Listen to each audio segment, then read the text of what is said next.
Yes, indeed. We are live. Oh, here on the Nature Sports Podcast, bringing you the NBA Finals. NBA Finals. NBA Finals.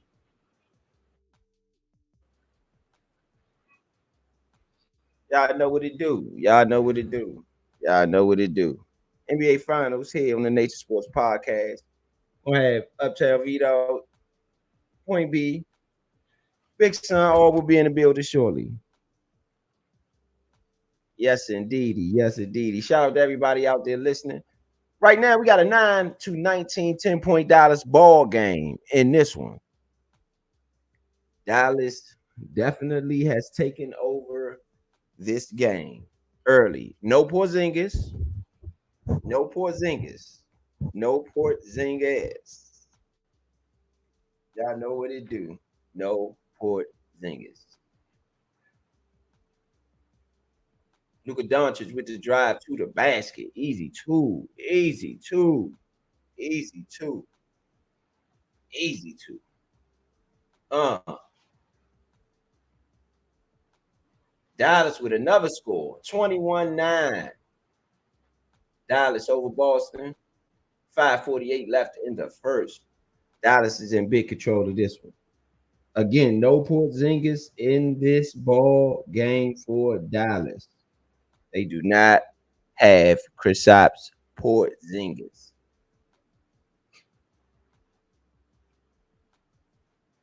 Yeah, no. We definitely gonna keep y'all in tune on everything that's going on today. In game 3, the finals, game 3. Make sure that y'all got a thorough idea of how it's all going down here on the Nature Sports Podcast. You did. I want to make sure that you guys understand what's going on in this game.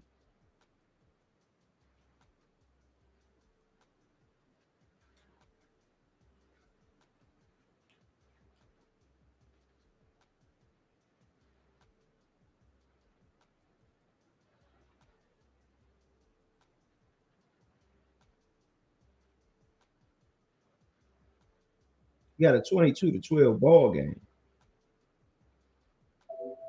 here. 5:50 left in the first quarter. Save it there. Y'all know what it do. What it do. What it do. Drew Holiday with the ball at the top of the key. Swings it around. Got a shot up by Brown. Misses it from the three-point line.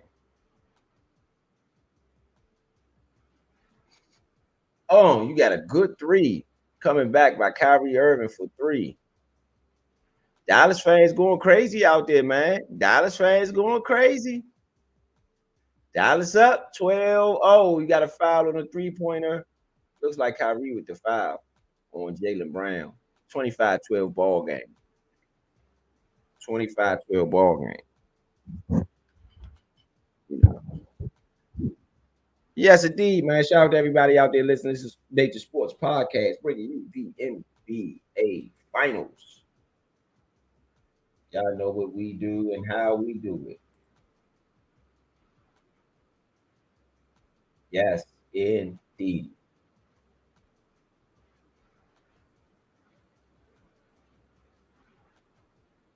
Jaylen Brown with the miss.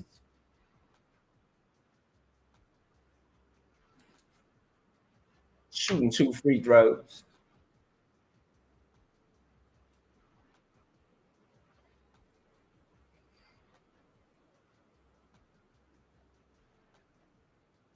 Yes, indeedy. Second. He made it second. It's a second make by Brown.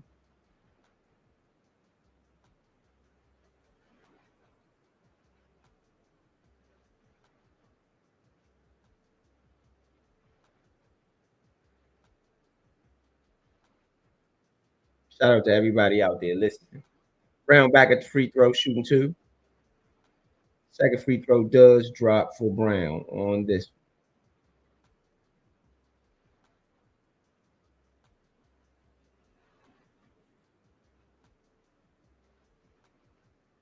Kyrie down the court, passes it, swings it. It is looking like a lane violation by Dallas. Boston will have the ball back.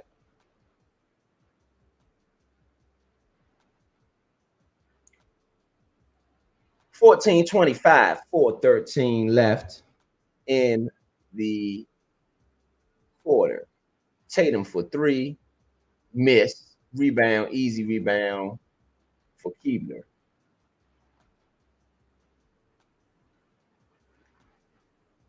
Hurd goes to the basket where he misses. Brown goes back the other way. We get an easy basket. Boston cuts it to 9 on the make by Brown. Kyrie down on the other end of the court gives it looks like to Jones. No, sorry, to PJ Washington, who misses it.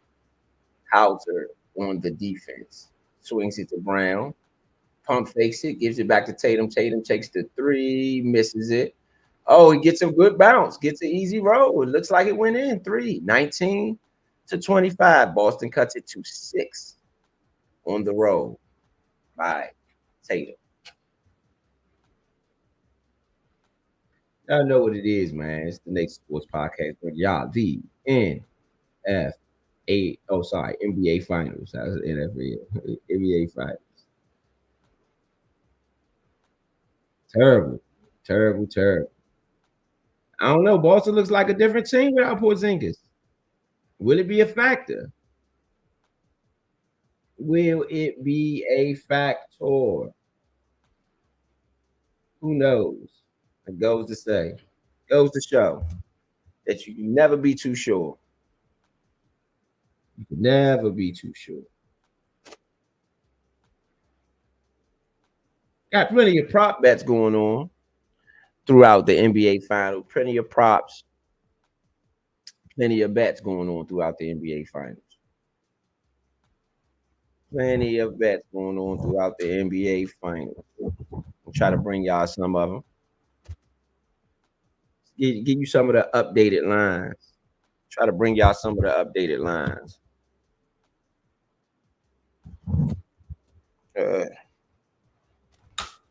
That's indeed. Try to bring y'all some of the updated lines for the betters, the gamblers, the ones that's getting it in.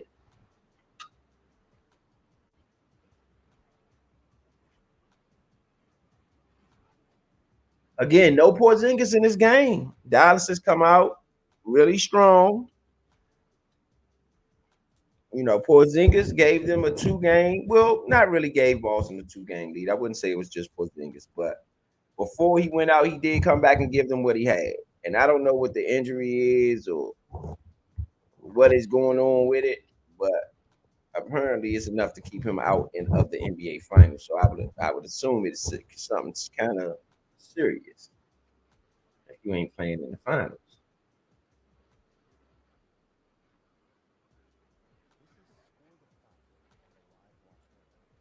For Mr.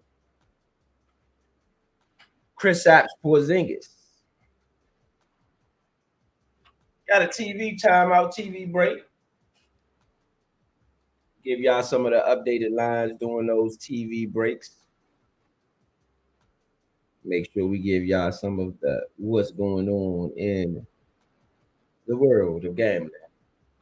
For the people watching the game, for the people watching the game. Try to give y'all some updated lines, keep y'all abreast on how this thing is shaking out.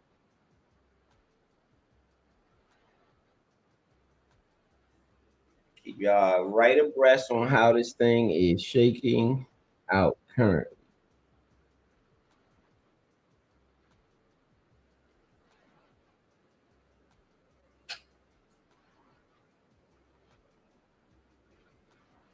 Again, shout out to everybody out there listening. It's the Nature Sports Podcast bringing you the NBA Finals. Y'all know what we do, how we do it.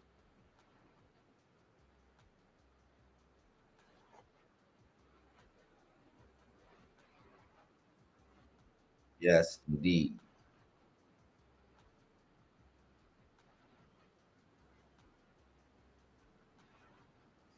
Got a 25-19 ball game. Kyrie Irving at the top of the key, putting some moves on. Hauser, it looks like a air ball for Kyrie, but Dallas will keep the ball after Jaylen Brown tipped it out of bounds.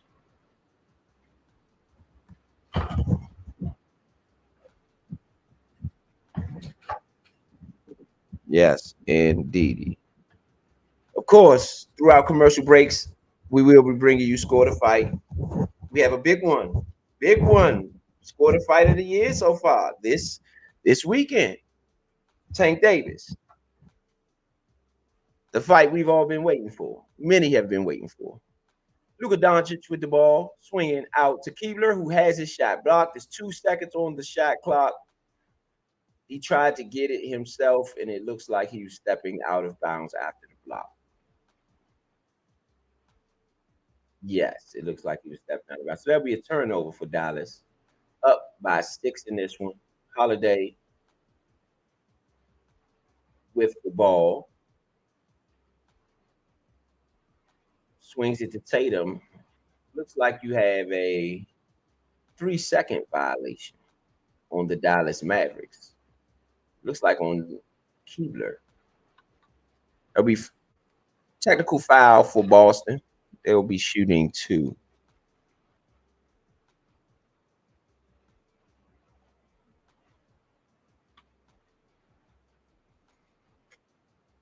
This is a good one. This is a good one, man. This is a good one.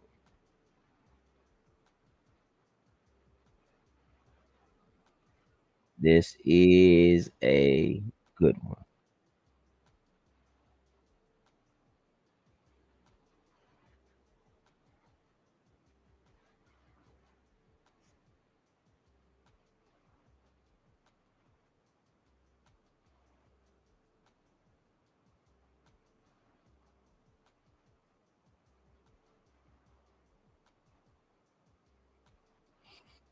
Yeah, shout out to everybody out there listening. This is the Nature Sports Podcast, bringing you the NBA Finals. Doncic drives to the basket, fade away, good. Dallas, Boston actually cut this thing to 2, 3 now. 23-27 ball game. 152 left in the first. Brown to the basket, kicks it out to Tatum. Tatum drives OC a little bit. You got him on the blocking foul. They bailed him out a little bit. Exum, Dante Exum, bailed him out. Bailed him out.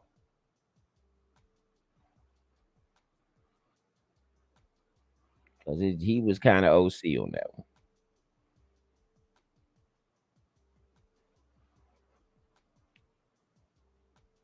He was bailed out by Dante Exum. It'll be 2 free throws for Jason Tatum.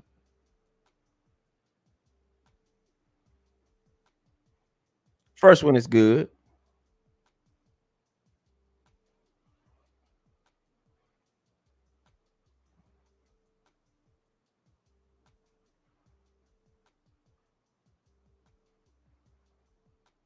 Second one coming up. Jason Tatum, the second free throw.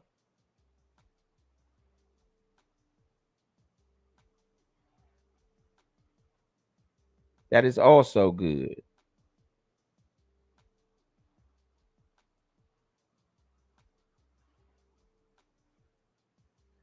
Dallas comes back on the other end. Easy basket for Dante Exum. 29-25, 133 left in the first quarter. Boston leads the series 2-0. Dallas is trying to come back to avenge and protect their home court the way Boston did.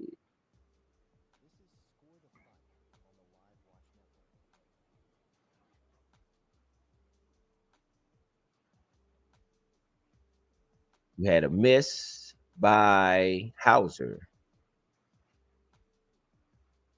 Doncic on the other side of the court. Around the right side, looks like they running isolation for him. He is fouled. Easy call.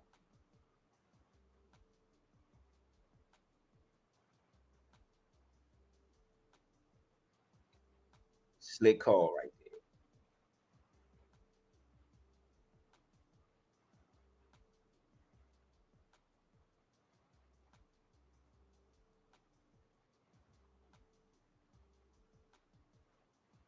I mean, again, can't be too careful.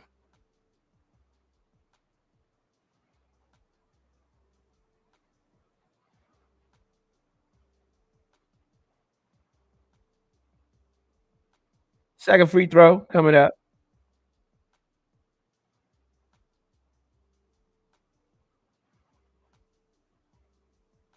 Makes it.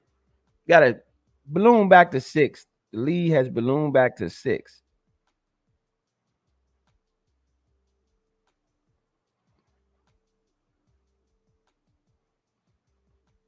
The lead has ballooned back to 6. He said, makes a man miss, turns around. Yep, it's another miss. Doncic on the other end of the court. Oh, makes a man miss, shakes Horford. Horford can't keep up. Oh, he misses the three, though. A lot of shake and bake, but misses the three. He's on the ground, not able to get back on defense. Tatum running, passes it to Hauser. Hauser makes the three. Cut it to 3. Cut it halfway. Dallas looks like they'll hold. It's a 2-second differential from the play clock and the shot clock. 16, 15, 14 seconds left in the first quarter. Point B in the building. Yo, what up? What up? What up? 3 misses. White back down court the other way. Easy dunk for Tatum with 1 second left in the quarter. They cut it all the way to 1. 30-31. Exum throws it up. No good. We had a 30-31 first quarter after Boston rallies at the end of the quarter to get back in this one. Yes, indeed. What you got so far on this one? I mean, it's a close game, you know. Uh, Boston rallied at the end, but at the same time, I'm looking at like what was happening during the actual quarter. You know what I mean? Not a rally, but what happened in the quarter.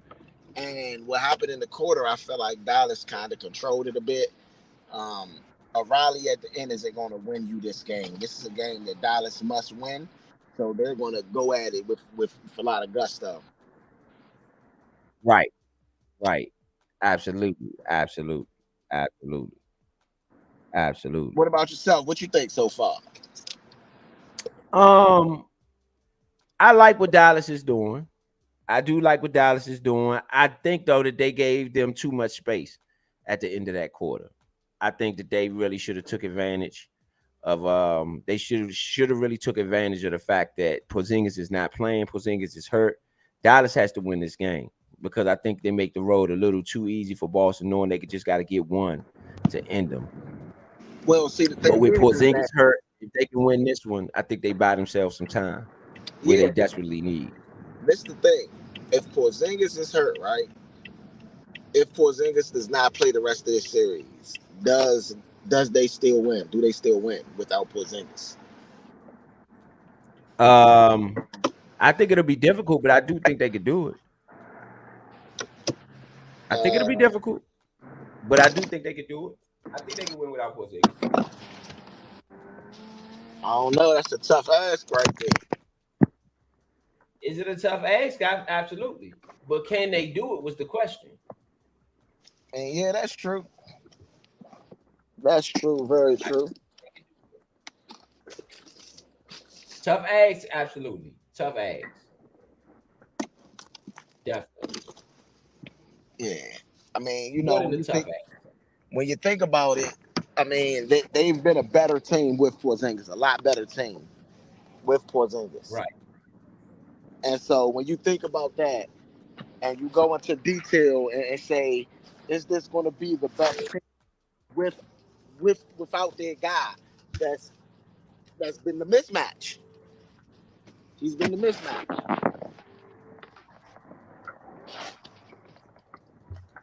You're right. He has been a mismatch.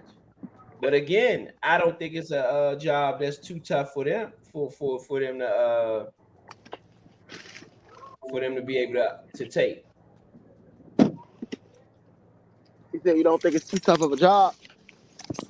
Nah, Okay. nah. I think they can get it done. without Porzingis. If they can get it done, and let me say this: if they get it done, it make that road a lot easier. Meaning Boston. If they don't get it done today, then we're gonna have something to talk about. Well, yeah, I mean, of course, because if they go up 3-0, that's essentially saying the series is over.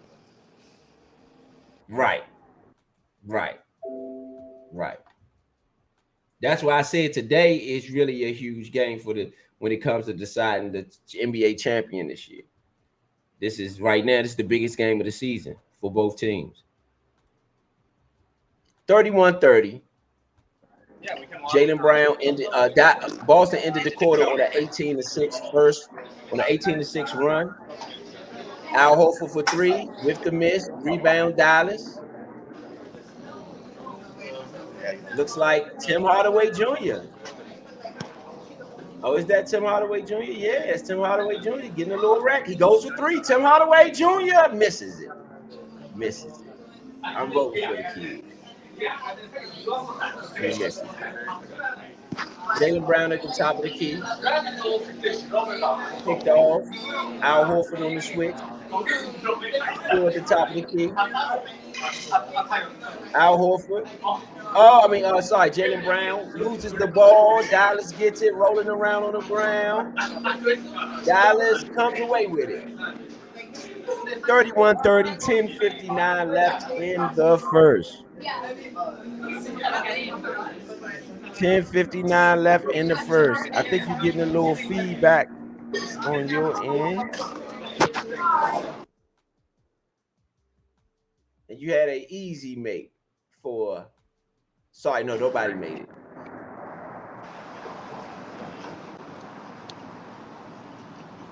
You had to swing it out. Luka Doncic at the top of the key, driving to the basket.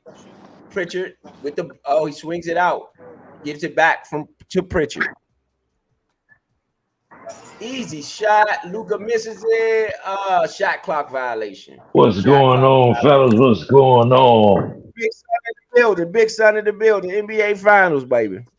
Yes, sir. NBA Finals, man. What y'all think? What y'all think? Is the Mavericks gonna come back and make it interesting, Well, or are they going home? No Porzingis tonight. So I think they got a better shot than Ooh, they did. They definitely got a shot. That's points off the board right there. That's at least 18 points off the board right there. Yeah, no Porzingis tonight. They say he was probably not going to come back for the whole series. They say he's done. For real?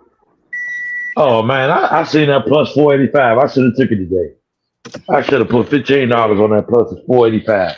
I Get a didn't know nice little Porzingis. change coming back. I didn't know Porzingis was done for the series. I would have put a little bit more money on it today too. I took the 3 points and I took the under. You know, I took your advice and took the under. Oh, it's definitely going under. It's definitely all three. I mean, the last two games went under. It hasn't been like heavy scoring, but with Porzingis gone, I think it's going to go under for sure. Good swing, Boston it's Jaylen Brown on the 2-point basket. You got a 31-32 Celtics lead by one. Kyrie Irving swings it out to Luka Doncic, who swings it again to Jones. We got a call on the play. Al Horford with the last assist to Jaylen Brown, a cutting easy in the middle of the basket. I'm surprised because we don't have Porzingis, we haven't seen more Gafford. Gafford really hasn't gotten any minutes. Well, I would that is surprising. A bit of a rest if I could, because this is gonna be a long. If they can win tonight, you know, and I'm speaking like if I'm Jason Kidd. If we can win tonight, we're gonna need Gafford. You know, we're gonna need Gafford for the next 3 games. So White, it looked like a foul. I'm surprised White ain't get called. It wasn't a foul call.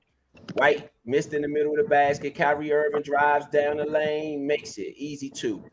Dallas up by 1, 33-32, 9:05 left in the second quarter. Jason Tatum swings it, goes to the basket, swings it out, goes to the basket to Drew Holiday, looking for White on the 3. Good shot. White makes the 3. 5:48 left in the second. Boston is up 35-33. Tight one here, the NBA Finals Game 3. Kyrie Irving swings it to Doncic, top with the key. Doncic with Horford on him, drives to the basket, pump fakes, turns around, misses. Rebound, Boston. Back the other way. Pritchard down court, swings it to Tatum. Tatum, top of the key. Hardaway Jr. on him. Tatum. Good defense by Hardaway Jr. Swings it to Pritchard. Pritchard for three, misses it. Doncic with the rebound. Tips it to Kyrie. Kyrie tips it back to Doncic. Doncic with the alley-oop from half court. Oh, Lively jacked that buddy. Jack that buddy. It was a perfect pass from Doncic. Oh, man, Lively could have had a moment there.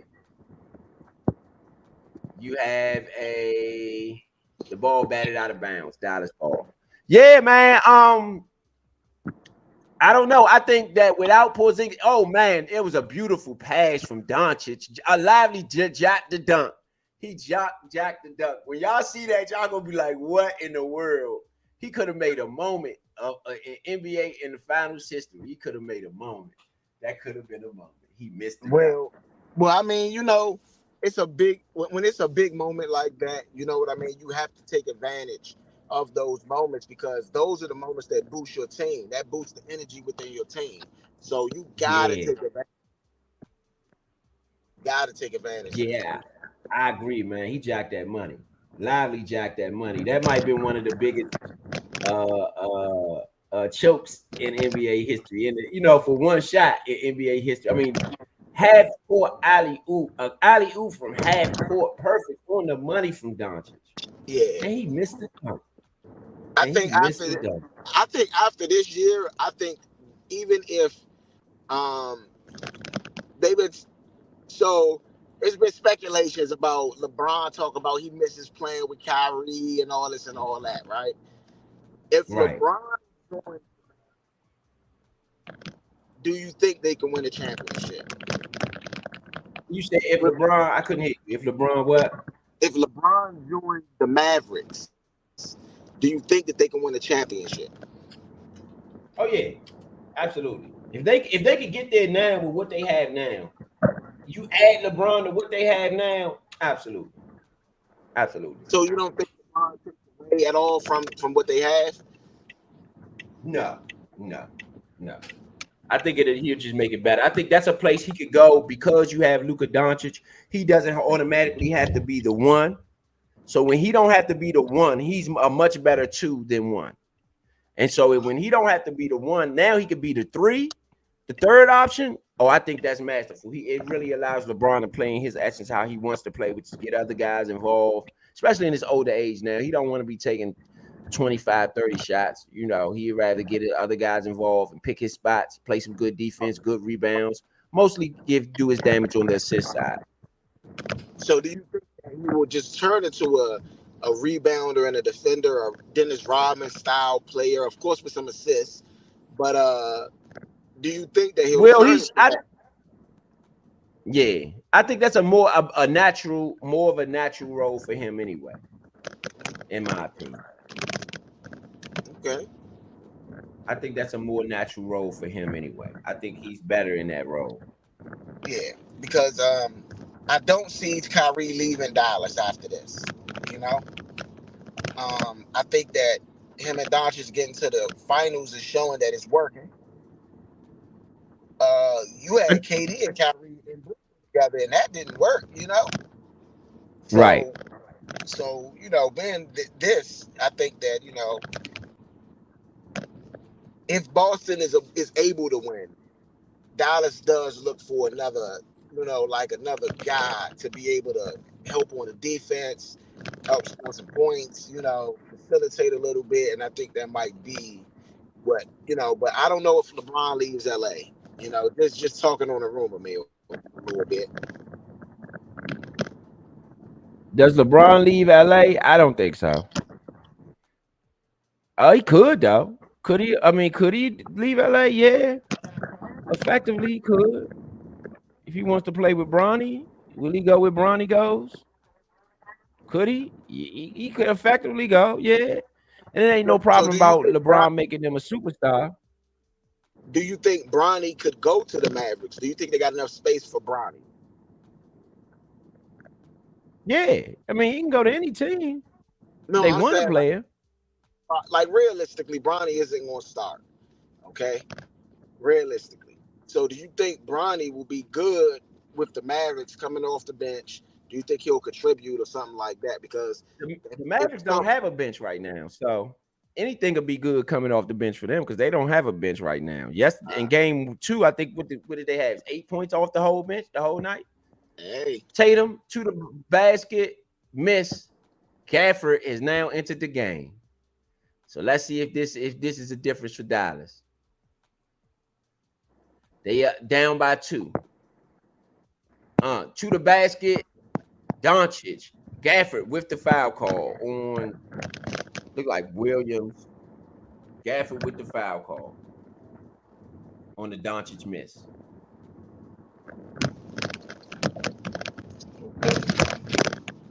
On the Doncic miss. This is good though. This is good. Um, a, a good clean start for both guys, I will say. okay. So, what do you think Kyrie needs to do this game? Because I mean, he's been the talk of the town. He got left at the arena. You Yes. know, like, what do you think he needs to do to turn it up in this game right here? Kyrie just gonna have to play his game. Be aggressive. Don't worry about the talk, the chatter. Play your game. Get other guys involved. Get other guys. Even if your shot's not dropping or whatever. When you get other guys involved, it makes it easier on you. So I say always start getting other guys involved. Kyrie, wiggle, going to the basket, misses. Good defense. Good defense by Boston. They are running. Jason Tatum swings it out to Drew Holiday to the rack. Looks for the layup. PJ Washington with the block. Good play. Good defense on Drew Holiday. PJ Washington. I think that's a better matchup. That's a good matchup for Dallas. That's their answer to Drew Holiday. PJ Washington. Well, I mean, Kyrie for 3. realistically, Good shot. Kyrie for 3. Kyrie for 3. realistically, Good shot. Drew Holiday was the X factor last game, right? And so I didn't expect Drew Holiday to be an X factor in Ooh, 3 games Tatum with the Kings. answers. Tatum answers with a long 3. Tatum answers with a long 3. Go ahead, my bad. Yeah, no. You Got to said he keep. was the X factor. Yeah, he was the X factor, but I didn't assume he would be the X factor in multiple games. So he already got his game worth. But I think it would have helped them a whole lot if it would have been this game instead of last game, because Porzingis isn't there this game. Gafford with the dunk to tie the ball game up at 38. 38. Tatum to the rack. Good Euro step. Easy too. Silky smooth. Silky smooth out of Tatum. Kyrie Irving with the ball back. Man on man with Williams. Boston is running a weirdo type of a defense, but they got their center at the top of the key on the zone, and it's working. I mean, their defense is clearly working, and they're kind of like small down low with Holiday in the middle. Shot Pritchard with the miss. Williams with the hustle play. Williams coming in for Porzingis. He is hustling. Yeah. Step back by Tatum. With the miss. Tatum with the miss on the step back. Tim Hardaway Jr. with the rebound. Drew Holiday is on him at the top of the key. Yeah, so I think it's been I think that I think it's been good. I think that they've been good. It's been a good first half, but this is going to be tricky. This is going to be tricky when it comes to moving forward. And I want to see when Dallas really throws Gafford in the mix. I want to see how Boston handles that. Yeah. I want to see how Boston handles that. That is the question for me. I mean, I agree. I agree 1,000,000%. I couldn't agree more. 3. It looked like that was Tim Hardaway Jr. Or was it Kyrie? No, it was Kyrie Irving. Kyrie Irving for 3. Kyrie Irving's heating up. That's something they don't want.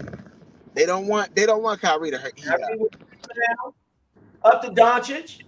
Doncic to the basket. Euro step. He loses the ball. Out to Washington. PJ Washington misses. Tips it. Kyrie with the ball. Drew Holiday on Kyrie. Kyrie steps back again. Drops it. Makes it. Kyrie has on fire. Patrick Mahomes at the game. Kyrie has 20, 13 in the first half. 4 or 5 from 3-point lane. Pritchard comes back and answers with 3. Sorry, Hauser answers with 3 for Dallas. Hauser is 3 for 3 with 9 points, 3 for 3 from the 3-point lane in this one. Hauser giving them good minutes off the bench. Yeah, you need that. Doncic. Easy 2 over Hauser. 46-43, 3:02 left in the second. Swings it, Hauser to Drew Holiday. Doncic on him. Great move by Holiday. Swings it to Tatum down the middle. To the rack. Tatum misses. Holiday with the rebound. Back to Horford. Horford misses. Holiday with another rebound. Back up, man. Holiday is active on the offensive glass. Good work on the offensive glass by Holiday. Holiday, when you get a charge, he called for the block. Block and foul, Drew Holiday. Time out, Boston. You need those second chance points, though. That's real big of Drew Holiday to even get them. But you got to capitalize, man. You got to capitalize. Luka, that was Luka not boxing out. Got to capitalize. Luka got to box out. And I just sent over, the sneak peek for the, P for P. Just in case you want to take a look at it. Yes, indeed. Oh, you saying for the okay, all right. Oh, yeah, okay. Yeah, yes, indeed. Shout out to everybody out there. Listen, this is the Nature Sports Podcast bringing you the NBA Finals. Man, we got a good one. 1-point game. Boston and Dallas going at it. No Porzingis in this game. Boston really has been hanging in there even without Porzingis. They got 9 off the bench for Hauser. Kyrie Irving lighting it up with 20 at the half. We still got a couple minutes left too, so he can go, he can go up to 20, 25. Ain't no telling what Kyrie gonna end up at tonight. Man, Kyrie might drop 50 on them people. You tired of the talking? He could. They left him and all that. Everybody talking trash. He got left. Yeah. They talk about they left him or whatever. What's the story? You the one that shared? Did you get the story to the people? So basically, after the game, they left him. That's he was still at the arena. The rest of the team was gone. I wonder how that story got out. Accidentally left him. Let's say that. The question is, how did this story get out to the public? I mean, the press is there. So imagine. That's true. The press is there. That's true. Now, was he actually left, or did Kyrie tell them to go ahead and he may have needed a moment? That's a good question. What do you? Maybe he came out and asked where did the team go and they was gone. So we don't know. But we do know he was at the arena when the rest of the team wasn't. That is true. So with Kyrie essentially being left by his team, and this being a big story during the NBA Finals, he has come back and responded to the leaving masterfully with 20 points so far in the first half. Won't leave me again. Leave me today. Leave me today. After I dropped 20 in the first half. Now you got to have a second half that's equally as good. You gotta have a Yeah, they second half that definitely. hopefully is good. Yeah, they definitely need him to have a big second half. You know, because I'm gonna be real. This could knock the win out of Boston. I ain't gonna say knock the win out of them, but I do think it makes it very difficult moving forward. No, I'm saying it can. I'm not saying that it will.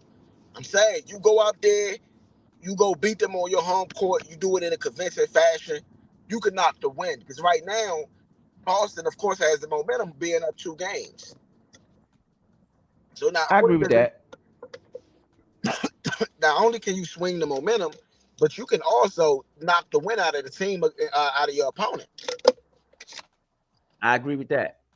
Easy 2-pointer. Easy 2-pointer. Luka Doncic. 45-48, 2:06 left in the quarter. Luka with a smooth and silky shot. Horford swings it around to Tatum out there on the block. PJ Washington on the defense, lively under him. Tatum with a big three. He missed it. Hey, I ain't holding. Kyrie Irving coming down for court. Brown on him. Irving to the rack. Good. Oh, he missed the layup. He missed the layup. Irving got to the basket easy and smooth. Horford back down the other way, hit the three. 48-48. 1:28 left in the first. Man, I'm gonna need them to slow down on scoring these points. Well, the first half, and just to go into some numbers, we got numbers over here. Oh, great play. Oh, it should have been a travel. They didn't call it. Lively. It was a good play. PJ Washington, the lively with an easy dunk. Drew Holiday with the ball coming down court. We're going to go into the bet view to see where they currently is. Taking it to the rack, swings it to White. White swings it out to Horford, back to White. White for three. White misses it. It is a foul on Brown, on Kyrie Irving. Foul on Brown off away from the ball. All right, let's get some bet view in. I'm going to open up the bet view, see where the line currently is. Give us some update on the line. Give us some updates on some of the props. We'll have many props due. I'll be reading them out throughout the second half as to where the props is. But let's get a little bet view in here.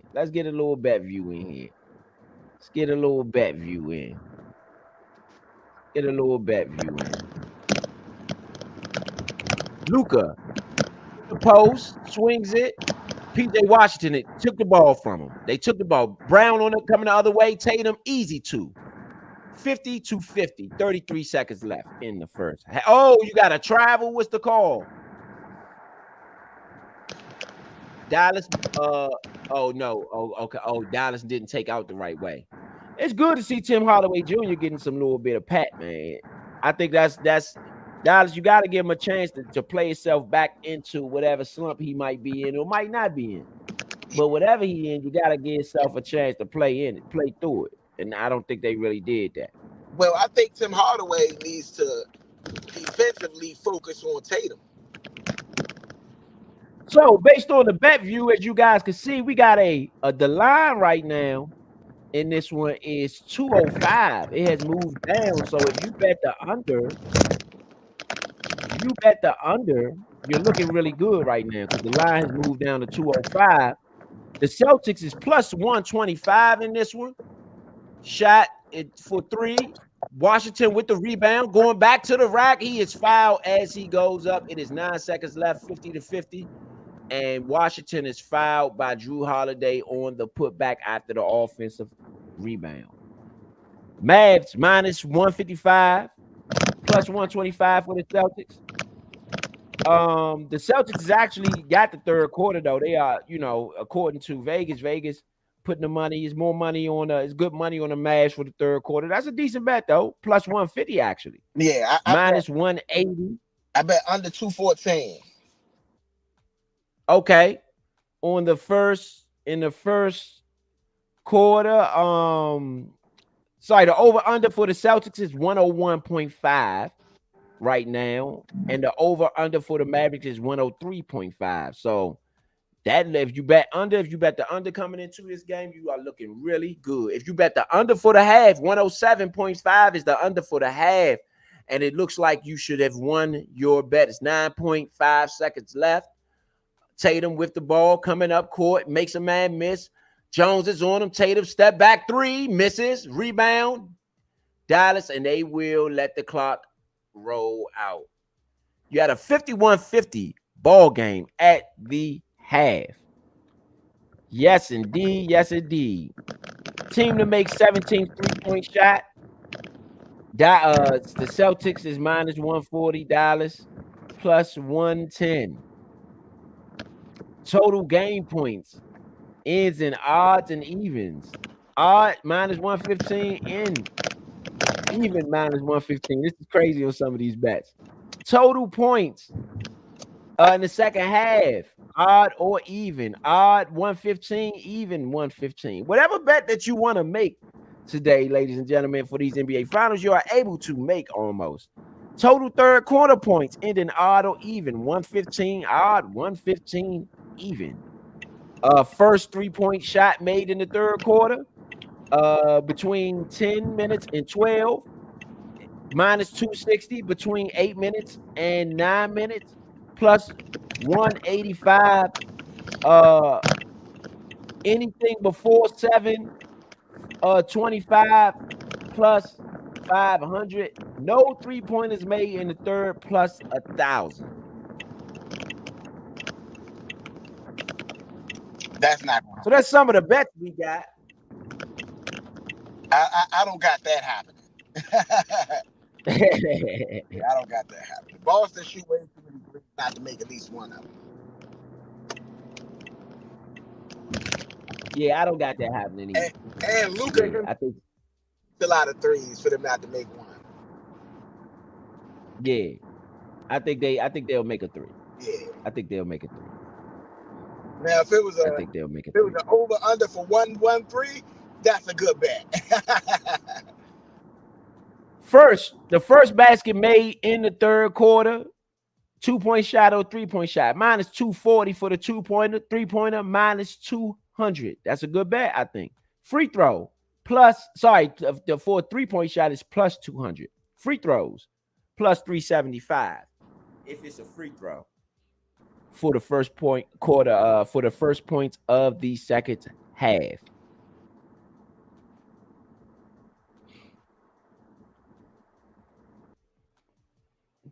Team to score next point after 11 minutes. Celtics, minus 115. Mavs, minus 115. First basket made after 10. After 10 minutes. 2-point shot, minus 215. 3-point shot, plus 200. Plus 325. You might can come off with some of these first basket to make in the second half. You might come off. Plus 325 is pretty good. So for every 100 you bet, for the people who don't know, for every $100 you bet, you get, or for every dollar you bet, you get $3.25 back. That's what plus 325 means. If it's minus, that means for every dollar you bet, it's minus 325. So you would need to put up $3.25 to make a dollar. That's what the minus 325 is. So if it's plus 325 for every dollar you put up, you get 325 back. So that's pretty good. It's pretty good. Those are good odds. First basket made after 8 minutes, minus 250, plus 200. If it's a free throw, it is plus 225, ladies and gentlemen. And we'll have a review on all the bets here on the Nature Sports Podcast, man. We want to keep y'all up to tune. We got a halftime ball game right now, 51-50. The Mavericks are up by 1 in this one. So if you had the Mavericks to win in the first half, you have won. And I'm going to go through some of the props. Let me go through some of the props while we here online. While we here, sitting on halftime. What y'all got for halftime so far? What y'all got for the first half? Got the fellas on? Oh, got Point B if you still on? What you got for the first half? Big Son still on? Big Son, what you got for the first half of this one? Yeah, I'm still on. The first half, it's shaping up to be a pretty good finals. I mean, I guess the absence of Porzingis is really shining through. Um, I just want to see. I just want to see this come to a what can I say, interesting series and not be won over so quick. So I'm just pulling for the Mavericks right now to at least bring it back up to par. We get to a game 7 around here and just enjoy the excitement and the time. I mean, we got 3 former Washington Wizards playing in the finals. You know, we used to have Tim Hardaway Jr. Um, we had Porzingis and we had Gafford. So it's just good to see those guys get a chance to play in the finals. And like I say, I'm pushing for the Mavericks to make it interesting. Yes, indeed. Point B, what you got in the first half? Well, I mean, I think that this is shaping up to be a really good finals right now. I think we win as the fans right now. This is what we're winning. We're winning good basketball. We're winning, competitive competition. It's not a blowout. We ain't getting rid of one team just off the jump. I mean, right now it looks like it's going to go down to the wire. And I like to see if the Mavs got it in them to keep this going. Or is Boston going to say, you know what it is? We up 2-0. Let's put our foot on their neck. It's a very close competitive game right now. And so I would just like to see some more of this. Kyrie Irving showed up in his first half, and I would like to see that could lead this team. Yeah, I agree. One more thing, my bad. Being there might come up to show up in this second half. It might show up. You said who? Porzingis. Porzingis? Yeah, him not being there might show up in the second half. Oh, okay, yeah. You think this is where we're gonna see it at the most? If it's gonna happen. Okay. Shout out to everybody out there listening. This is the Nature Sports Podcast, bringing you the NBA Finals right here on Studio Runners TV, live and direct, man. Y'all know what it is. Just to bring y'all some of the first half props and some of the other props that we got going on throughout this game. Some of the other props we got going on throughout this game, I want to bring those up as well while we're sitting here. I want to bring those up as well. Let's see what we got on the prop front. Let's see what we got on there on the prop front.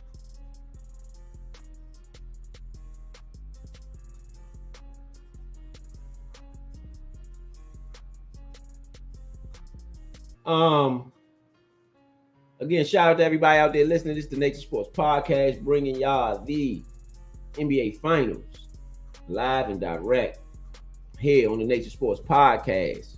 We also got Tank Davis coming up this weekend. It's a big week. This is a huge week. NBA Finals this week.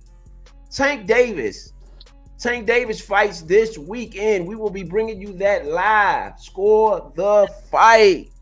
Yes, sir. Y'all know what it do, man. Y'all know what it do. All right, so in the beginning of this one, Boston, if you had Dallas to win the first half, you won some money. Total points over. The over-under was 213. So if you went under on the total points for the first half, 213.5, you won some money. The handicap, Boston was plus 2.5. Dallas was minus 2.5. If you went with Boston plus the 2.5, which was actually was a good bet. Boston plus 2.5 to be getting any points at any point in time in these finals, I think you should take it. if you get it from Boston, especially during the half. Maybe not for the game without a Porzingis, but during the first half, Boston plus 2.5. If you took Boston plus the 2.5 for the first half, you won some money. First half points, over, under, 109 for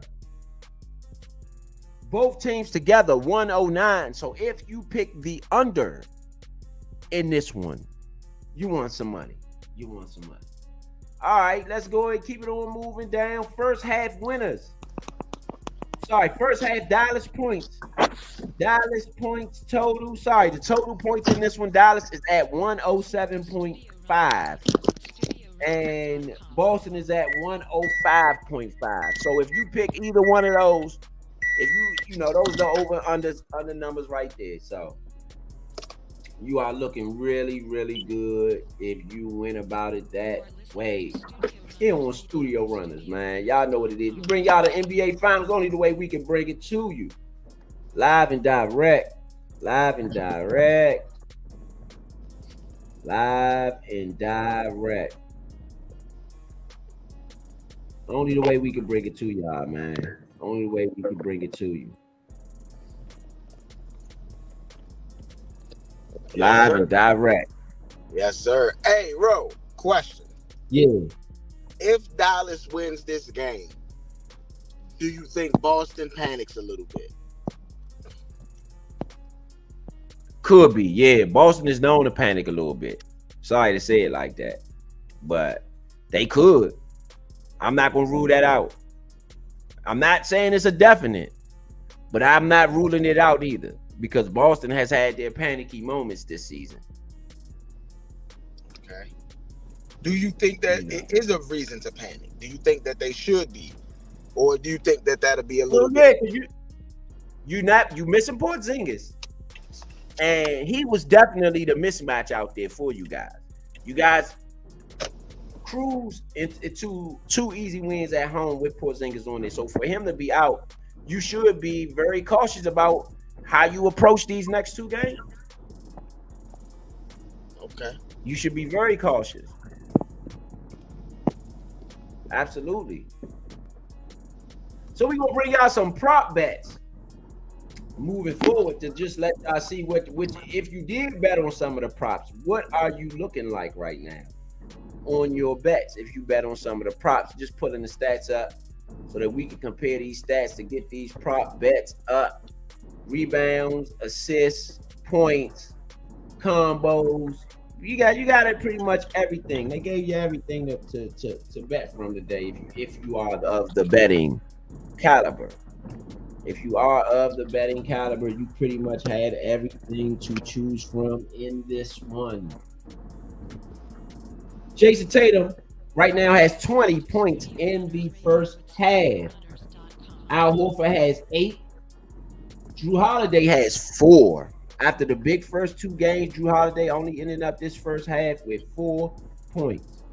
And when you go, so right now, if you go to the over-under in points, Al Horford over-under was 9.5, so he looks good on that. For Boston, Derek White's over-under was 16.5. I don't know. That might not be working out for you right now. That might not be working out for you right now. I believe Derek White doesn't have anything. Oh man, Derek White, you selling him? You know what, bro? It's funny that you say that, because I said to myself I was going to do a prop bet, but I said nah. Everything is just looking funny right now. I think the Mavs are going to win tonight. I don't think Derek White going to do what he's been doing all season. I mean, all playoff run. I said, nah, I'm staying off this one tonight. I'm staying away from everything. I didn't bet nothing. Derek White is 1 for 6 for 3-point land with 3 points. 3 points for Derek White. His over-under was like, what, 16 or 15 or something like that? It's 16.5. It's 16.5 now. Earlier it was 15.5. I was like, oh, no. No, sir. No. Yeah. That one is not working out for you too well. If you picked Derek White today for that prop bet, boy, money looking funny right now. Money looking funny. Money looking funny. Jaylen Brown. You Jaylen got to Brown. know when to hold up, know when to fold up. um, right now, let's see. Drew Holiday right now, 13 and a half. Drew Holiday, I think, has 6. He's close to halfway to that. So Drew Holiday right now has 4. Oh man, so he got quite a bit to go. 14 and a half ain't that big of a climb though. So he might can get it from 4. He got to get 11 in the second half. You ain't completely dead on that. Let's go up to Kyrie Irving. If you bet with Kyrie Irving, his over under today's prop. Kyrie Irving's prop today was 32. No, Luka Doncic is 32. Kyrie Irving's was 23. So you just about passed that if you took Kyrie. Kyrie already had 20. So that's a good bet. You came with the people who picked Kyrie for their props today. You looking like something. Yeah, Kyrie has 20. So he has 3 more points to go. That'll be a bad beat, man. If he don't get that 3 points in the second half, they lost. That means Dallas lost. Yeah. That means Dallas lost, or they blew them out so bad that he didn't play the fourth quarter. Right. Which, in any effect, that is a stretch. That man should get the last couple points, man, and win them people their money and stop playing with these people. All you asking for is 2 baskets. Buddy. All you asking for is 2 baskets. Yeah. Now, Derek White, if you'd have bet with Derek White tonight, you got some wishing and hoping to do. But come on, Kyrie, 3 points. Get them people their money. Second half has begun. Jaylen Brown. Oh, see, that was another one who wasn't doing too good. He trying to get his prop money back. Jaylen Brown's prop today, I believe, is 22 or 23. And right now he has 5. So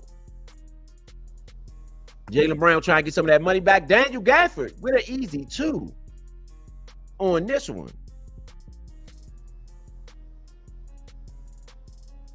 Daniel Gafford with an easy 2 swing out to Holiday. He passes it to White. Derek White. Another pass back to Holiday. Easy shot. Drew Holiday. Trying to get that prop money back, baby. Drew Holiday with a quick 2. He needs 13 and a half to get to his prop.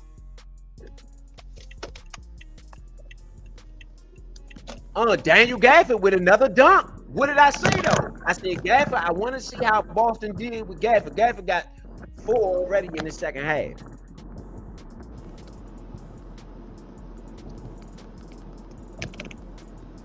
Yeah, you gotta take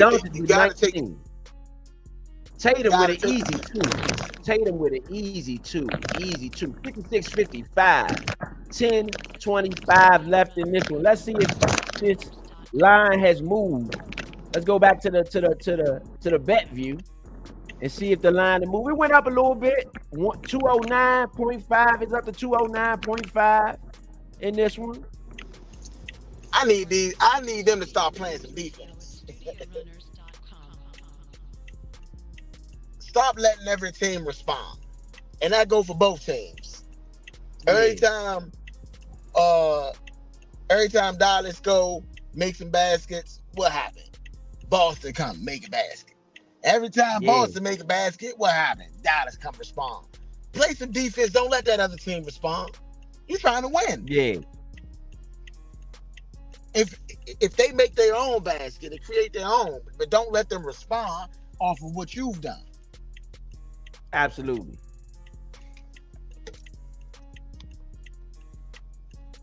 I totally agree.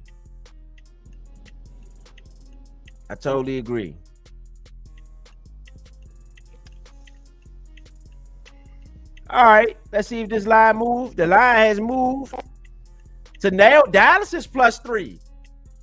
Boston. Holiday down the court, swings it.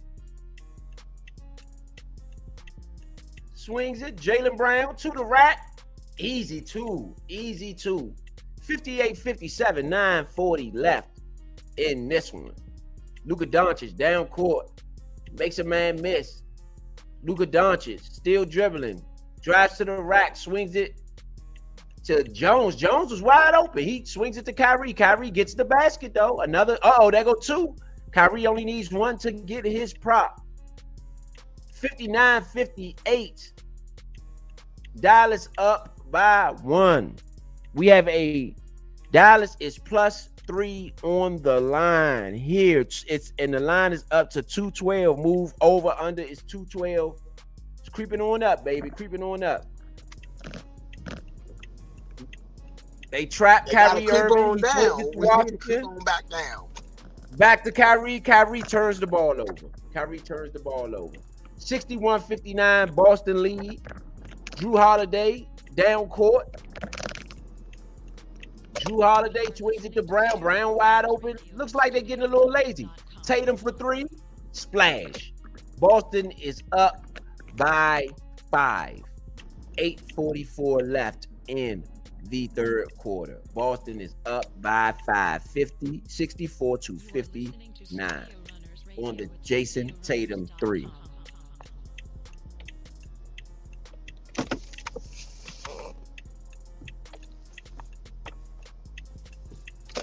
Jason Tatum 3.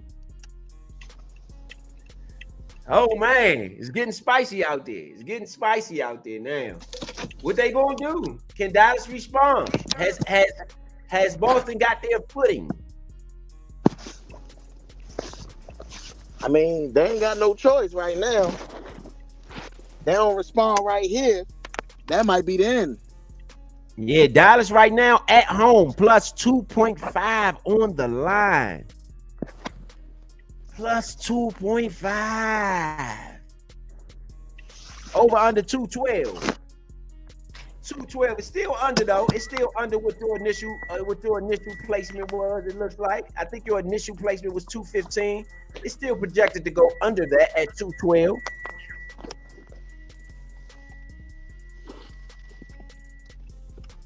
I know Dallas has to wake up in this one. They cannot lose this ball game. They lose this game, the series is over for them.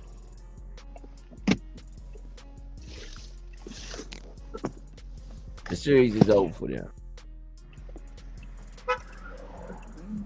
Shout out to everybody out there listening. This is the NBA Finals here on the Nature Sports Network. Big Son, Point B. Yes, sir. Yes, sir. J. Rowe in the building. You know, giving it to y'all the only way we can give it to y'all. Workhorse Wednesday coming up next. I'm about to say, don't forget this is still Workhorse Wednesday. Even though we got the finals going on, the Workhorse is still coming up, baby. And we got a loaded episode for y'all. Guaranteed. Yes, indeed, man. Yes, indeed. Workhorse Wednesday coming up next here on the Nature Sports Podcast. And again, shout out to ETA Money Road for running the 24-hour network. It's been 10 days now. As y'all can see, 10 days, 22 hours, almost 24 hours, will be 24 hours. It will be 11 days running the show 24 hours by the end of the Workhorse. So shout out to you, Ro. Give you your flowers while you're here, my brother. Appreciate it. Big son. Agreed. Yes, indeed. But y'all know what to do, man. Just trying to expand for expansion here on the Nature Sports Network, man. We got a lot coming up for y'all. We got a whole bunch of expansion. So we just try to give y'all sports the way that we know how to do it, because we see that there are certain deficiencies that we got there. So, you know, why not attack them? And we all need 24-hour Nature Network, man. Y'all know what it is. 24-hour studio runners TV, live watch TV. It's all been a long time coming here on the Nature Sports Podcast, man. Y'all know what we do. 10 years and running, NBA draft, NBA finals, several boxing matches now under the belt. Y'all know, man, only sky's the limit. Skies are the limit here. And I know I'm missing some NFL draft, Redskins games. You know, we do all the Redskins games here on the Super Nature Sports Bowl Podcast, man. So the Super Bowl, Super Bowls. We have done Super Bowls. NFC, Absolutely. AFC championship games. NFC, AFC championship games, we have called those as well. So y'all get the full spectrum just by tuning in, free of charge on any of your platforms, whether that be X, Facebook, Instagram, wherever you are, we are as well. Kyrie Irving driving to the basket. Looks like he's tripped up on his way, looking for Lively on the pass. He was tripped up by Tatum. Hopefully there's no injury hit there. It didn't look like it. We got 8:25 left in the third quarter. A pass to Hardaway Jr. Looking for Luka. Luka goes to the middle of the lane. Easy left-hand shot. Oh, he missed it. Then got mad and fouled Dirk White. Boy, you's a petty dude, Luka. He got mad because he missed the layup. Go slap Dirk White off. I think Tatum is underrated for his defense. I think Jason Tatum plays really good defense, and I don't think he gets enough credit for it, if you ask me. But I'm really impressed with his defense throughout the finals. Good pass. Tatum to Brown. Boston is now up by 7. This one is getting out of hand. Kyrie Irving with the ball. Behind the back. Al Horford makes one miss. To the rack. Kyrie Irving. Over Al Horford. Splash. 61-60. Ball game. Sorry, 61-66. 61-66. 7:35 left in the quarter. Middle of the lane. Brown swings it to Tatum. Tatum for 3. Misses it. PJ Washington with the rebounds. Out to Kyrie. Kyrie, with a spin move. He's blocked in. Trapped. Tim Hardaway Jr. misses it. Oh, man. It dropped all the way in and came all the way out. I would have liked that one for him. Drew Holiday with the ball. Washington on him. Washington has really did a good job on Holiday this far in this game. Hardaway Jr. Drew Holiday went off last game. He had like 23 points last game. Jaylen Brown for 3. 69-61 Boston. Luka with the ball down the middle of the lane. They double Luka. He swings it to Kyrie. Kyrie makes a man miss. Back to Luka. Shot. Luka missed the layup. Rebound. Drew Holiday going back the other way. Drew Holiday slows it down. Swings it to White. White with the pump fake. Fouled by Washington. Man. The over-under is down to 209 in this one. The Celtics are -5. -5 right now. Dallas has been favorite all game.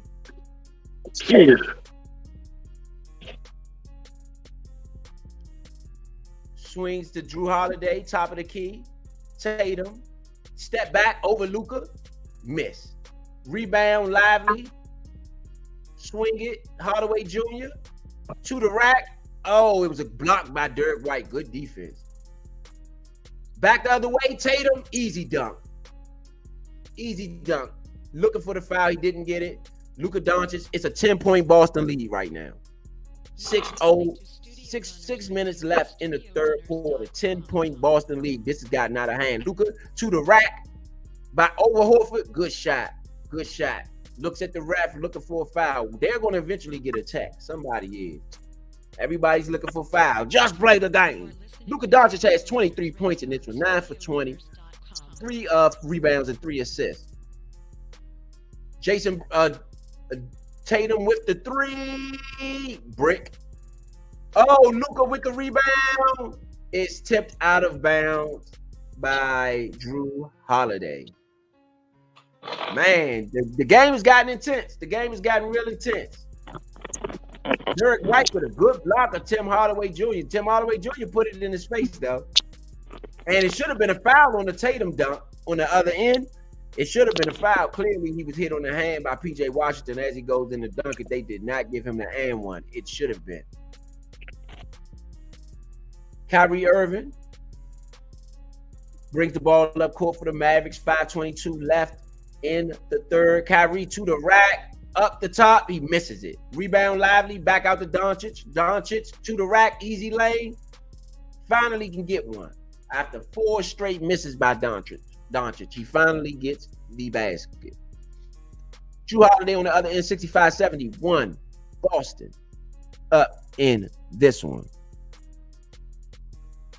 The line has moved to 4.5. Shot, miss.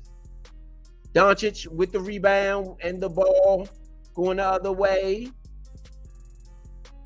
Doncic looking for the step back, couldn't get it. Over to Kyrie. Kyrie. Step back, misses. In and out, rims out. Boston's ball. Y'all know what it do. Y'all know what it do. Y'all know what it do. Y'all know what it do.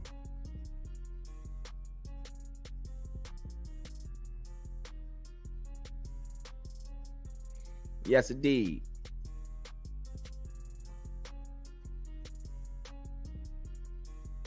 Oh. Let's get the Yeah, that's why I was screaming, oh, because up. Kyrie missed that elbow. I seen it before y'all did. Yes, indeed. So you have Jaylen Brown with a wild shot. Doncic. Oh, he looks like, Brown almost got the steal on Doncic on the other side of the court. 4:04 left in the third quarter. Luka Doncic, top of the key. Al Horford face up. Doncic hits Horford for the move. Go to the basket. Horford, great defense. Good block. Oh, no, that wasn't Horford. That was Williams. This guy Williams has come in and give Boston some solid minutes in place of Porzingis, man. Porzingis, Yeah, the guy Williams has come in and give them solid minutes. And his defense might be a little bit better. Might be a little bit better than Porzingis. Even though Porzingis can get you some highlight blocks. This guy just moves his feet a little bit better, if you ask me.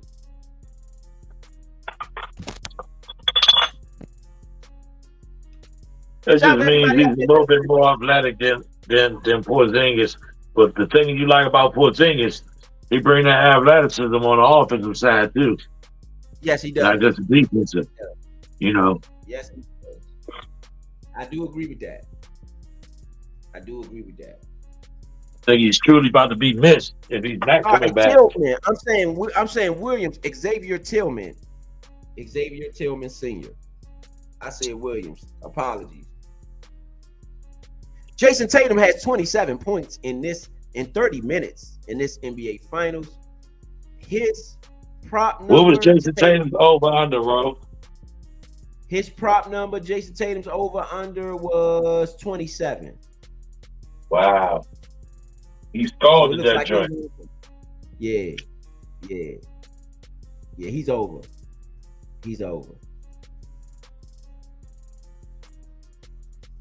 Yeah, he's way over. Yeah, he scored that 27 ASAP. Yeah, he's over that easy. So, like right now, who's reached their prop numbers?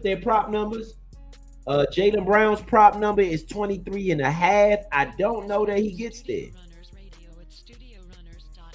I don't know if he gets there. Why you don't think he get there? I don't know. It's 23.5. He's at 15. He's at 15 right now. So that would mean he would get 8 in the fourth quarter. I think he could score 8 in the fourth quarter. We seen Jaylen Brown get hot in the finals now. Not this one, previous one. I think that first one that he won with them, he was pretty hot. I agree. And his defense his defense to me, he's a scorer, but I like his defensive game better. And don't get me wrong, I like offense. Nothing beats the basket. This is not like NFL and all that, but offense is offense. That basket goes in the hoop. That means it's pointed for you. Yeah, So there's nothing more that I like to see than that. But I think Jada can do it. Will he do it is the question. yeah, You yeah. saying you don't think he will? I don't know. I'm torn. To be honest, I'm torn.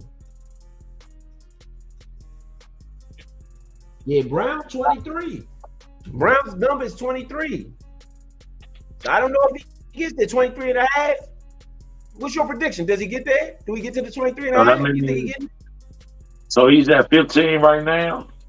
He's at So 15. like you say, he needs to score 8 points. He just they feeding him, but up, Tatum and up. Brown in the third quarter, though, had 16 together. So, and it's 3 minutes still left in the third. It's a shot, look for three, rebound, Hauser cleans it out, gives it to White. White looking for the three. He actually swings it to Brown. Brown to the rack. Brown is fouled. Looks like it's on the ground, though. It won't be a shooting So we foul. potentially got 2 of them 8 points coming right now. No, Because it they about to was, feed him the ball. yeah. Great Okay. rebound by Hauser. Hauser with a great rebound. Well, there you go. 1 of them 8 is down to 7 now. Yeah, he made, let me see, shooting free throws, 71-65. Brown with the shot. Good, yeah. Down to 7. Oh, he might get there. Big Son might Again, throw some light. again, bro. Yeah, I think you're gonna get there. They're gonna need him because the Dallas is about to try to make a push, so they're gonna need him. I agree with that. See? Oh, no, no. Oh, my good. Oh my goodness, bro. Vito in the building. Boston up by 8. Swings it. Vito was Gafford. good, bro. Oh, it is a What's that, scramble. fella? Kyrie with the Oh ball my back. good. Hey, bro. Kyrie Hey, bro. to the rack. Swings it. Hey, bro. To Keeper. Bro. Swings it. Bro. All I'm gonna Oh, say is he's going to do it. oh, you talking about That's Brown? all I'm gonna say. He gonna do it. I Brown, seen something you did, basket. Oh, the pullback. Woo! Easy, smooth, Bruh. smooth sailing Bruh. for Brown. 65. bro. Oh my god, he giving these boys crazy work right now. They keep giving them the ball. Oh, Yeah, oh my, Jalen Brown. oh my goodness. I don't know Celtics. I mean, not Celtics, Dallas. I don't know. Jalen Brown has the ball. Gafford is on him. Man on man. Ooh, he makes a man miss, swings it out wide open. Good shot. Boston with the shot. Boston is up by Oh, my. 13 in this game. Oh my goodness, that They're should be getting- good. this is- I mean, Oh this is my, not hey out bro, of hand. I told you they gonna try to make a push. That's It's what I'm getting out talking of about hand. right now. Nah, why did I Kyrie do trap, swings it, down to Gafford on the block, out to Kyrie, pump fake, Kyrie for 3. There go Kyrie's prop right there. Kyrie is now over his prop bet. If you bet with Kyrie, he is over his prop bet. White down on the other end of the basket, he gets fouled. If you bet with White, you might be out. You might be out of luck today. You're gonna be out of luck tonight. I ain't even touched that bet. You're gonna be out of luck tonight, baby. If you bet with White, you might be out of luck today, baby. If you bet with White. Shout out to everybody out there listening, man. This is the Nature Sports Podcast. Vito, got Uptown Vito in the building. What you got on this one so far, Vito? Other than the fact that Boston looks like they're about to sweep these people, nothing. I had a good interesting take on how Dallas could take this, and I'm just not sure if Jason Kidd has enough coaching experience to go back in the archives enough, man. I think they missed out on a great opportunity to answer at home They've started and besides the first game, they've started out every game. I mean, it's only 3 games in, but 2 games in a row they've started out with the lead in the first quarter, and somehow or another they find a way to let Boston get comfortable. And once they do that, they start putting foot to neck. Dallas is a really good offensive team. I just don't know if they got the answer for them on defense. If I was Jason Kidd, I would go into a zone, and I would make either Derek White or Al Horford beat me from the perimeter. I don't think that they could beat them if they line up having a man on the inside as far as Gafford or McGee. I think they can contest shots really well, but they are playing against their strengths right now by having Gafford or McGee in the game because of how Boston's bigs are able to either shoot or swing the ball to the open man or to the open driver. It speaks volumes to me that Drew Holiday is doing the job that he's doing, but I'd have to get Derek White, Jaylen Brown, or Drew Holiday in foul trouble if you ask me if I'm Dallas.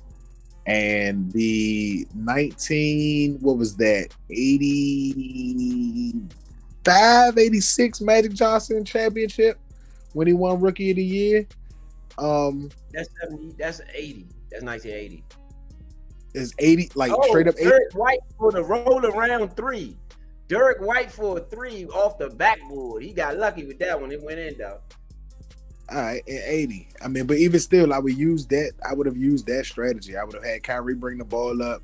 I would have ran Luka all the way down to the baseline, down screen, pop him right back out on the block. And you're going to have to deal with my best player on the post with one of your guards as a defender. And I'm hoping to get 1 or 2 fouls against one of your better defenders so that we can try to play our game a little bit more. But I don't know if they have enough to match up with Dallas. You need a third scorer. Goodness. Oh my goodness. Jaylen Brown takes it from the top of the key and just drives down the middle of the lane and throws it down something vicious. Bro, I didn't want to say nothing, bro. He is crushing that 8 points, bro. He is crushing that joint. I just got so excited I had to put it on mute when he did. He has 21. The 23 was his over under. It looks like he'll get that. Tatum and Brown both looks like they're going to reach. Tatum, Brown, and Horford all look like they're going to reach their props. It does look like Drew Holiday is going to reach his as well. He has 9 right now. It looks like he's already reached his. Horford has already reached his. Holiday has 9. His prop is 14. So it looks like he's going to reach 13 and a half. Is that looks like he's going to reach? I don't know if you White. Devin White is the only one. The only one that might be left out in the code. I don't know. I just had a feeling he wasn't going to score what he's been scoring all series tonight. I just had a feeling. And with that feeling, I just left everything alone. I said my little $10 might not be much, but it's what I got to bet with. And I'm not about to squander none of it on none of this right here. It ain't looking good, so I just left everything alone. Yeah. It's pretty crucial down there, man. It's pretty crucial down there. On the Dallas side, let me get some of the Dallas props in there. And let me go and see what we got on the over-under. Let's swap this out. See what we got on the over-under. Let's get back to the bet view. See what the over-under and the props look like right now, currently, in this one. Man, it don't look good, though, right now for the Mavericks. All the Mavericks fans out there, man, shout out to you. It don't look good right now. Y'all down by 15 at home. Game 3, a game you must have. No Porzingis. And you guys are still struggling, man. I know this ain't what y'all thought when y'all thought Porzingis wasn't going to be playing, but that might have been a Vegas fooling move right there, just to get y'all to bet with Dallas, knowing goodness well them people wasn't going to do nothing, man. All right, moving right along to the current prop. Oh, the current 11 and a half. Celtics are minus 11 and a half. If you took the Celtics from 6, bro. That's crazy.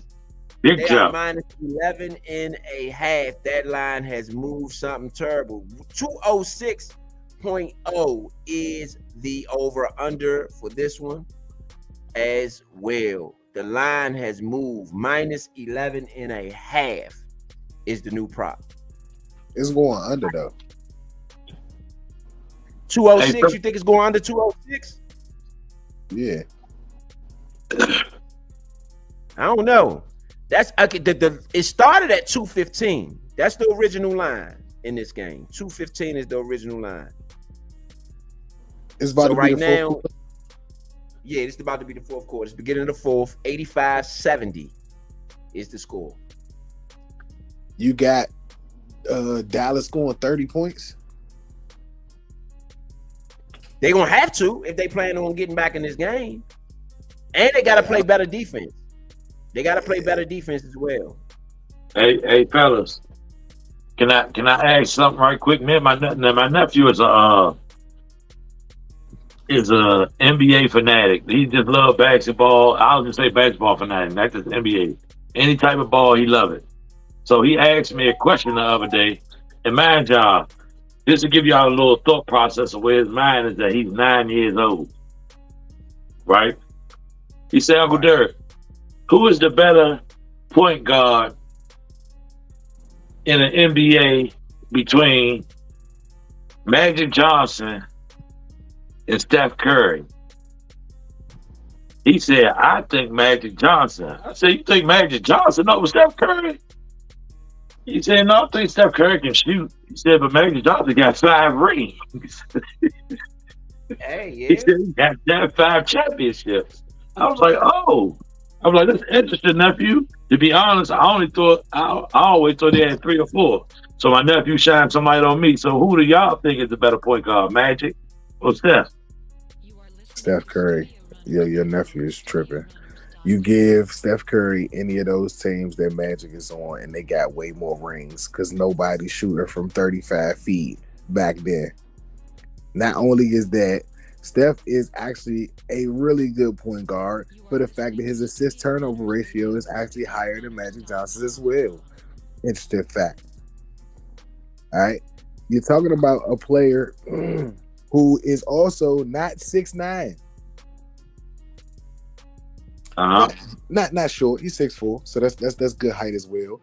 But 6'9" is a dominating size, and in that dominating size, my man Magic never was in the running for defensive player of the year. 6'4". He only 6'3".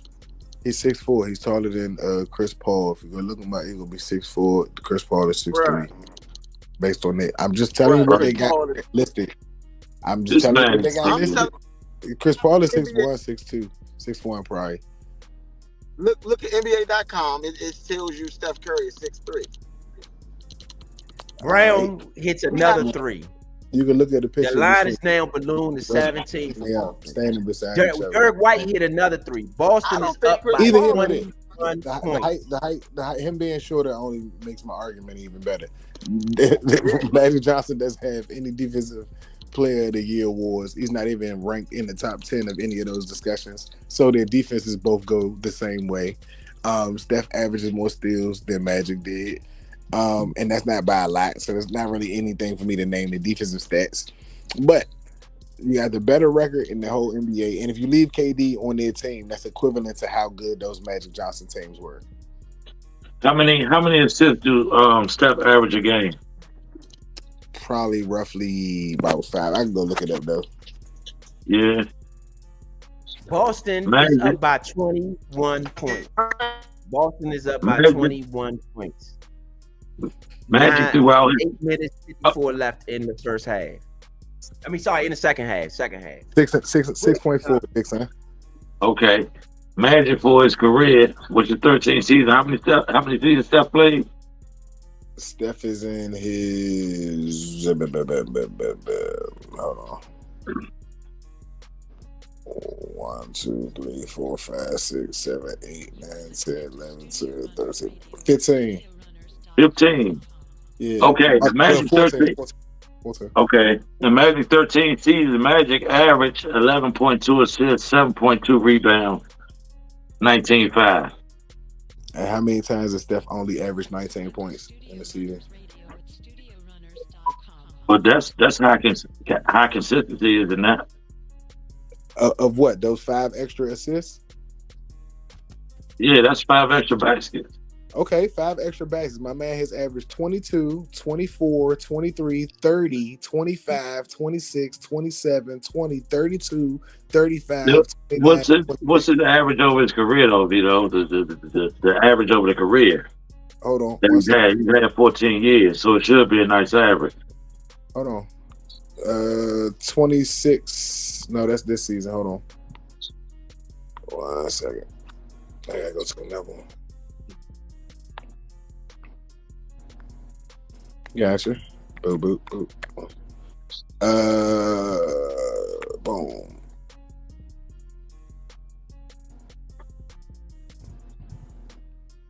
What we got? This. We have an average of 25 a game. Okay, 6 more points. Ooh.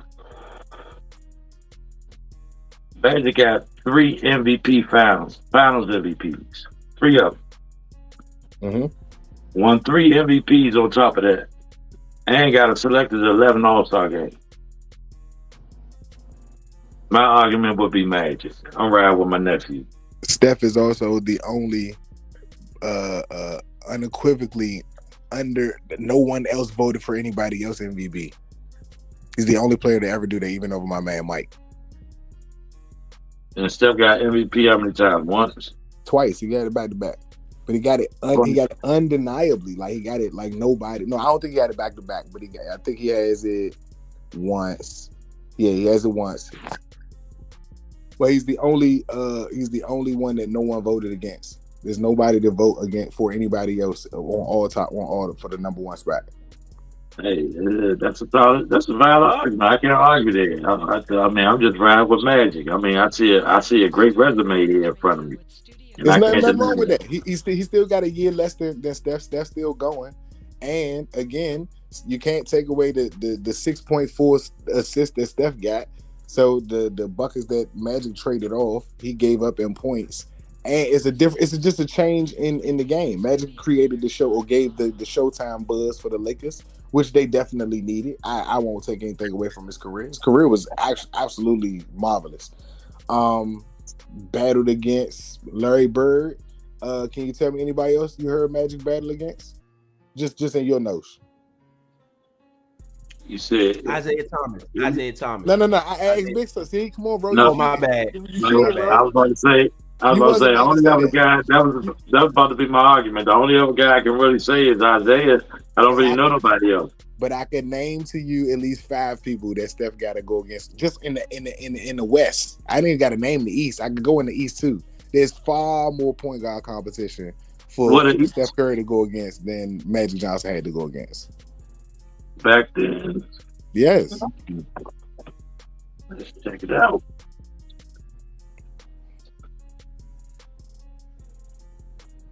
Because Magic, he went to the finals 80, 82, 85, 87, and 88.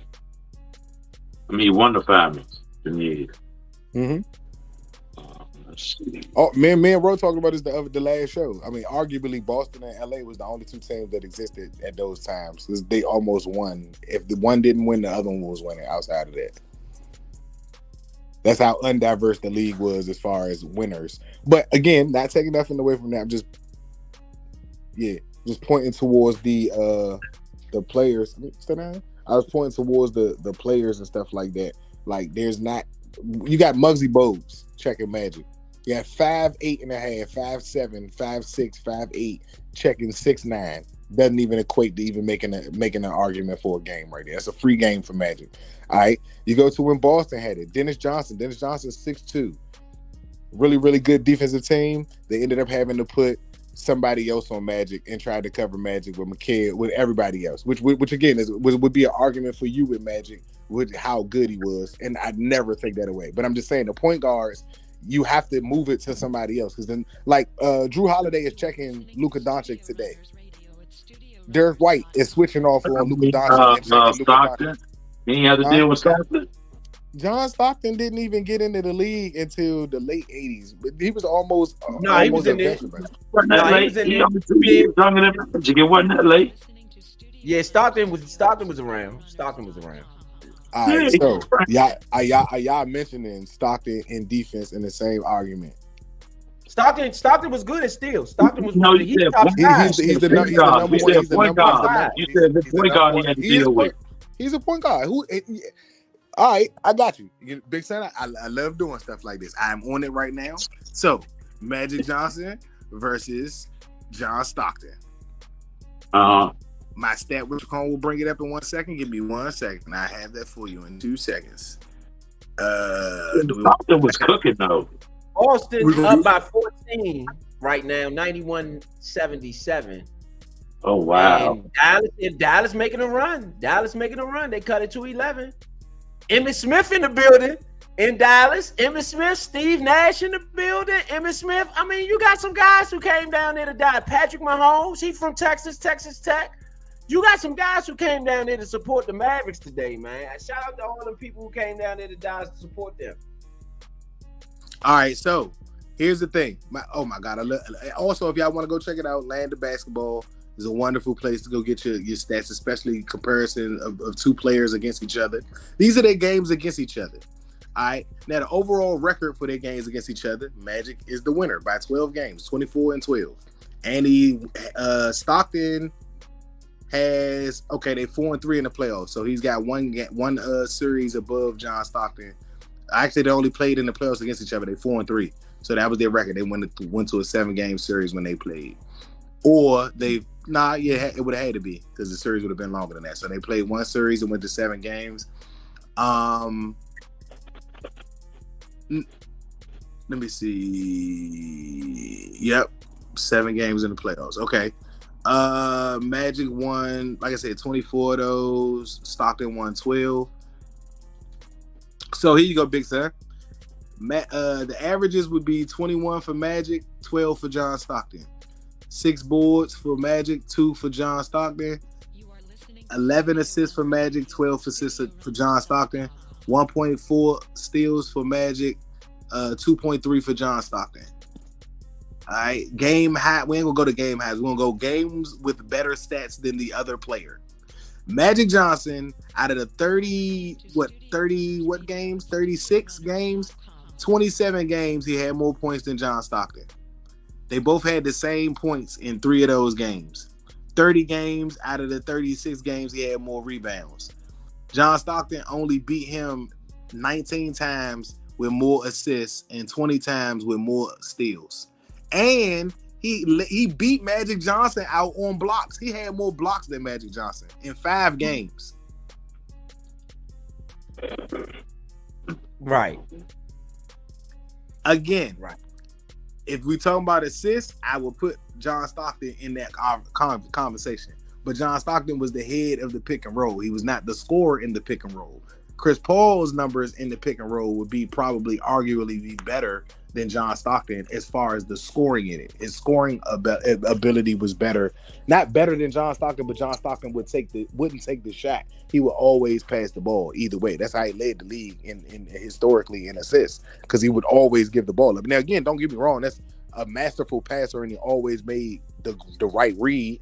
And again, Karl Malone was third in scoring because the acceptor of the pass was finishing at a high rate. I'm talking about head-to-head, who you got to go against. It was Larry Bird, not just because of the size, but that was the only person arguably going at Magic like that. And it wasn't that Magic wasn't, and I'm not taking away the fact that he was just dominant as a player, but Magic Johnson took a long time to develop a jumper. All right, he played to his strengths. The coach, who I give a lot of credit to, knew how to use him. He knew how to take advantage of a player being that size. And again, I think it was even better. It was just the way that the game was. The game wasn't really stretching the floor. Everybody was almost in the paint around that time. If you look at any of those replays, mostly it's at least 7 players in the paint half of the game. It's 2 or 3 people on the perimeter just trying to dribble and trying to create some space, but they all right there. So for Magic to be able to have success in an era where everybody played down there and he was essentially a point guard, even more. They was a fast break team. They was like a fast break team. The Lakers was a fast break team. Bro. See, don't. I know you know better than this. Don't go with me on this, man. I know they was a fast break team. that is when they were on the break. When they were not fast break team, their half court offense was all in the paint. Byron Scott even. You had Kareem. Why wouldn't you be? You got Kareem. I'm talking about the offense that they ran with Magic Johnson. Magic Johnson's 20 points came from almost in the paint exclusively. He didn't shoot no jumpers until they made the line. Until they made the line, my man Magic was shooting all jumpers. Not a lot, but he would shoot a little jumper. Go back to why. Listen to me. I literally just watched this 2 nights ago, so y'all catching me on fresh memory. 2 nights ago, I just watched this. If y'all go look at the finals and the playoffs leading up to it, and that same season, his rookie year, the fast breaks and stuff like that happened. Yes, they did. That was when they got the rebound and went on the breaks. When the team scored, they didn't go on the fast break. They brought the ball up, and Magic would bring the ball up to half court. He would pass it to Worthy or Byron Scott. Magic would run straight down to the baseline, get a screen from AC Green or Kareem, and would pop out on the first block. The first block, Magic would get the ball and would immediately score because the person that was checking him was too little to contest the shot. This happened almost 7 plays in a. I can tell you the game if you give me a second. And this is a season game. We did this 7 times in a row. This was their offense, bro. Once they started doing that, they had to try to put a big man on him. Once they put a big man on him, Kareem now had the 4 on him. And Kareem started dogging. Worthy started dogging. Byron Scott started getting extra room and stuff like that. The fast breaks were when they were flashy. That's what gave everybody the reason to stand up and be all happy and all that. And his no-look passes, all of that was beautiful. Their regular offense was Kareem in the post, Worthy on pass back outs from out of the post, and Magic being in the post. Dallas has got back in this game. Dallas is down by 6. With 6 minutes and 55 seconds left, it is an 87-93 ball game. Dallas has stopped Boston on 4 straight possessions. We have a game, ladies and gentlemen. Dallas is on a 17-2 run over the last 4 minutes and 25 seconds. They are on a 17-2 run. If you go to the line, let's get a line update. You are listening to Studio Runners Radio. Let's get a line update. Get you update on the line. It is -4. -4. Boston is 4-point favorites. The over-under is up to 210. You had a travel. Al Horford with the travel. Dallas ball. Down by 6. Can they cut it to 4? 3.5 is the line right now. Is the current line. 3.5 is the current line for this game. Y'all might as well get in where you fit in at. Let's get Point B back in here. Yo. Point B back in the building. Hey, V. I agree with you about the Magic thing, but I feel like John Stockton was a far better defender.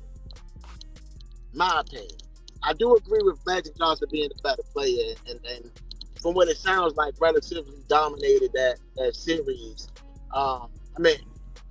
Dominated the head-to-head, not the series, but the head-to-head, 24-12. That's a domination. Scoring more points is a domination, but I mean, John Stockton got more blocks and more steals than you in those games. You know what I mean? So defensively, John Stockton was better at that time.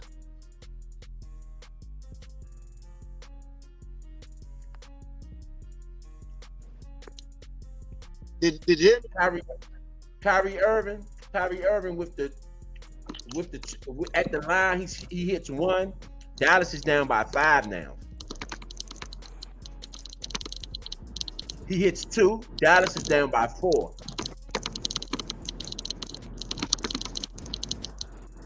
Irving has 30 points tonight. He has gotten his over as well. He has reached his over. If you bet with Irving, you won tonight, baby. You won. I mean, Kyrie only got 10 points in the second half, which is not what they needed from. They need more. Hey, Big Sam. Yeah. Magic has played 906 games, got 17,000 points. Steph got 882 games and got 21,700 points. Dallas ball down by 3. They have a chance to cut it to 1 or tie it up. Dallas ball down by 3. Irving to the basket, passes it off the lively, swings it to Washington for 3. Yeah, that's a whole nother year too. Oh my goodness. Oh, you got a collision. How many points does a player score in a year? You think? Brown and Doncic collide.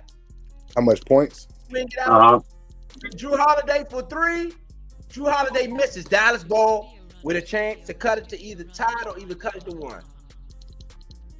Timeout, Dallas. Oh my goodness, we got a good one, y'all. How much time left on the clock? It is 6:25 left in the fourth. Dallas down by 3 points. Yeah, They came all the way back from 21 down. that is a very big momentum swing. Huge. And if Boston loses this game, man, that does not bode well for Boston. I don't think. Yeah, You don't. they came back from 21. Yeah, you don't go up 21 points up 2 games to nothing. 2,000 is a good number to score in the NBA. It's only been 2 players In to less score. than, they came down from 21 in less than a quarter as well. Yeah. No, it wasn't less than a quarter. Yes, Oh, it yeah. was. Yeah, it was. About 18, and they went up 21 in the fourth. Nah, they was up Yeah. 21. But They was that's up not 21 in the that third. surprising though. But bruh, nah, that is not good though. Dallas is a team. I'm with that's come Point. back I'm with Point. That's a momentum change. That'll change a whole series. Something like that. for y'all Yeah. forgetting game 1. Yeah, you put your foot on it. Are you forgetting game 1? No, But- I ain't forgetting game 1. Game one, they got it all the way down to 5 after being down almost 30, and they took it right up, back on up to 18 right They after. did. They don't They get the did. lead. It don't matter. You can fight this lead back down all you want Yeah. to. It only beats Boston when you take the lead. That's the only time they've ever lost these games, even though they the second team to give up these type of leads. If you don't get the lead, it's just cool that you came back. That shit don't mean that. No, I agree with that. I'm saying if they win, Doncic with the ball, Dirk White on him, foul, Dirk White. If they win, you got to do this for 4 more games. And I already said that I felt like Dallas was going to win this John 1, but 2 games at most, I feel like Boston could give up in a blowout just because of how they've played all year. They're not the greatest finishers in NBA history. They're according to their record, they have been, but giving up that many leads, I don't know if you can close out. Like their closeout is not as strong. Doncic is going to have to let Kyrie close this one out. If Doncic hasn't been shooting the greatest this game, he need to let Kyrie work. Brown to the rack, swings it out to Tatum, swings it out to Horford, back down in the post to Brown. Brown tries to hook Doncic. It should have been an offensive foul. Oh, they called Doncic with the foul. Bad call.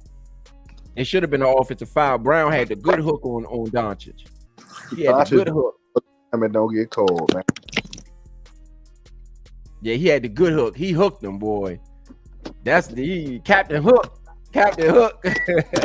Welcome to America, Luca. Yeah, that's a bad call. Horrible call. The NBA Finals, man. I need y'all to do better, refs. I need y'all to do better, man. And that means you gotta call them offensive fouls on Luca, bro. You gotta look at how many they don't call on that man. Nah, but that was pretty obvious. That was hook. I think they challenged it. Dallas challenged the call. What I'm saying to you is that it pushes off like 60% of the time, bro, and it does not get called, bro. Nobody's crying about that. But a hook is different to me. He It's a be little having bit of full a- extension, bro. It don't be like the forearm. Luca whole hand be out.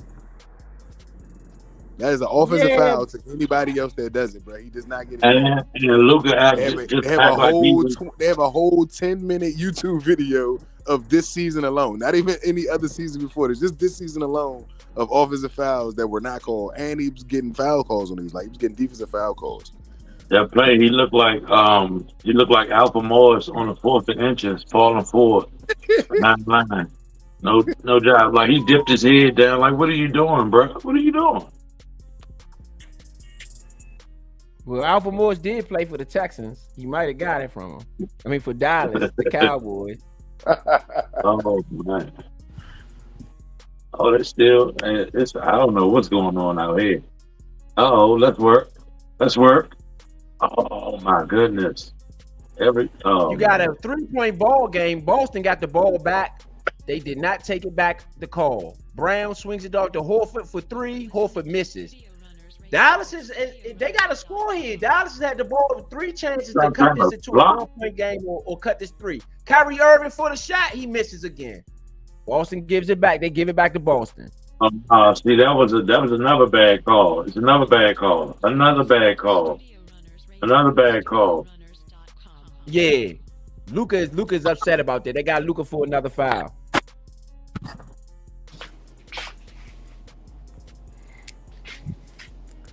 They got Luka for a block. Brown was a little OC too. I'm gonna be honest. Brown was OC on that play. Yeah, he pushed off and everything. Yeah, he was OC. He was OC. He just was coming upfield. I mean, up court, OC. Challenge. Now they challenge. I wouldn't have challenged that one. I wouldn't have challenged that second one though, because they're gonna say that Luka wasn't stationary. Yep. I would have challenged that one. I don't challenge the charges as much. They at home though, so it may be just to get a breather, get a little extra win. Yeah, it could be. They have come back from a large deficit, so they need their starters in the game, so they need to win.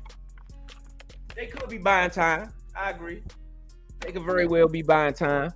Y'all listen to the Nature Sports Podcast, bringing y'all the NBA Finals. Man, we got a good one here. Dallas down by 3, 93-90. Late in the fourth quarter. It looks like this one is going to go down to the wire. Looks like this one is going down to the wire, man. I don't know, Luka. From that angle, I don't know. I'm telling y'all, my man is not a defender, bro. It's not what's happening. You don't know. You don't. The current line was 203. I'm gonna just say he don't know how to play defense. I can't say it. He don't know how to take a charge, man. No, Leo, you hit Leo?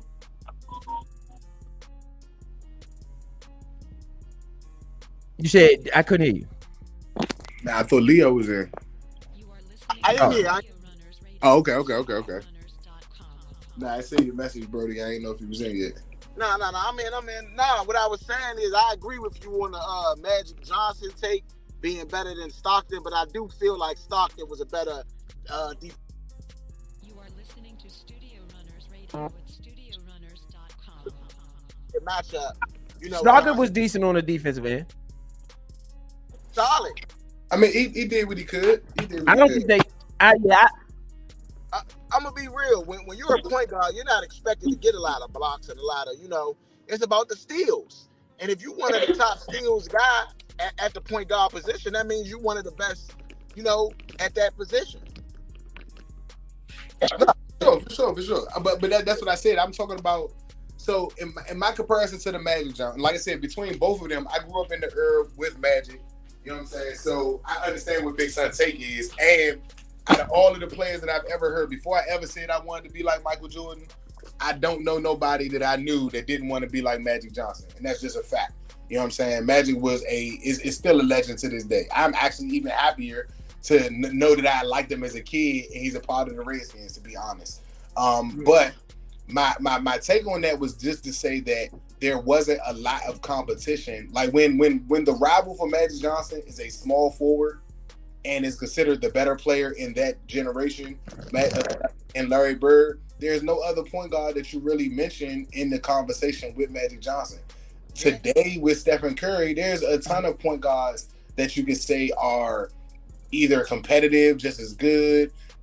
It's just they just in the conversation. You know what I'm saying? And I don't think that 20 years from now, when people had it, Steph Curry was he the best conversation, I don't think they're going to forget the names of all of the other guys that are in the league that are memorable as well. Like I said, he's played with Chris Paul's. He's played with the with the Mike Conleys. The Mike Conleys are maybe not going to be on the top list of everybody talking. He's a really good defender. Like I said, Chris Paul is gonna go up there automatically. The Shea Gildress of the world is gonna go up there. He only probably got maybe like 4 years of going against Shea. You know what I'm saying? But Shea's gonna be remembered. I think Shea's a really good point guard who should be a two. But hey, Magic should have been a three. As long as you at the spot and you running the show, that's what your position is. I mean, I don't know, man. I feel like Steph Curry is gonna go down as the greatest, probably the greatest point guard of all time. Um, and the only reason I'm saying it is because, like, this is just the way I feel. Like I said, I feel like the NBA is playing Steph Curry's game, and as long as they play Steph Curry's game, you know, I feel like he's going to be relevant. Like Steph Curry could be a Cal Korver that literally don't go to nobody's team, and I'm not saying he leaves Golden State, but like they just shoot threes. You know what I mean? For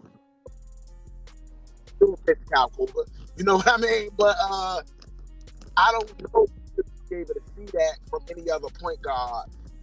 And don't get me wrong, there's been other good point guards that's been successful at doing similar, but not like he does. Like Trey is similar, but just not like Steph.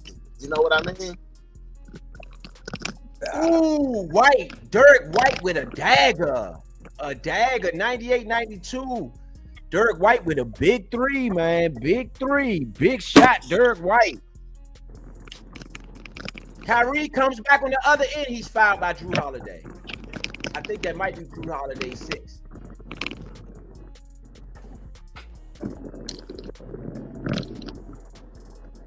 Drew Holiday with the great pass to Derek White. But Derek White with the cold, man, ice cold shot. That was an ice cold shot. I ain't gonna even lie. That was ice cold, man, by Derek White. Shout out to Derek White for that one. That was ice cold, ice cold, ice cold.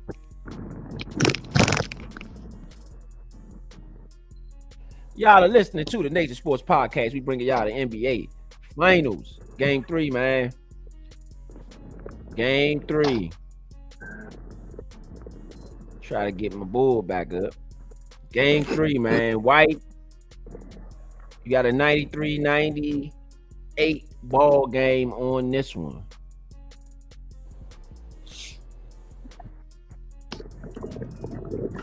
Yes, indeed.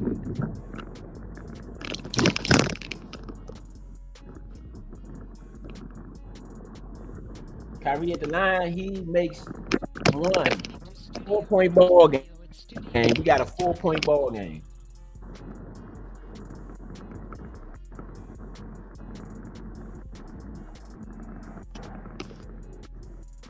We got a 4-point ball game.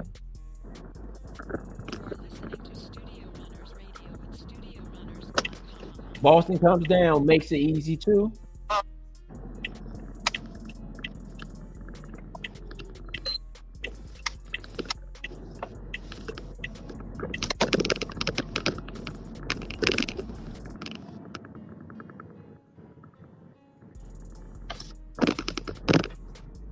Good shot. Dallas comes back, score. It's under 2 minutes. 96-100. 149, 148. Derek White with the ball. On the other side, we got a 4-point ball game. Derek White swings it. Tatum with the rack. Going to the basket to the right.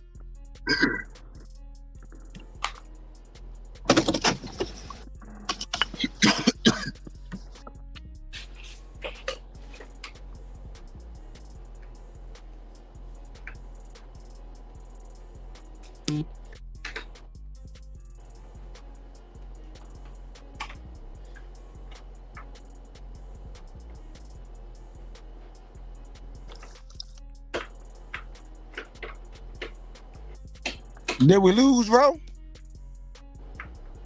Nah, I think the whole jump with it. Nah, I think we did.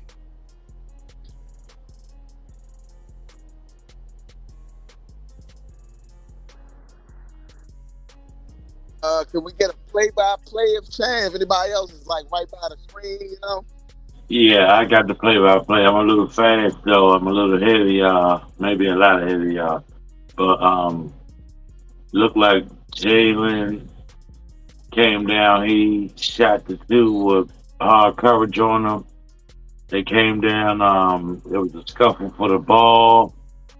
Al Horford had the ball. He dove for it. When he threw it out, Oh.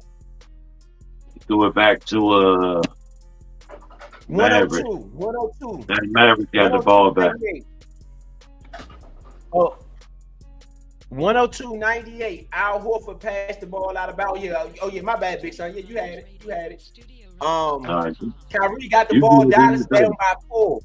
36 left. 35, 34. Kyrie, top of the key. Top of the key. Kyrie, they down by 4. 28. 10 seconds on the shot clock. Kyrie for 3. Misses. Misses. Boston ball. 22 seconds left. Kyrie misses. Game So, on the line. and it ain't gonna get over that 206 like I told y'all. I called that before the third quarter even ended. Yeah. Al Horford was checking Kyrie too. Al Horford with the defense on man-on-man defense, top of the key on Kyrie Irving. 38 years old, center, playing for his first championship. Dirk White at the line, shooting 2, with a chance for them to go up by 6 in this one. He makes the first one. White makes the first one.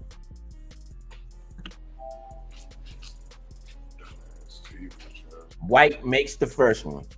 Looks like Boston might walk away with this. Yeah, told y'all don't panic, man. Don't panic.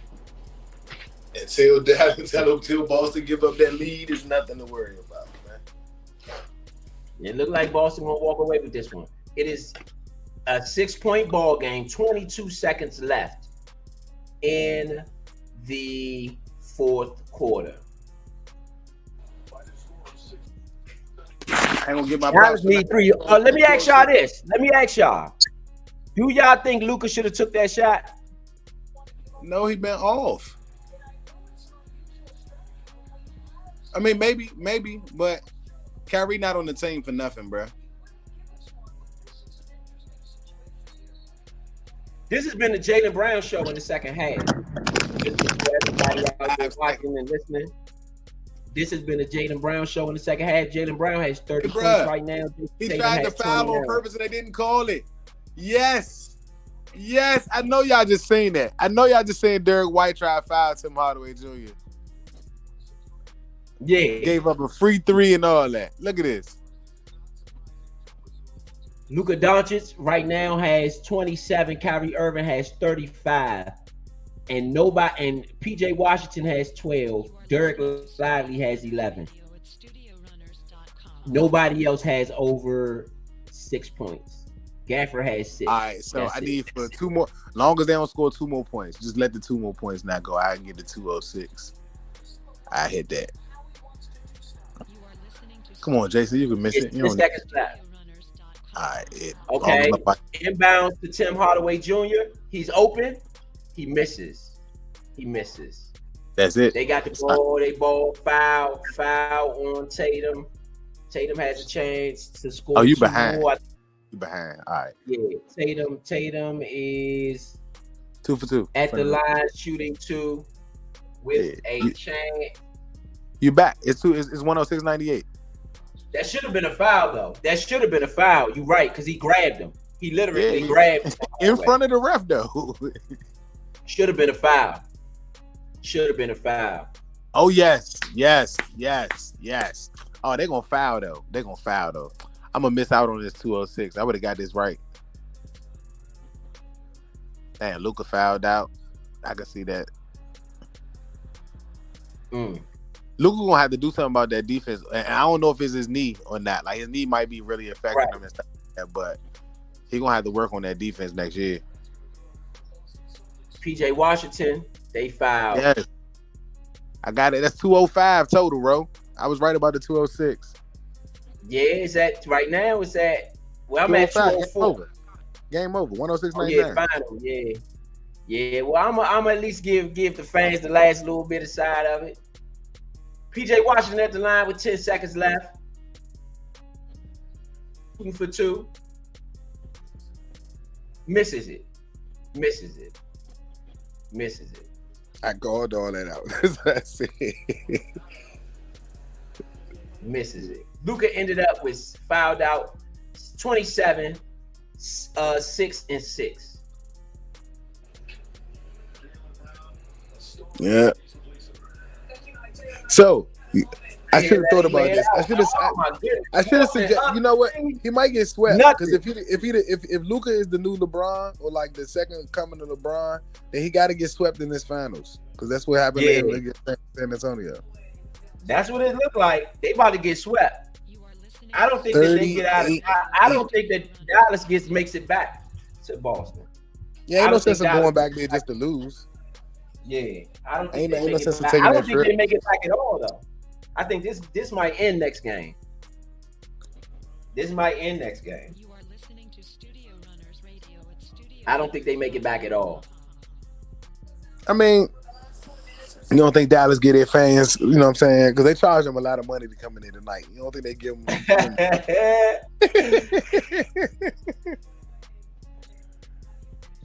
Man, shout out to all the Mavericks fans out there. It don't look good, man. It don't look good. It sure don't. It don't look good for us out there. It looks I'm one great. of the fans of the Mavericks, bro.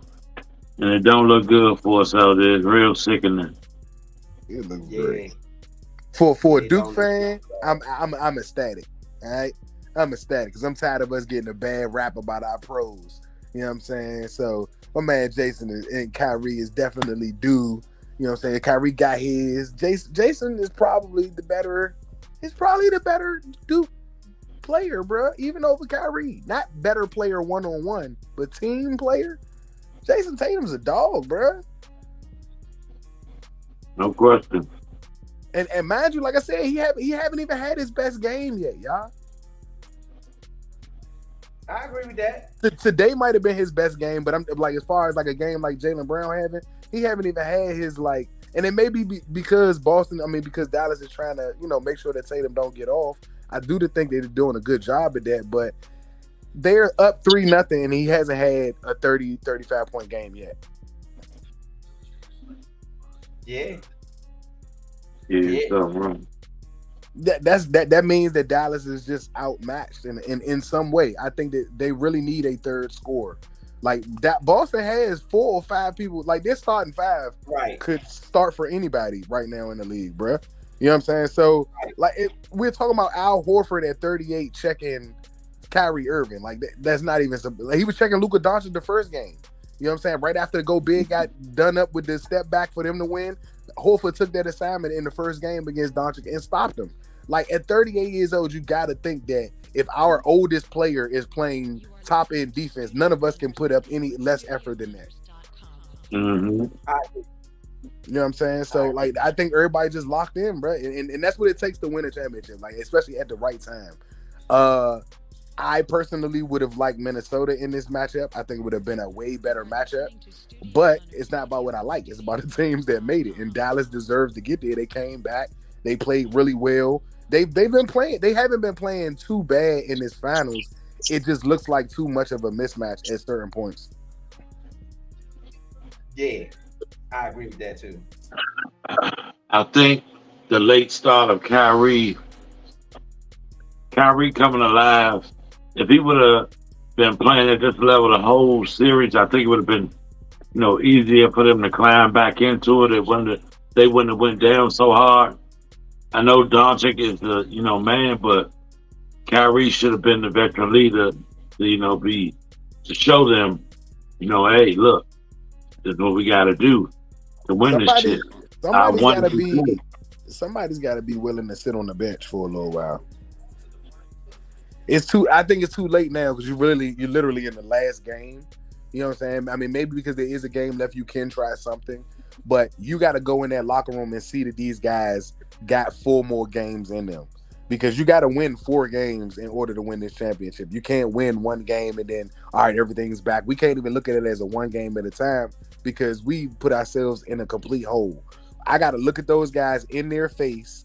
I got to look at them after they get out the shower, after they finish cussing themselves out and all that, and see if they are willing to win this series. Not win a game, the series. Because just like Rose said, like I mean, like Leo said, like does it go back to Boston for us to have to come back here and like do we win one game for us to have to come back here on what Monday? Like it's not worth the trip to me. Like I don't want to take that trip back to Boston unless we plan on winning in Boston. I don't want to go up to Boston to just let them win so that they can finish off their championship run. If we're not going to win and everybody not bought into it, then we might as well just let the last game be Friday. That's what I say. That's what I say. They should just collectively toss in the tile. if that's what it is, Good luck next year. Yeah, we just get him next year. We get him in. Oh, y'all for Luka. It's losing people money right now. Yeah, that's I all was y'all. I just like, man, we'll get it back. And it's weapon. When nobody You said what? it's humiliating to get swept in the finals. They better not. It is.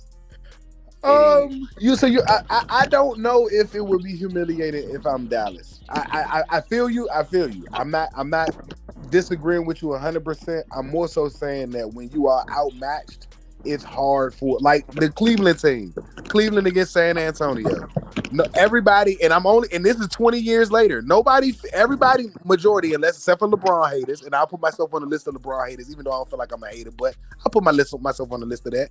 Outside of the LeBron haters, everybody feels sorry that he lost that finals and getting swept. But because he was completely outmatched for everyone saying that he had no teammates and he was by himself, which is crazy because that playoff, all of those players that were nobody in the finals were somebody then. But in the finals, he didn't have no help, quote unquote. So people let that sweep go. They were outmatched by two of the best big men ever. Tony Parker and Manu Ginobili were in their primes at that time. It just wasn't a team that Cleveland Cavaliers team was supposed to be. I don't give him a pass to that. I don't know about everybody else. You're gonna be on the list of LeBron haters. I'm on 2K every night. I'm on the basketball community every single day. I talk to LeBron people who love him over Michael Jordan every day, and I have a whole book catered to this whole Michael Jordan thing and why it's not even an argument. But I listen, and everybody that argues that first finals that he lost is because he don't have no teammates. He was only one on his team, and he played against the San Antonio Spurs with Popovich, Robinson, Duncan. Like excuse me, not Robinson, but with Duncan, with Ginobili and Parker, and nobody feels like that team was supposed to be beat in comparison to using a Cleveland Cavalier team with no Kyrie on it to play against. Look. I'm sorry, bro. I don't give people those excuses. You get to the finals. I don't give Tom Brady that excuse when the Giants beat him and he was on a better team. I don't give nobody no excuses, bro. I don't care if you win, if you lose, if you get to that spot and you don't make it competitive, if you didn't get the job done. I don't care who you are. But you don't make Tom Brady not the GOAT because he didn't beat the Giants. No. I didn't say that. But I'm not giving him a pass on that Super Bowl. But you're not even gonna bring the conversation up when it's a GOAT talk. You're not gonna say, but he lost to the Giants. You're not gonna say that. You're gonna leave it as I do. I normally do.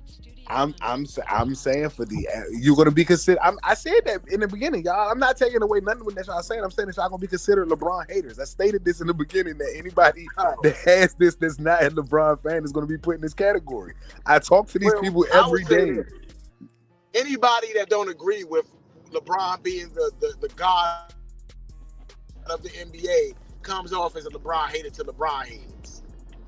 Yes, that would be the same thing as saying Beyonce can't sing to the Beehive. Like they gonna be on your head. Right, and I agree.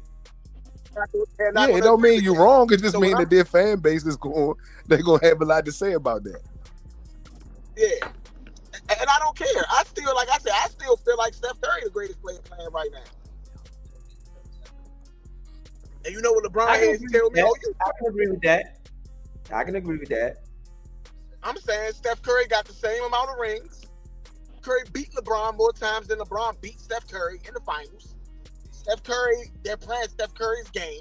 Like, in my opinion, everybody get a ring. When LeBron came in the league, they touted him as the king of the league, and king is King James. Everybody come get a ring during his, like, now Tatum about to get a ring. during LeBron's last era. When Jordan had his prime, his era, his whatever, nobody got a ring till he retired. Yep. I said this too, bro. You ain't gotta sell it to me. I already bought the tent. Yeah, so Yeah. Horford, I've been drinking this tea since I was a kid. You know what I'm saying? LeBron is yeah, the only Horford about to person I finally blame. get his ring. Horford definitely is LeBron's era, and he is about to get his ring. Yeah. Horford is definitely LeBron's era. Yeah, but with LeBron, I blame only him that they didn't win that. I don't blame everybody else since they was just role players. I blame the player, the star. Allen Iverson got to the finals. Guess what? Everybody always say, "Hey, I ain't win no championship." Ain't nobody saying he got to the final, but he had a slump team and he got shit. Nah, he didn't win. He did have a slum team. I'm sorry. So what? So what? He still didn't win. You AI. But He had guess the what? comeback. AI did win. He had the He comeback. won a game. He won a game. He didn't get swept. And there we go. And there we go. That's He what I'm didn't saying. get swept. That's what I'm saying. But a that's what I'm big saying. difference. People don't give AI the pass for not really winning the finals. They always say, "Oh yeah, he was good or whatever," but they don't give him a pass for not having. No. That's because Philadelphia fans equate that one game to being the championship for them. They knew that they knew that it was almost impossible to beat Shaq at that time, and for them to make it, they knew that they had the best player on their side that would give them a chance. That one game is in Philadelphia's sports history, regardless of whether they got swept after that or not. And again, if they would have got swept, I don't think they would have held on to that series as much as they have outside of that one win. Yeah. And if you LeBron, you got to give Cleveland one win. They had never been to that spot before you got them there. You got them there. And everything you was in the playoffs, you were no longer in the finals. Yeah, and that's what I mean. By you got to be the one to do it.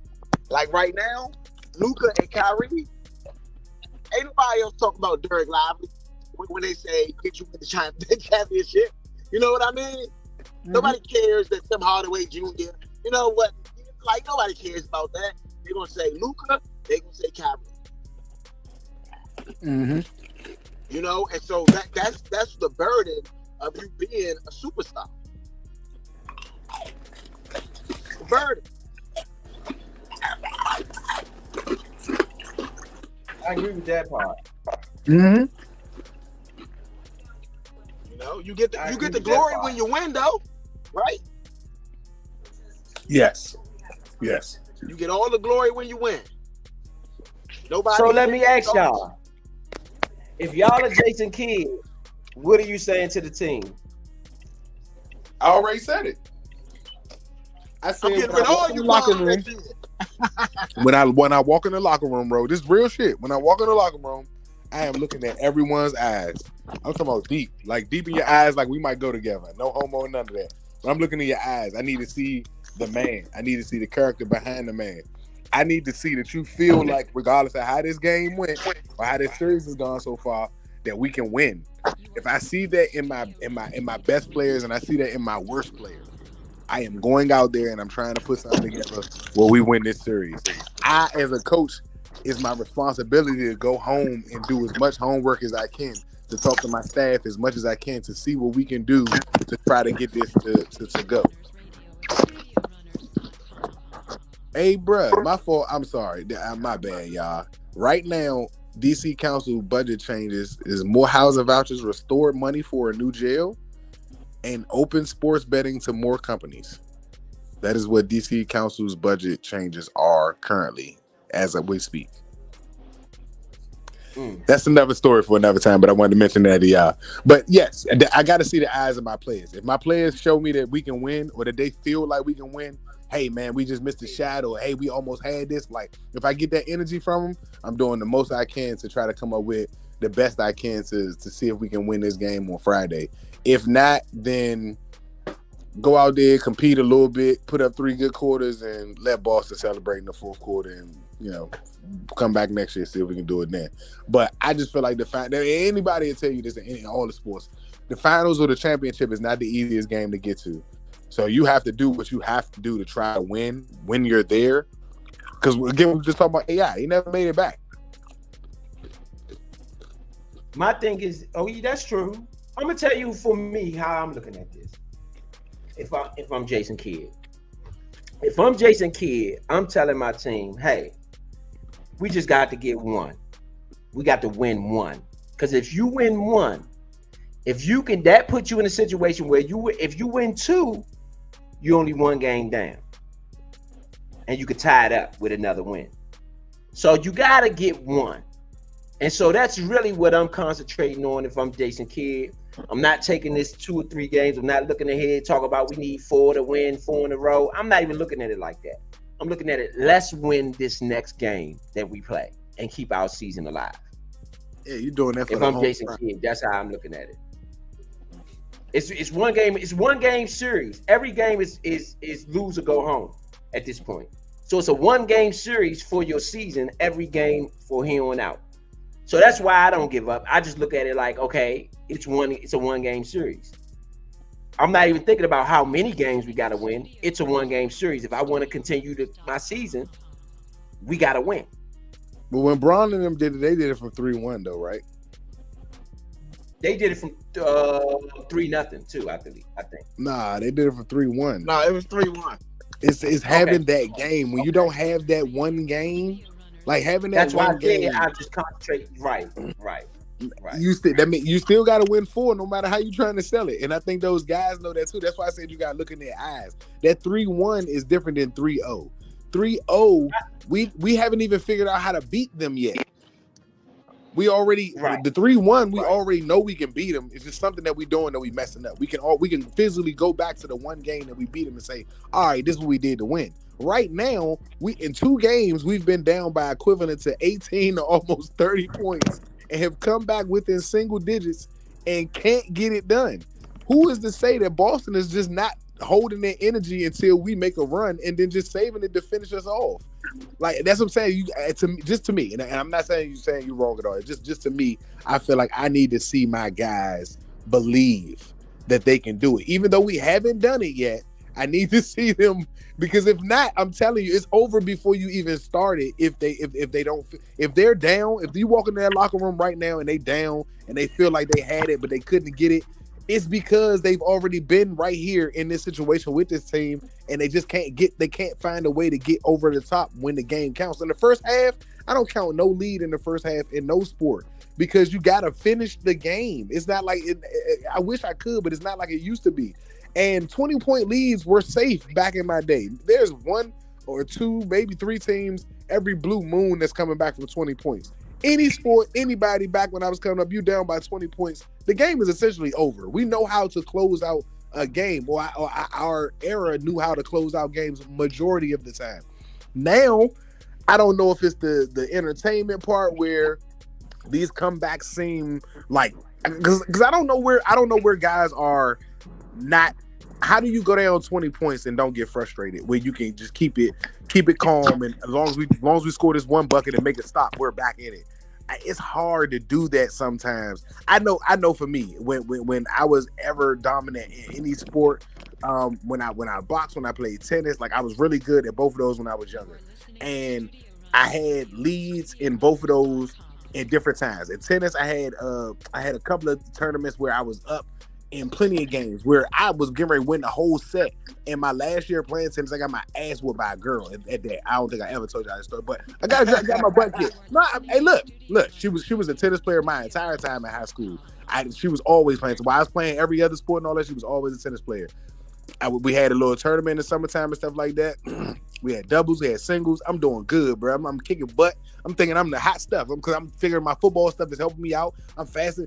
And this girl never moved out of 4 spots. I was running my life away, bro. By the time I got to 30 or 45, I was dead tired, bro. I'm talking about tired. And she literally stayed in 3 or 4 spots the entire day, just kept smacking the ball back to me. I think she was playing with me, just like, too, and just doing the shit on purpose, because she could have got it out. And she just kept doing it, just kept running me across the jump. I was so tired, bro, that I could not. Bro, she won on like 4 straight serves. I couldn't chase the ball, bro. I had no energy to run after the ball or nothing.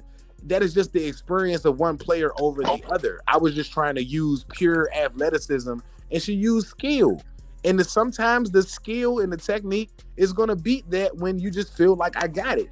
Luka Doncic, and not to be long-winded, guys, Luka Doncic to me is a great skilled player, but he's what the NBA is trying to do with bringing the FIBA to the NBA, and I'm happy that this is going this way because the guys, like our people, not to make it a race thing at all, but our people have to be in tip-top shape in this league. We cannot get away with looking like Luka Doncic and being a top threat in the league and getting all of the money and looking good. The James Harden's tried it. And you see what they've done? They've never made it to the finals because they won't allow that for us. You got to be at tip-top shape. The other players aren't going to accept you being lazy and feeling like you're going to be the man. You got to play defense against somebody. And these guys are doing a really good job at treating a very good offensive player like he's normal. And Luka's numbers aren't those of a normal player. He's scoring really good. You're supposed to be extraordinary in the finals. You're supposed to be phenomenal in the finals. And I've seen this Luka before. I've seen this Luka in plenty of regular season games. You need a 40 to 45 point game from Luka. Or if not, Kyrie and Luka have to score 30 apiece. It's not going to work any other way. And then so far, what I've said is happened. Neither one of them have had that game where it's like, okay, yeah, they should have won. AV, Mouse brought up a very good point. Mouse just said we seen the same Luka in the bubble where he was going off at first, and then I know he just dropped off the face of the planet. Dropped off. So we have seen this Luka before, you know? Yeah, that's what I say. It's just not. I like I say. I know when Michael Jordan got to the playoffs, there was a different Michael Jordan. And I know it may be hard for kids who have not seen him play. I'm not talking about replays. I'm talking about the Michael Jordan in the season is Michael Jordan, got commercials, air up there, everybody's rocking the shoes. And then playoff Michael Jordan is something that you don't want to miss. I agree. Because you know something's going to happen. It was very similar to how Ant Edwards was playing in the second round going into the third round of the playoffs. It's just something that you needed to be there to watch. You needed to see what this kid was getting ready to do. And that was Michael Jordan every single night in the playoffs. That's why the flu game stood out so much because he was phenomenal in a game where he's supposed to be sick. He's already performing at a high level before I get there. And then the game that you're sick, you don't just play well. You played almost just as good as you did when you weren't feeling bad. Yeah. It's not like he put up 20 and had 7 rebounds, maybe 4 assists, and it was like, damn, he hit a couple of good shots that helped us win the game. That was a good game, Mike, even though he had the flu. No, he was still the leading scorer on both teams. Do you know what 38. That takes? Yes, that's what I'm saying. 38. Like, do you know what that takes for you to be the leading dog on both sides and you sick? They poisoned you. Yeah, they poisoned him. Literally, right, literally. Yeah. They poisoned him. So, no, I agree. Well, let me ask y'all, whose fault is this tonight? Who's this? Because Porzingis wasn't there for Dallas, obviously. Porzingis wasn't there. Dallas wasn't able to take advantage. Who's this law? Whose fault is this tonight? Jason Kidd. Who y'all got the law on? Jason Kidd. Kidd. Kyrie Irving. Kyrie had 35. He was supposed to have 40. Luka I'm gonna tell you why. Listen, because Kyrie, you haven't showed up in these other 2 games, right? These other 2 games, you really was very dismal, you know. And so you get a chance to redeem yourself. You know what I mean? You get a chance to, move up. And in my opinion, you do score 35, you have a good game, but you don't go out there and take that game for your team. And you're a superstar. You're not, like everybody else. You're not even like people consider you above Jaylen Brown. People consider you, if not above Tatum, same level as Tatum. No, I wouldn't say that. A lot of people do. No, they don't. A lot of people consider Kyrie that guy. You can go to Twitter right now, and there's a whole debate about people considering Kyrie a star and not a superstar. This is the debate that people have had since he's been apart from LeBron. That's why he partly left Cleveland, because he wasn't getting respected as a superstar. When he went to Boston by himself, That was his chance to be a superstar, and because he didn't get it done there, he's been considered a star since then. That's why they added help like they did in New York when he was with the Nets, and with Dallas. That's why he's Robin to Batman of Luka Doncic, because he's not a superstar. I agree, but I'm saying a lot of people consider him that. You know, that's why the conversation is even being had. Are you a superstar? You know, he just got really good dribbles. But no, I mean realistically though, like realistically, he's got Yeah, really good. he had 35 tonight. He did have 35 tonight. But what I'm saying is they're not having this conversation about Derek White. Is he a star or superstar? Because he's on the team with two other bona fide superstars. But what I'm saying is that they're not having these conversations about somebody that isn't in the conversation. He's in the conversation. When Kyrie was on the same team with Harden and KD, you believe that Kyrie was the best player on that team? No, what I am saying is that he's being considered that. So if you're being considered as that, then you need to step up and show do your thing. When you get a chance, just go to Twitter for me or ask Twitter Kyrie a superstar. I don't think nobody considers him a superstar, listen, bro. I understand what you're saying as far as he hasn't lived up to that role. Get what I'm saying? I definitely I agree with you there. He hasn't lived up to the superstar role. But what I'm saying is that when they're talking and they're having these conversations about NBA superstars, Kyrie Irving name gets thrown in there, even if people say, well, nah, he's not really. You know what I mean? Where at? I want to go find this. I'm asking for myself. I'm literally like an interested kid right now. I didn't know this, and I'm a little surprised. As a dribbler, yes, I don't remember anybody ever saying that. I don't know the last time outside of Allen Iverson, a 6'1" guy, being known as the superstar scorer in the NBA. I'm waiting for someone to pour more. I think superstar. You have to be one of. You have to do that. You have to score. You can't be a superstar assister. You can't be a superstar rebounder like without scoring some points. I agree. You can be a star. You can be Tristan Thompson. Tristan Thompson, you know how Tristan Thompson is a superstar because he dates a Kardashian. That's the superstar in him. Kyrie Irving is a superstar because he bought up a book that made him anti-Semitic. He's a star. He's not a superstar, bro. Hey, I'm not saying he is. I'm saying that if you are being talked in these conversations of the best point guard, of the this, of the that. No, when the heck did anybody put him in the best point guard? Hey, man, come on, man. Hey.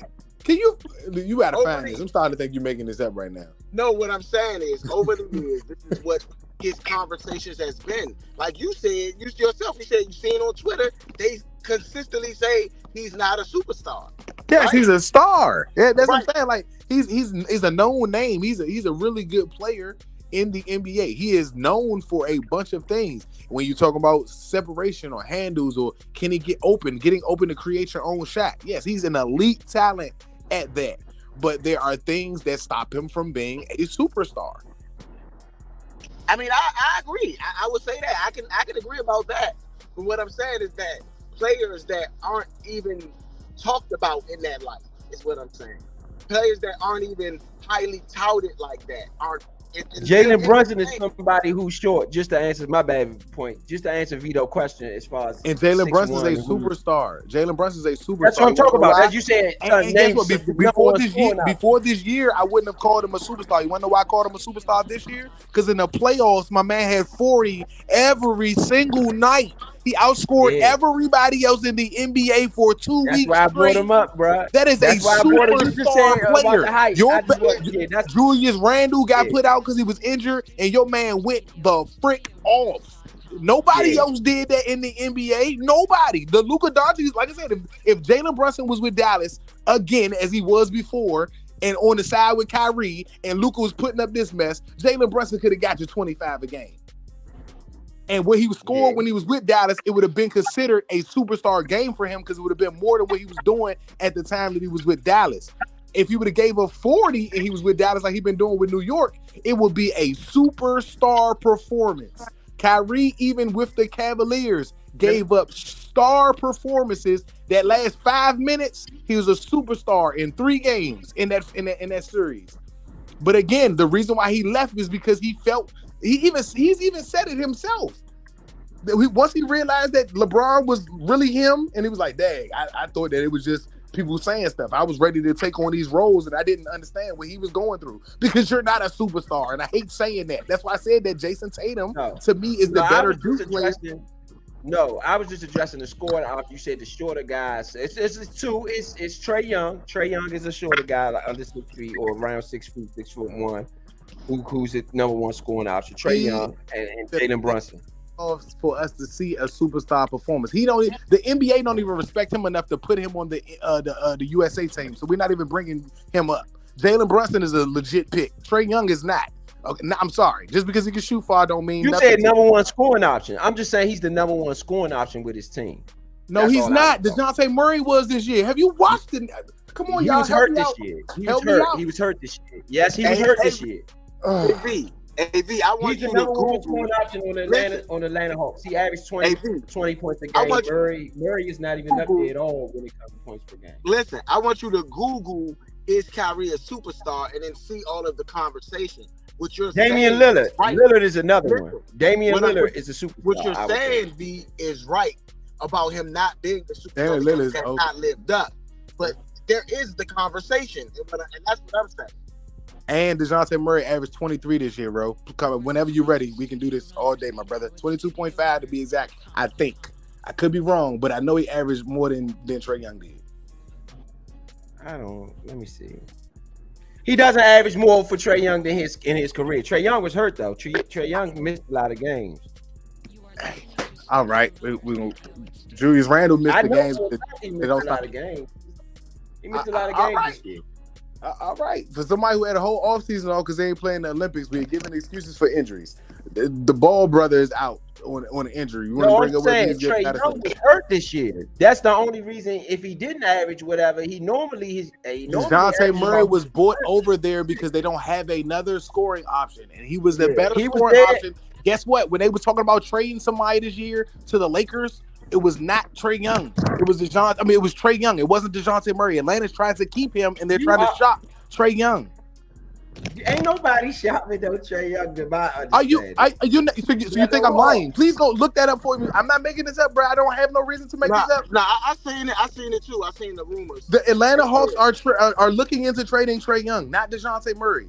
Next opportunity, if you like, bro. DeJounte Murray was the leading scorer with the Spurs before they got Wemby and all of that. He is the leading scorer with Atlanta. He would have been whether Trae played or not because he's a better player right now.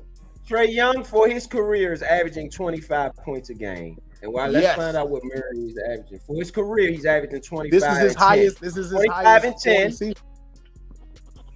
25 and 10 for his career. That's what Trae Young is averaging. So I don't think Murray is averaging anything anywhere near that.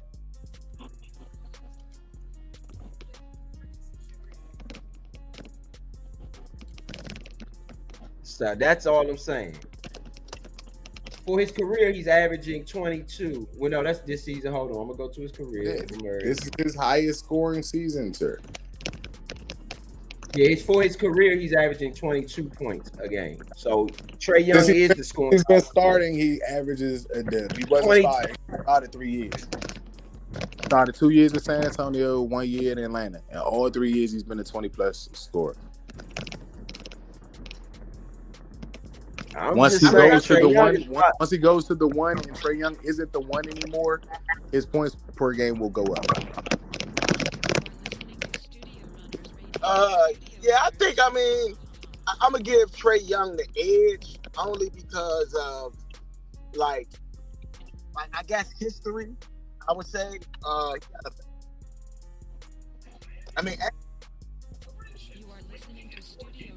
that's pretty impressive. You said what? Averaging 10 assists is pretty impressive when you average 25 points. That's still really his turnover ratio and the fact that he gets all of his points that he scores put back up on him. I didn't say that he was the greatest defender. I said it's impressive. 25 and 10 is pretty good.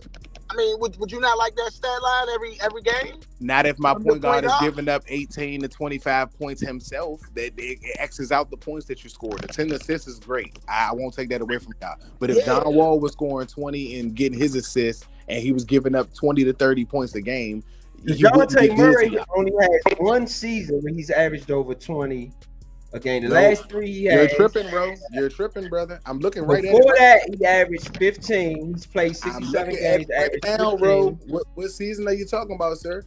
2020, 2021. I just told you he did not start. He only started for 3 seasons. He started 67 games. He started 67 games. Hold on, bro. It's right here. He started 67 games. In 2019 to 2020, he started 58 games. He averaged 10 points a game. In 2017, he started 48 games. He averaged 8 points a game. You're right. I just said games started 48 and 8. 48 games is half the year. Yeah. That's why I said. That's why I say he played in 81 though, so he was coming off the bench. You can see. But the other season he wasn't. The one where he averaged 15, he started 67. He played in 67 games. Bro, he's only playing 55 minutes a game. He's not even a main player on the team. He was averaging 31 minutes a game, and where he played for 67 games, he averaged 31 minutes a game. And I know that was his first. That was his first season starting the whole year. That was the San Antonio's worst year. Right. And then the next they season, let him go. Right, but he averaged 21 the next season, then 20, then 22 last year. The last 3 seasons, he's averaged over 20, 21, 20, and 22. Out of position, and he's starting out of position. Trey don't start out of position because he can't. He only playing the point guard. DeJounte Murray's a point guard. He's having to play the 2 because he was on the team with Trae Young, and he still averaged more points than he did when he wasn't a starter or when he was a starter in San Antonio on the losingest team in the world. They don't have no big, but they just got a big man. Not going the other guy. They got Capella. They got Clint Capella. Clint Capella not with Atlanta. Oh, he was. Nah, he got traded. He got traded. They got another guy. During the DeJounte Murray trade, right? No, Capella and Murray played together for sure. Oh, they did? Hold on. I thought this was his first year in Atlanta, right? Nah, this is second. Oh, okay, my bad. That's on me.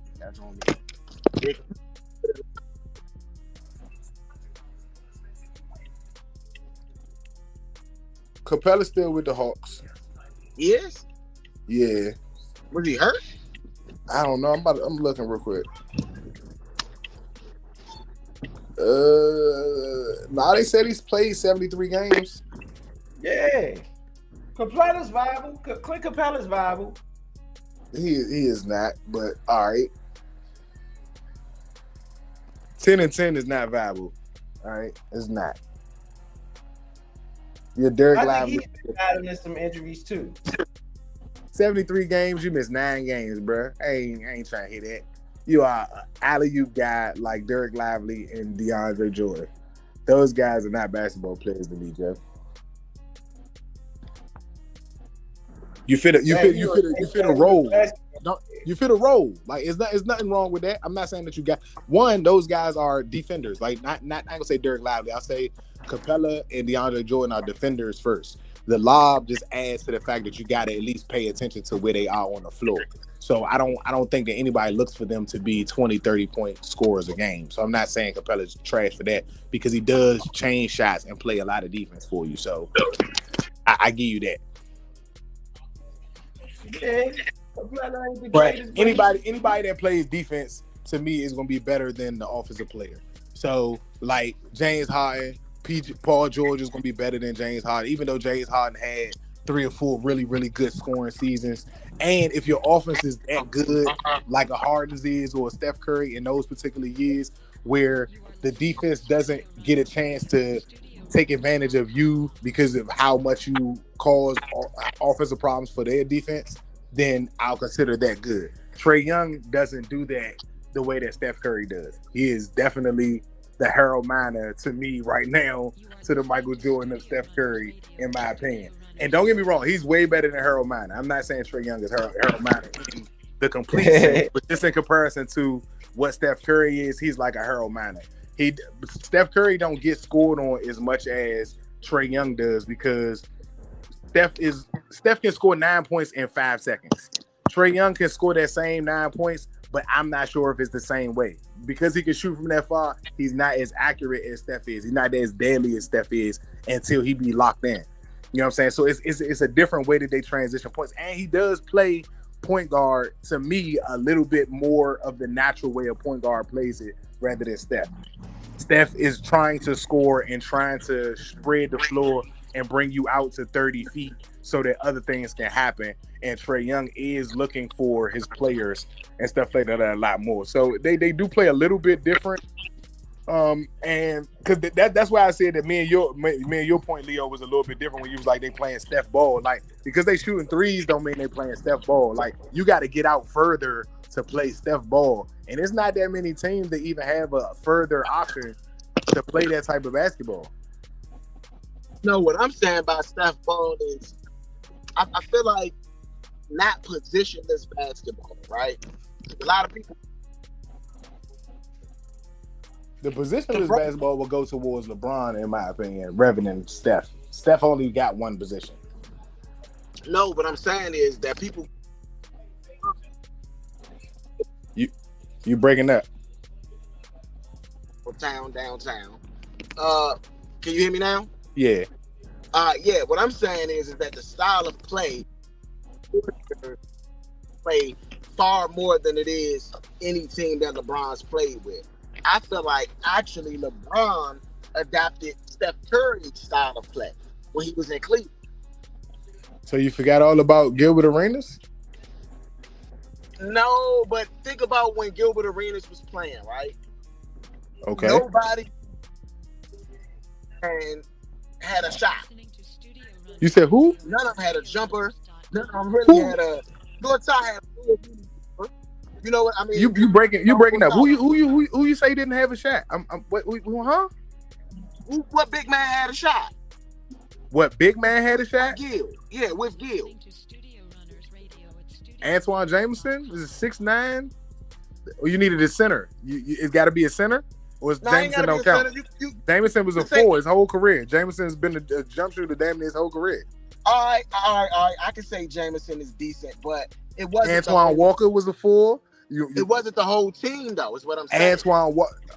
Okay. Let me see. Name another team that was like that, and I think they adapted. Zach Randolph was a big that could shoot when he was with Portland or Memphis. What do you want? No threes. Please go. All right. Okay. All right. Yeah, Randolph was a jump shooter. You're right. He could shoot. LaMarcus Aldridge ain't shooting no threes neither. LaMarcus Aldridge was shooting just hook shots and stuff. He ain't shooting no jumpers. He was a jump shooting big. Yeah, I mean, but he wasn't like a 3-point shooter. How many do you need him to shoot? So the bigs got to shoot 5 a game because they don't even shoot 5 a game today. No. What I'm saying is that when you get to that space of basketball, the style of it, it looks like the Warriors. It doesn't look like the Bronze team. So what big for the Warriors was shooting threes? All of them. Who? Kevin Looney never shot none. Kevin Looney never shot none. Wiseman never shot none. No. You said Wiseman and yes. Looney? Yeah. What? Those are the bigs for Golden State. When were they shooting threes? Think about before that. Who did they have? Before that, on the championship roster that they had, JaVale McGee. JaVale McGee was shooting threes. No, he wasn't. Was the foreigner that went to Cleveland during the finals shooting threes? The one that traded? What was his name? Mozgov or something like that? Was he shooting threes? Because I could have missed that one. No, he wasn't either, bro. What are you talking about? They were defenders. They weren't jump shoot. Okay, you go to Cleveland team. Tristan Thompson wasn't shooting threes. Kevin Love was. Kevin Love been shooting threes since he came into Minnesota. So that wasn't happening? How did Kevin Love get to Minnesota, though? What do you mean? How did he get to Minnesota? He got drafted by Minnesota. Oh, no. Kevin Love really wasn't when he got to what's his name, he really was a post player before he got to Cleveland. He did Chris Bosh and Kevin Love are in the league at the same time, but they both are jump shooters. I agree with that. But Kevin Love was a lot more back to the basket. Kevin Love shot 3-pointers as well, bro. He averaged 2 or 3 of them a game, bro. I'm talking about Minnesota. In Minnesota, I got you. You get what I'm saying? When he went over to Cleveland, That's when he really started shooting threes more consistently. No, Like- bro, he was doing that before. You are tripping, Listen, right, bro? He did shoot them. I'm not saying he never shot one. I'm saying that it became a part of his game in Cleveland. Gotcha. In Cleveland. What's up with you? I'm saying he adopted that in Cleveland, and they adopted that because of Steph. In Minnesota, he shot 41% in 2010 from downtown, 37% from downtown, 37% from downtown, 36%, 36%, 37%. Listen to what I'm saying. How many threes on average did he shoot from Minnesota to Cleveland? 5 or 6. His first year, he shot none. His second year, he shot 2 a game. His third year, he shot 3 a game. This is in 2010. In 2011, 2012, he was shooting 5 threes a game. In 2014, his last year there, he was shooting almost 7 threes a game, Leo. That's his second to highest total in his whole career. In 2019, 2020, he shot 7 threes a game in Cleveland. That's his highest total outside of the 6.6. I just told the 6.7 is the year before that in Cleveland. So 6.6 is his third highest in his career, and that's the 4th year he was in the league, bro. So he only had 1 year with Minnesota where he was like shooting 7 threes, right? The before that it was 4 and 5, right? No, it was 5 2 years in a row, and it went up to 6 the next year. His final year, his last 3 years in Minnesota, he was shooting 5 threes a game. Right. That's still before Steph Curry is drafted, brother. You said it's before Steph Curry was drafted? Steph ain't get drafted until 2010. That was the year he started shooting threes, the year that Steph got drafted. That's before Steph even became Steph. So you mean to tell me? Let me say. So you mean to tell Let me me? say this.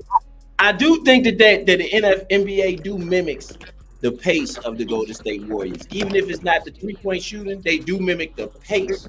That Right, fast pace. game, bro. That's one of the things they do mimic in the NBA when it comes to it. I'm on the road. I can't look at the stats, but guarantee when I get stationary, right, I'm gonna look at the stats. Was the NBA shooting before, and how many were they shooting afterwards? That's simple. That's a simple way to tell.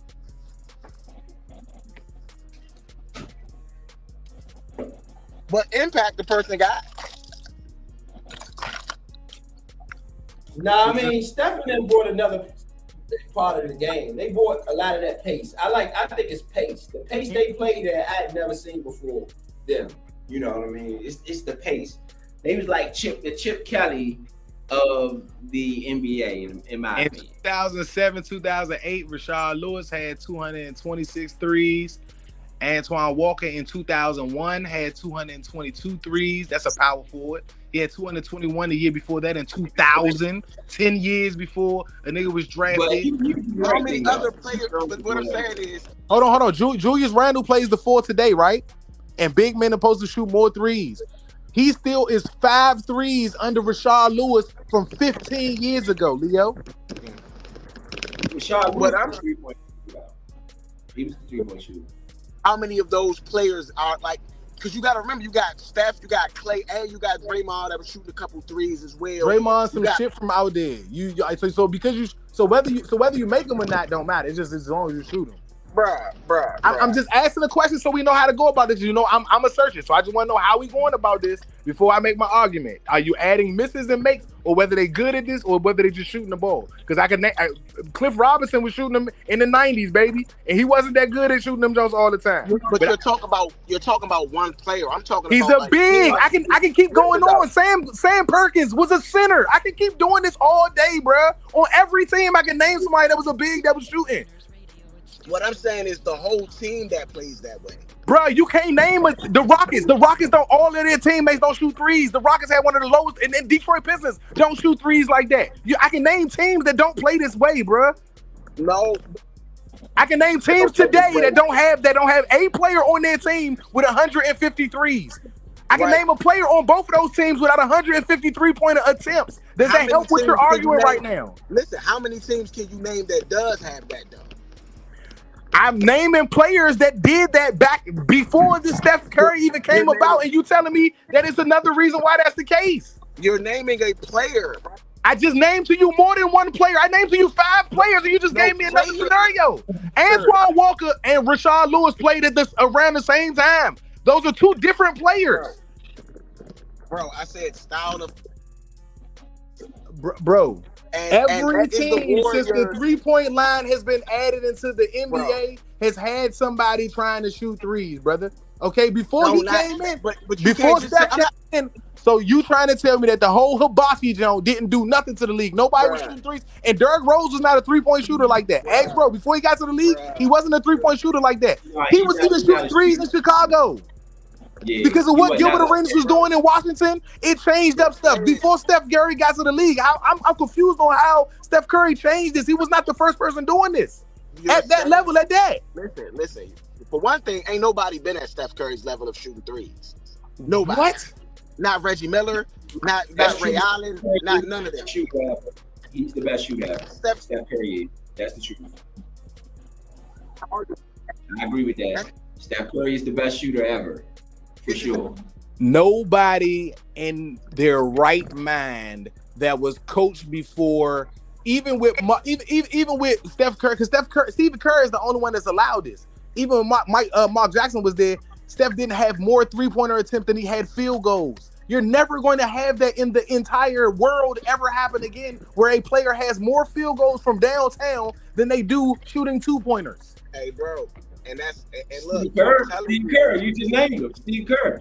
We was with the Bulls. I ain't said that to you. Everywhere else he'd have been. But it's Steve Kerr, is what you just said. It's Steve Kerr. That's what I'm saying. So that and again, once I see that I have this player, but that's one player, Leo. You name somebody else who got 300 threes in the season, bro. Well, Klay Thompson had quite a bit of threes in the season. Name somebody that's not on that team. You just said the whole league run after them, go after Golden State. Who else got 300 threes made in the season? Nobody got that. He's the so best. Why are you talking about the whole league? Went after Golden State, they didn't. They don't have nobody else that has done this shit. They don't even have nobody that's attempted enough of it to be close. So how is everybody else changing to the NBA if they're not doing that? Check this. How many attempts since the Warriors won their first title? How many more attempts on 3-pointers have been shot per team? How many more, bro? Like it's evident.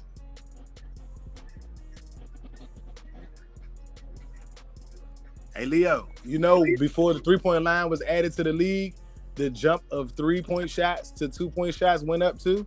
That shit don't mean nothing, my nigga. You gotta make Leo got a point, though. Leo got a point, bro. And I'm gonna tell you why. Leo has a point. When you look at most 3-point attempts in a season, right? All of them are after 2000. The earliest one is 2017-16, James Harden. But other than that, all of them are today's game. Not one player from the night. It's not 1990. George McLeod, 95-96 Dallas Mavericks is the only one on here. He's like number 20. Kimball Walker, 2018-19. James Harden, 2017-18. Buddy Hill, 2020-2021. Buddy Hill, 2021-22. Dante DiVincenzo, 23-24. Steph Curry, 23-24. Steph Curry, 15-16. James Harden, 20. So he got a point. He do got a point. Thank you. He's changed it, bro, to the point where everybody is game. And I'm not saying everybody is good at it or proficient at it. I'm not even saying that he's changed every single team. No. What I'm saying is he's changed the style of basketball. And LeBron, honestly, he played Kobe's game. He played Jordan's game. And there's no knock to that. Yeah, it is. He do got a point. Everything on here for most threes in a season is all this current new basketball. None of it is old except for that one guy from the 90s. That's it. And honestly, but that one guy actually gives Vito a little credence too, and I'm gonna tell you why. If you look at what team he played on the 95-96 Dallas Mavericks. They were known for shooting that three ball like a mug too with Dirk and them. They kind of invented that style of basketball. If you go back and look at that was Jason Kidd's, I think his second season or third season in the NBA. If you look at the way they play, or Steve Nash, that might have been Steve Nash's first season. If you look at how Steve Nash played with Dirk Nowitzki, they used to throw that three ball up too. So they could be the inventors of this style of play. Listen, I can agree with that, but when did the league start doing it? 2010, 2011. When did the You could say 95, 96 after that Steve Nash team. No, you said everything was recent. Listen to the recent numbers. All the other ones is recent. Yeah, all the other ones is recent. That's what I'm saying. You know what they took out? Even if you invented, so even Steph if you invented the style of play, and Clay have mid-range jumpers. I'm reading the whole report, and I'll send this to y'all to the group. I do it now, so y'all don't even think I'm loafing. Boom and boom. These numbers have gone up because the mid-range jumper has disappeared. And it disappeared because of them. No, they have. Okay, so you must have missed what I just said. They have mid-range jumpers. They both have mid-range jumpers. They both shoot almost 70% from mid-range. Both of them, Clay and Steph. It's not that they don't have them. DeMar DeRozan has one. Kevin Durant has one. Kevin Durant did most of his scoring the last 3 seasons in the mid-range. All right, it's because not that many people have it. That part of the game is out. It's either shoot from deep or drive to the basket.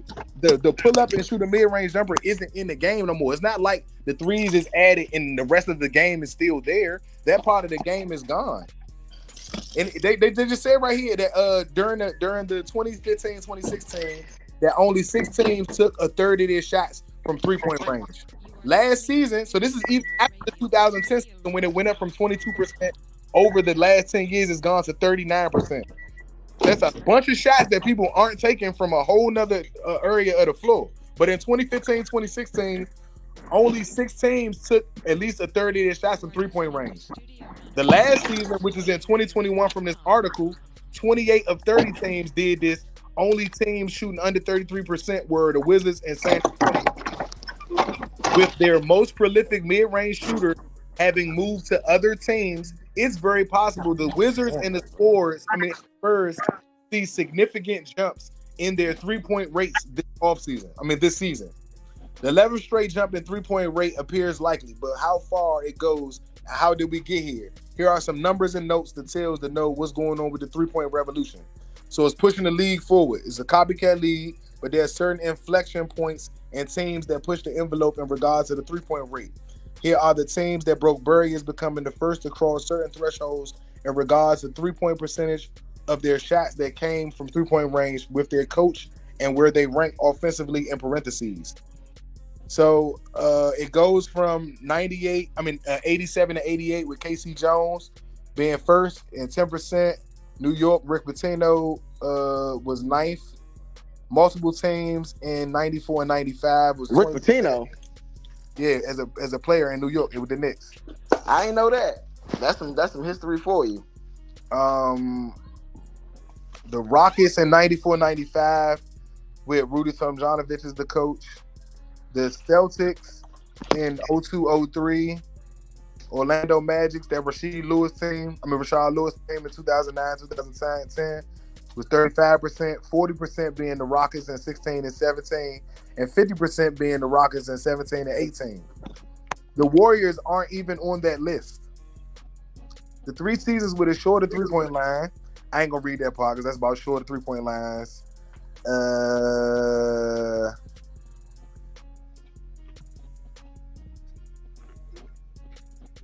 Yeah, the year that James Harden won the MVP, he shot 30% from 3-point range.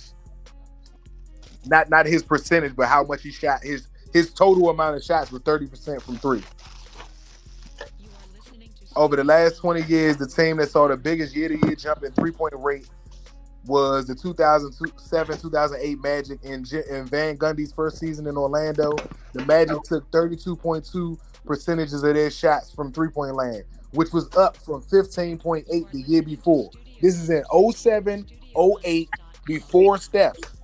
What I was saying to you is that there were teams, that's why there were players that did this, because there were teams and coaches that were already trying to implement this extra point. Since the 3-point line being put in, somebody's been trying to take advantage of it. Right. I can agree with that. And what I'm saying is that once Steph Curry came in the league and actually, you keep mentioning him, and I sent you a report that don't even have him in it. I'm telling you that he's not the reason why this happened. Okay. That's what my whole argument was the whole time, that it wasn't the Warriors that pushed this. Okay. This is by the NBA. This report is by the NBA as well. It's not ESPN. This is the NBA report. I don't know if the NBA know what they talk about on that. You gotta go read it, bro. It has every section in this jump, bro. Setting a record in time, the best illustration for how much the game has changed might be the pass of Reggie Miller, Ray Allen, and Steph Curry took to the 3-point in careers. Took to the top 3 in career 3-pointers. Miller, when he came in, then they said, Miller in 87, ranked in the top 10 and made threes in each of his first 15 seasons, ranking top 5 11 times and leading the league twice. But at a rate of 1.8 per game, it took him 1,389 games to accumulate his 25-60 career 3-pointers. Allen, drafted in 96, ranked first or second and made threes in 6 different seasons and passed Miller in 1,074 games. And then Steph Curry has played 762 games, 55% of Miller's total, and he already passed Miller and is set to become all-time leader, passing Ray Allen this season. So in 2005, 2006, Allen set a new record for 269 3-pointers in the season. 15 years later, that's 2020, Leo. So listen to what I'm saying. How many teams? Can you just hear me out real quick? You can mention yours first. I got this stuff in my face, so I'm not gonna forget it. Go ahead. What I'm saying is how many league-wise teams, right? So you can name Reggie Miller, right? But we remember there wasn't that many 3-point shooting teams when Reggie Miller was in the league. All of these people, everybody had a 3-point shooter on their team, sir. A shooter, not shooting teams. Reggie Miller wasn't a shooting team. The Pacers wasn't a shoot. The Pacers wasn't a 3-point shooting team. No, Reggie Miller was a 3-point shooter. Golden State was a 3-point shooting team. Glenn Rice, one of my favorite players to play with on NBA Jam, bro. The Hornets was a 3-point shooting team. No, they was not. Yes, bro. To have Dale Curry and Glenn Rice on the same team, yes, you are. Bro. No, they was Larry not. Johnson shot threes. Dale Curry shot threes. Barely shot threes.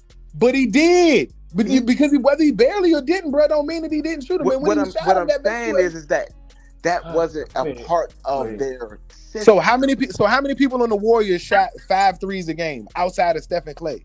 No, I'm not saying. No. What you just said got to go with what you just said. You can't switch it up. What you just said got to go together. So with Golden State, who shoot 3 to 5 3-pointers a game outside of Steph and Clay? When it was just Steph, Clay, Harrison Barnes, Draymond Green, and the foreigner at center. Harrison Barnes actually used to shoot 3. He didn't shoot more than 3-pointers. 3-pointers a game. His game was in the mid range, bro. I would go back to. He shot 5. He shot about 3. Harrison Barnes and Draymond Green shot about 2. So what I'm saying is that when you go to the what I'm saying is, bruh, when you go to the whole team, the bench players, the whole team, the system built around the 3-point shot. The system's built around the 3-point shot. Leo. It wasn't the Hornets back in the day. Leo. It wasn't the Pacers. Leo. He didn't shoot 3-pointers until his last year in 2015, 2016 with the Warriors. Right. That's what I'm saying. That's 4 years after he was on the team. So they're not a 3-point shooting team, bruh. I'm going on what you're saying. What you're saying, you can't change the points now. Listen, I mentioned it. You said Steph Curry. Listen, what I did not say. Hold on. What I did not say is as soon as Steph Curry entered the league, everybody else started copying Steph Curry. It's not what I'm saying. I'm saying that this is the Steph Curry effect. This is the Warriors effect. No, this is the NBA effect and trying to sell games, bruh. You are mixing the two together if you like to, and I understand that, but I am mentioning to you that I just read a whole report that it said it had nothing to do with him. I gave the numbers to show the exact percentage of the teams that were shooting threes, and they're not even at the top of this. But they didn't start a trend with that. Oh my God! So why are you saying that he did anything? They ain't. How did they start a trend with it, Leo? If because everybody else started copying it. What are you talking about? James Harden and them were doing this before that. Rudy Tomjanovich with the Houston Rockets were leading the league in this percentage. How are you saying that? The Warriors were the Warriors were having the success. I'm not, because I didn't finish what I was saying. The Warriors have had success at winning the finals. During the regular season, James Harden was the MVP. That means you're the most valuable player. That means majority of the league is watching what you're doing. You can go look at Gilbert Arenas' podcast. You can go look on ESPN. You can ask people yourself on the streets. The Warriors games wasn't even getting watched by half of the East Coast because the games was coming on too late at night. So people was just seeing highlights. They were seeing Houston Rockets games. 35% of their total shots was three-pointers. This led the league for 3 seasons. I just read back to you. So since Steph was in the league, their team wasn't even leading in this. Steph Curry himself was, obviously, because he's broken records. That's one player. The same argument you're just having to me about naming players. And I just said, who else on the team shot more than 3 threes for 4 years? Clay and Steph is the only people that shot 3 threes or more. So what is your argument? How did the league change for 2 people? You just said it didn't change for a player. So how many threes was everybody else shooting outside of James Harden? Nobody. He had the ball majority of the time. What are you talking about? He had the longest possession of anybody in the world. In all of basketball, he's had the ball more than anybody. He's had the ball almost a whole season more than anybody else in NBA history. As much as he was holding the ball. I agree. Meaning, I'm saying that was his style of play, right? And so what I'm saying is that when like when you look at Jordan, right? I mean, no, I'm not even gonna say Jordan. I'm gonna say Allen Iverson. Before Allen Iverson came in the league, the crossover was fairly simple. Not saying ain't nobody had some little pat with him. Rod Strickland had a hell of a handle. You get what I mean? Nobody crossed up Michael Jordan like that. That was all that was, bro. Nobody crossed the GOAT. That was it. No, if you look at what Kevin Garnett even said, he said, hey, when Allen Iverson came in the league with the DC crossover, that changed everything. Nobody was using their shoulders, head movement, and all of that with their crossover before Iverson. That's not true. That's not true. That's just a nigga talking. Tim Hardaway, whole crossover is moving your whole body. Bro, no, his crossover is 1-2. That killer you can say it's 1-2. His whole, go look at his body. Since I'm yelling at you, you don't realize what I'm saying. His entire body is moving. Bro. That 1-2 is just fast. It's quick. It's that quick that you only looking at his feet, but his whole body. You have. Never mind. You got it. You got it. You got it. When you said Tim Hardaway, I agree. Tim Hardaway had a hell of a crossover. I'm talking about what you just described and what Kevin Garnett said. What I'm saying that it wasn't the wide crossover as much. It was still compact, bro. It wasn't a Curry. No, it wasn't. It was a compact crossover, which I agree. So it wasn't a Curry. So all right. So what I'm saying is when Iverson came in, and maybe you want to call it currying, and I can agree with it with some Currys there. You know what I'm saying? I'm not arguing with you there. I can agree with you 1,000,000% there. What I'm saying is that other basketball players started to adopt that style of crossover. Who? What do you mean? The NBA now is no. If you name 20 years after when AI was there, no. I'm just talking about when AI was there. Who else adopted this? Who else did it? Think about every player after him is what I'm saying. Think about. I'm asking you. You gave me a broad answer. I asked a simple one. Who else during his time? Not 15, 20 years later. Not when Kyrie got in the league, which is way after Iverson was playing. While Iverson was playing. Who else entered with this type of crossover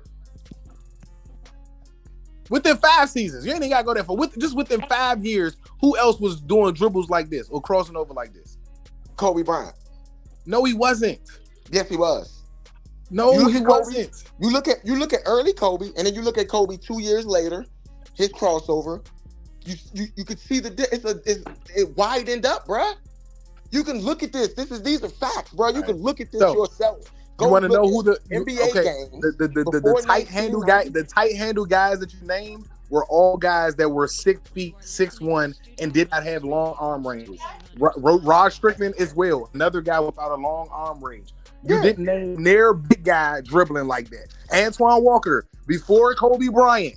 Kevin Garnett. Kevin Garnett was not a dribbler. Antoine Walker was. Antoine Walker had shimmy.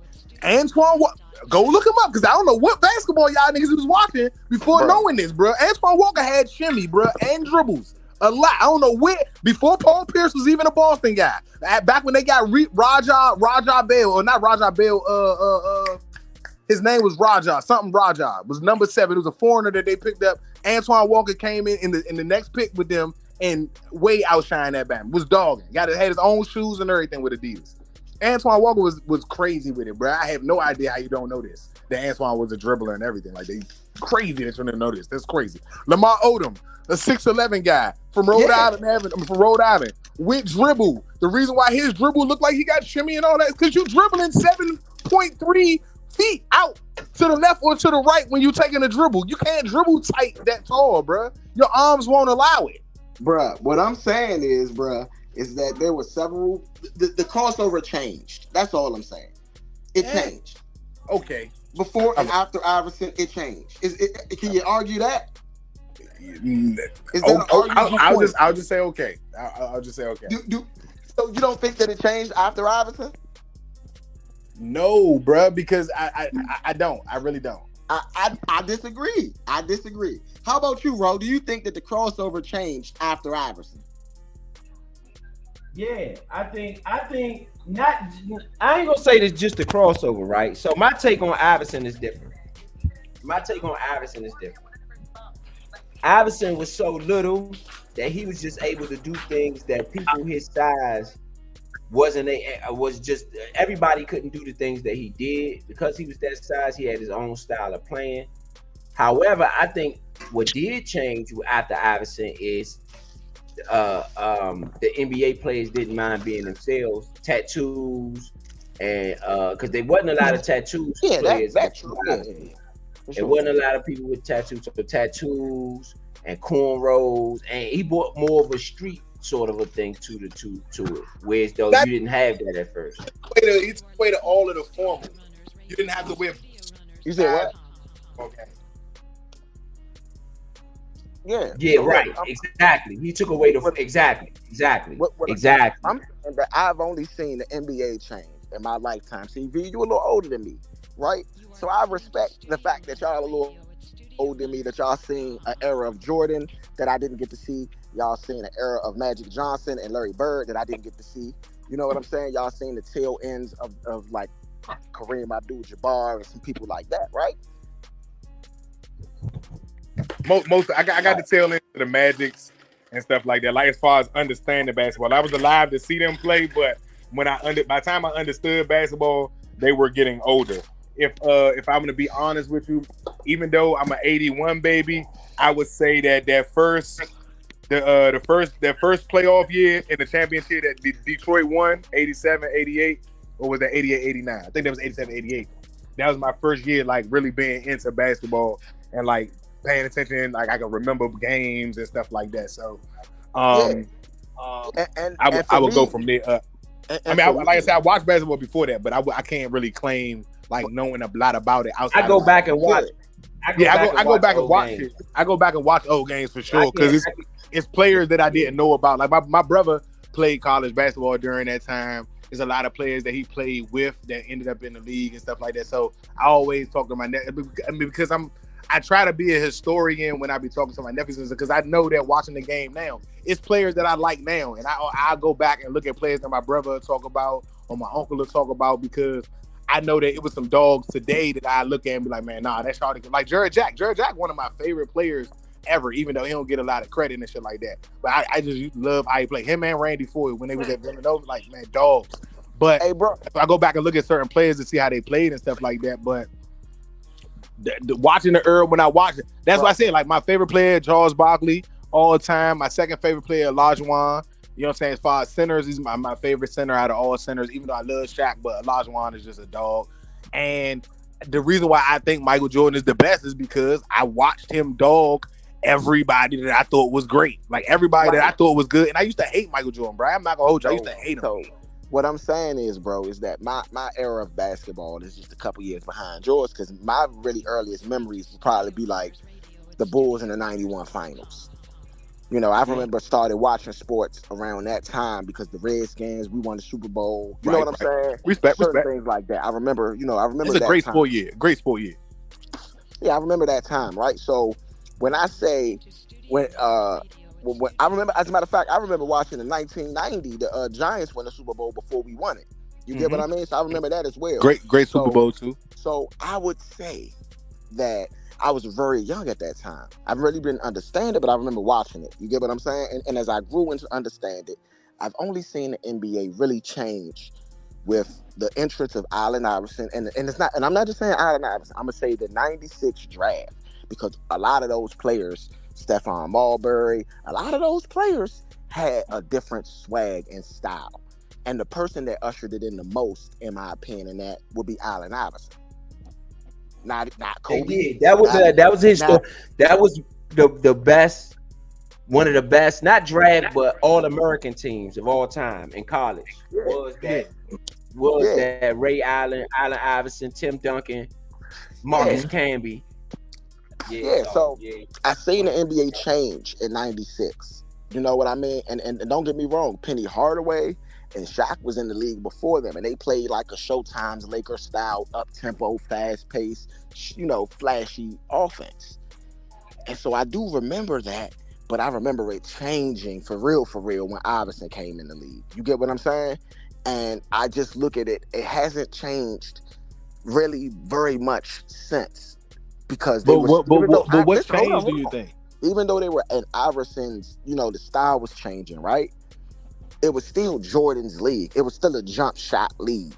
Yeah, but that's what I'm saying. What about the game change? Like the Iverson coming in, what changed was the freedom of the players, like the freedom of expression and stuff like that. But the game didn't change that much.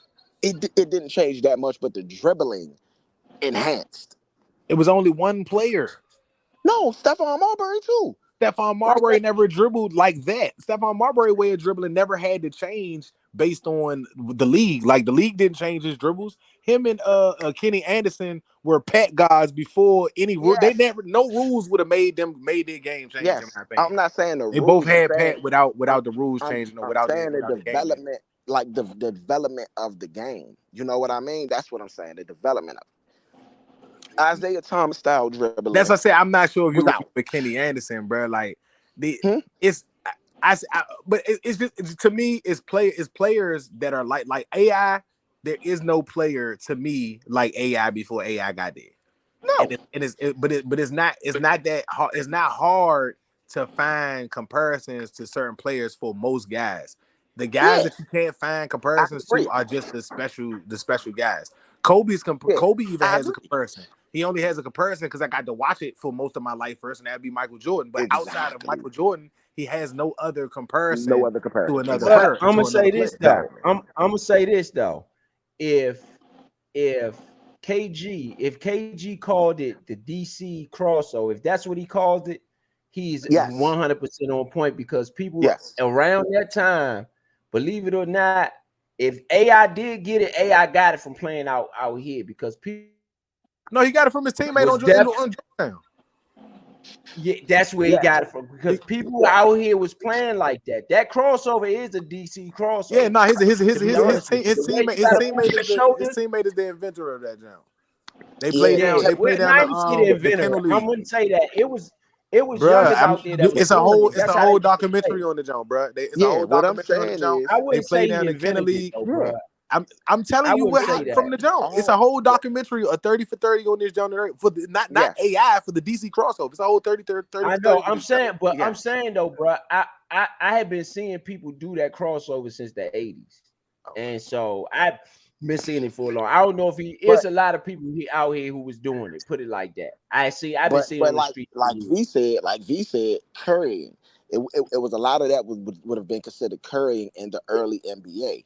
So you needed That's what they used somebody to call. I mean, to but no, listen. even Somebody, with the hold on, Curry hold on. part. Go Somebody ahead. needed to usher it in, the movement of it, the style of it. Somebody needed to usher it in. But that And wasn't the although you NBA had people that's done it, although you had people that was able to do it, but to do it, to market it, to change the style of play, because now they're not calling Curry as much as they did. They don't That's call what I it at all. mean. That's what I mean. That's the impact of a player. You get what I mean? That's what I'm saying about Allen Iverson did it, because Allen Iverson ushered it in. Allen Iverson made it acceptable. And now that he made it acceptable, other players are now able to do this, and they've been accepted by doing it now. So that's what I mean by changing the style of the NBA. Like I said, Isaiah Thomas style dribbling, which was probably the hot style of dribbling if I wanted to put a person on it, and then like I said, you had Tim Hardaway come a little bit after Isaiah Thomas, where Tim Hardaway, he just had his own shit, the killer crossover. It was just his. You get what I mean? It wasn't nobody else. Nobody else in the league was doing the killer crossover. A couple people tried to emulate it, but it was his, completely his. When a player plays and then the rest of the league adapts to it, I gotta give that player the credit for that. I feel like LeBron James played in a Michael Jordan-esque league. I feel like it was Jordan's style of play with the jump shot, the fadeaway, and I feel like Kobe carried that torch with the jump shot and the fadeaway. So Kobe was playing Jordan-style basketball as well. And then LeBron got in the league, and nothing really changed about the game. It was still Kobe style basketball until enter Steph Curry, enter Steve Kerr, enter the spread, fast paced 3-point style offense, and now everybody's running it. And that's why I gotta give it to Curry, because even though people have shot threes, there was no team shooting it in the way that they're doing it, and other teams have emulated it all since. Every team has emulated it since at one point in time in the season or in a season. I don't like I said, me personally, I'm gonna just keep I'm gonna let everybody keep their opinion. I don't think it's based on Steph Curry and them though, because if it was based on them, then you would still have teams shooting mid ranges. Steph and Clay shoot mid range jumpers, more than 5 of them a game, and I could point out several teams that don't even attempt mid range jumpers unless the What? clock is running out. Well, because listen to what I'm saying. If you think about the style of play, right? Like I said, even though Iverson ushered in the crossover, the shot selection, okay, the shot selection was still pretty much the same. A lot of jumpers. So No, Curry came, Curry Curry was trained in the Jordan style of basketball, where you shoot jumpers. You get what I'm no, saying? bro. You so So we that's just crazy, bro. the mid I'm range is not gonna gone now, leave like out you the fact that said. this man's father was a 3-point shooter his entire fucking life. I with the Jordan as part of basketball, it was a part of the basketball game because my father was not a big man and he was going to get bowled in his face at the time that he played basketball trying to go in the paint. He had Yeah. to be a jump shooter. Me at Steph Curry's size at 6'3" don't belong down there in the paint with 7-footers. I'm gonna get punched in the face. It's probably best that I get a jumper. That's just common sense, bro. I don't even No, know how I'm putting this on a whole Dale nother Curry was person the like shooter that. though. Like, Dale you say Curry what? was Steph Curry was the older was put it like this. Steph Curry is a more advanced version of Dale Curry, to be Yes, honest with you. a Steph way Curry more advanced version. is an advanced, it's like a what word I want to use, not advanced, like a evolution. Yes. Steph Curry is the evolution of Dale Curry, to be honest. Because his father used to shoot threes like that too. His father used to, that's all he really used to do. He used to post that. Except he didn't have the pack that Steph got. And he didn't have the other Damn, stuff that bro. Steph got.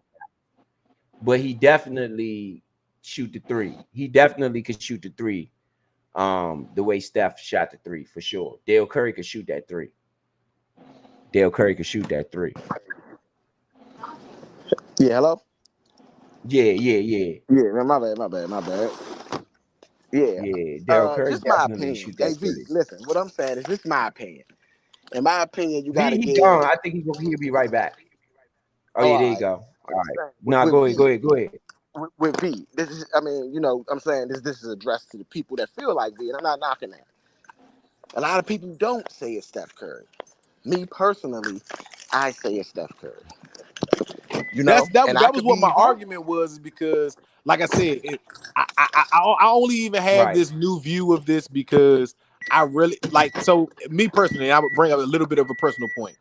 In the last few, let's say since 2024 started, you know what I'm saying? It's been a trying time for the last few years for everybody. And I've just gotten into the era of me being big on the history of my family and my lineage and stuff like that. And I don't knock anybody else. I don't take nothing from nobody else because I think that that is important for everyone to find out and everyone to be privy to. The thing is that when I go through these things, I look at what these things present for me, and I say, well, hey, this is the aunt, this is the uncle, this is the grandfather, this is the grandmother. Where do they come from? What did they grow up going through, and things of that nature? If I get any of this and I'm hearing a story from a third party and that third party wasn't really around them, then now I'm getting misinformation. And I don't want people to get misinformation. Not that you're giving misinformation. I just want people to make sure that they go and look up these other guys. Go up and look at the Rudy Tom, what is his name? Rudy, what's his name that was in Tom Ya- Houston? Tom Yanovich, the Yeah, coach Tom Yanovich. for Yes, the you coach know what I'm for talking about. Houston. Yeah, Rudy Tom J. Let's say for sure because I Yeah, always mix it up. Rudy Tom Yanovich. Tom That's Yanovich. how you pronounce it. Tomjanovich again Yeah. has always been a threat, just like Westfall. Westfall was the same way. They both were very him, Dunleavy. They're all very aggressive offensive coaches. You know what I'm saying? Not necessarily the best defensively, but they all are offensively aggressive. So to look at these numbers, because I didn't even know that until I read it back to you. I just knew that. I just felt like, let me say that, I just felt very strongly that Warriors team didn't necessarily change the scope of the league. That Gilbert Arenas team, even though I have not been a Wizards fan for the longest time, I supported that one to the tippy the top. That was the Yeah, best team I think we've had in the longest time here. Even yeah, with the John Wall and Bill team that did good, they nothing was on that Hibachi squad with Butler and Jameson. They yeah. I were agree. I agree. phenomenal to me. I And agree. I personally think that that is one of the teams that do not get enough credit for changing the pace of the NBA. These big threes and all that got created Yeah, from them.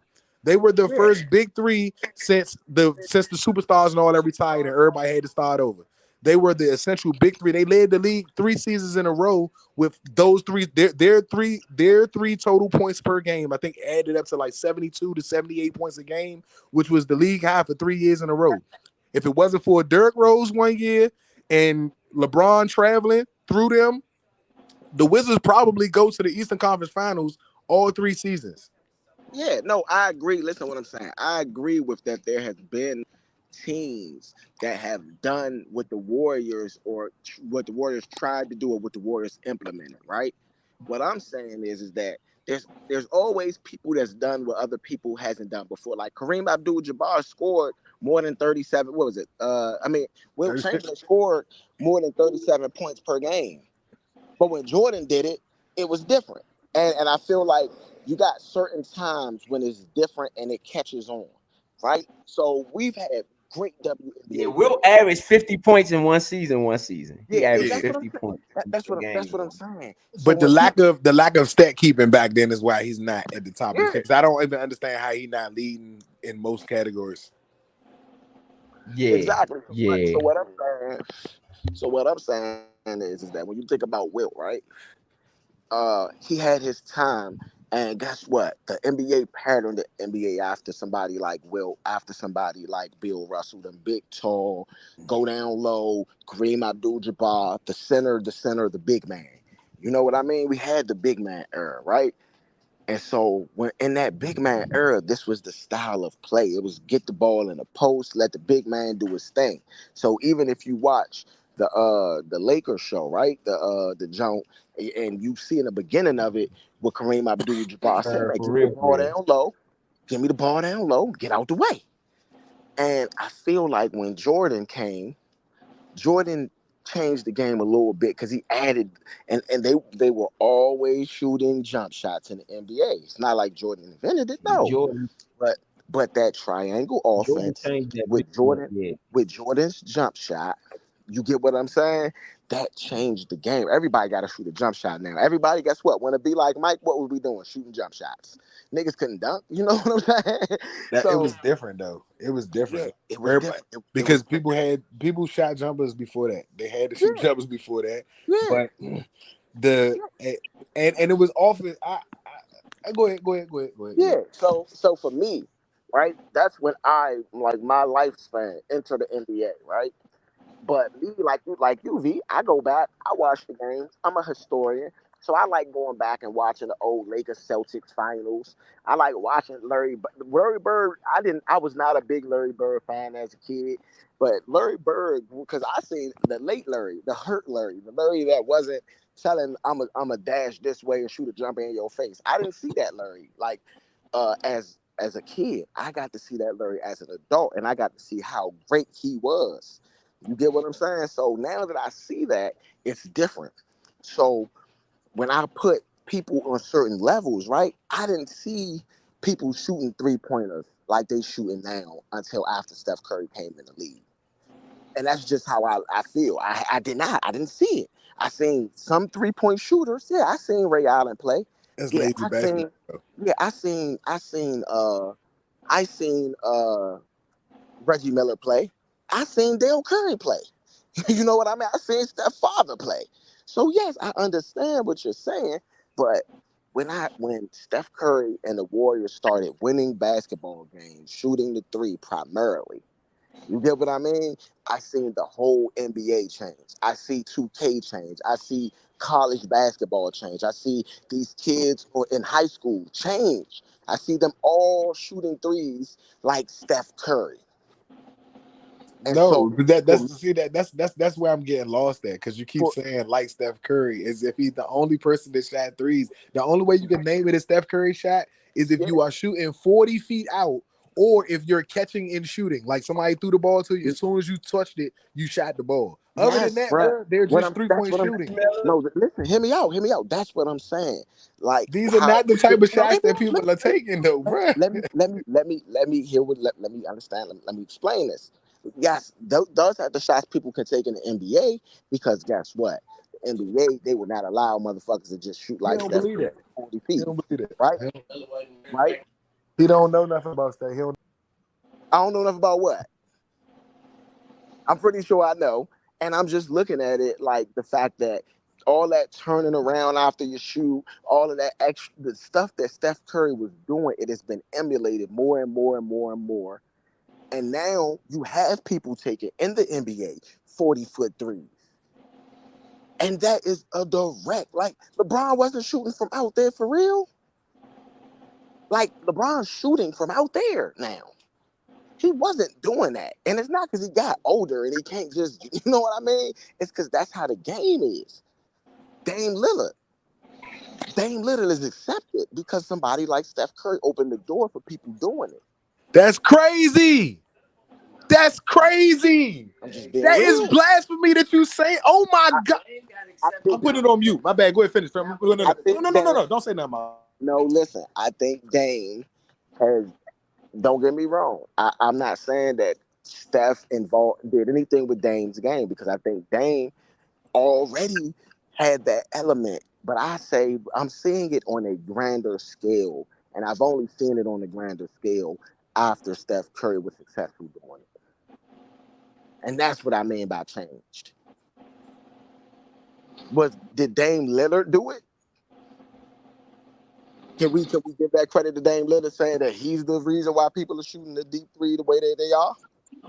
No. Nah, but to put that on Steph, like it's just hard for me, bro. Like I know Dame don't got nothing from Steph. I promise you that. Like I don't know Dame personally, but I can almost guarantee you that I've watched Dame since high school, bro. Yeah, I West where did he go? West. No, he ain't go to Wake Forest. It's somewhere out California. It's a D2 school. It's a D1 school, but it's like it's not yeah, the, he's from the first Oakland. school He's out from there, John. Oakland. Nonetheless, that's where Okay, he's from, but it wasn't Oakland. It was West something. okay.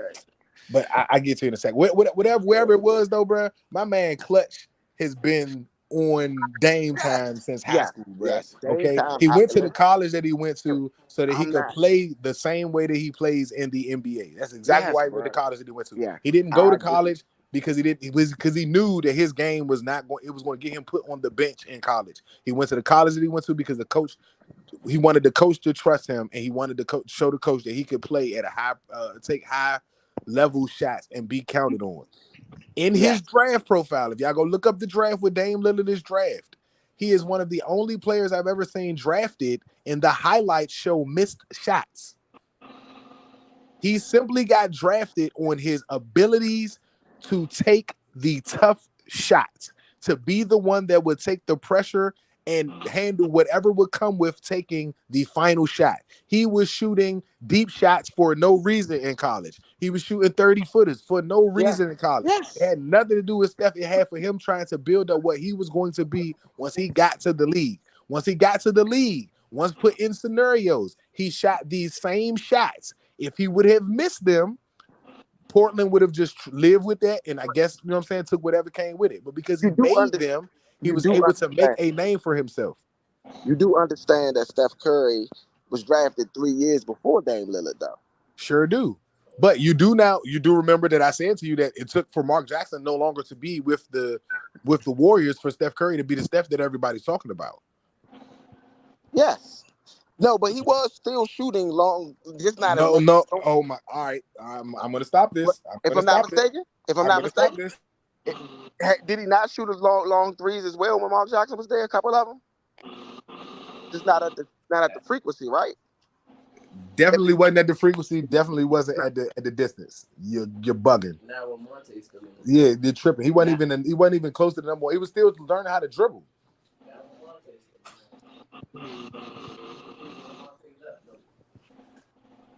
It took him.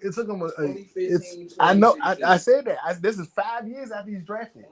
Dame is 3 years, which means it took 2 years for Dame to come in and get active the way that he was already doing in college. And I only am even active like this because you gave the credit to the Warriors and Steph Curry. And because they won championships, I can get you with the knick-knack, paddywhack, we all got to follow a bone type of thing.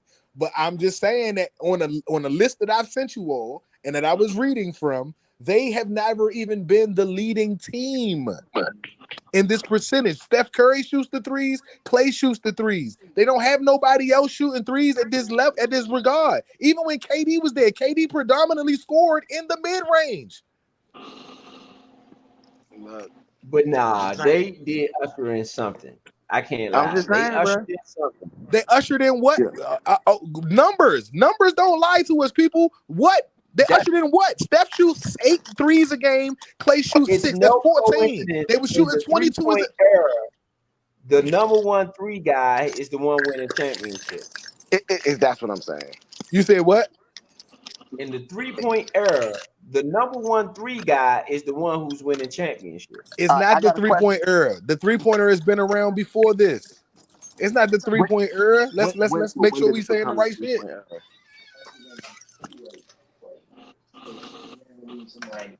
When before Steph Curry did it become the 3-point era? You said what? When before Steph Curry did it become the 3-point era? When the 3-point line was invented, and Ray Allen has a ring as a 3-point leader of 3-pointers before Steph Curry. Ray Allen has a whole ring, or more, he has more than one ring, and he's the leader in 3-pointers. That's Steph just beat. 3-pointers. When you look at the most 3-pointers taken and made in a season, they have all been in this era. That's what I'm saying, bro. That's because bro, you just said some of the dumbest shit, bro. And I hate saying that to you, bro. You want to know why? Because time has gone on. If you go when Ray Allen did it, it was the highest then. I don't know. It had to be if he broke the record, bro. Y'all got it. They implemented. They put the 3-point line in 1980. They put the 3-point line in 1980. They put it in 1980. And yes, a lot of people wouldn't take the shot, right? Because it was the big man's era.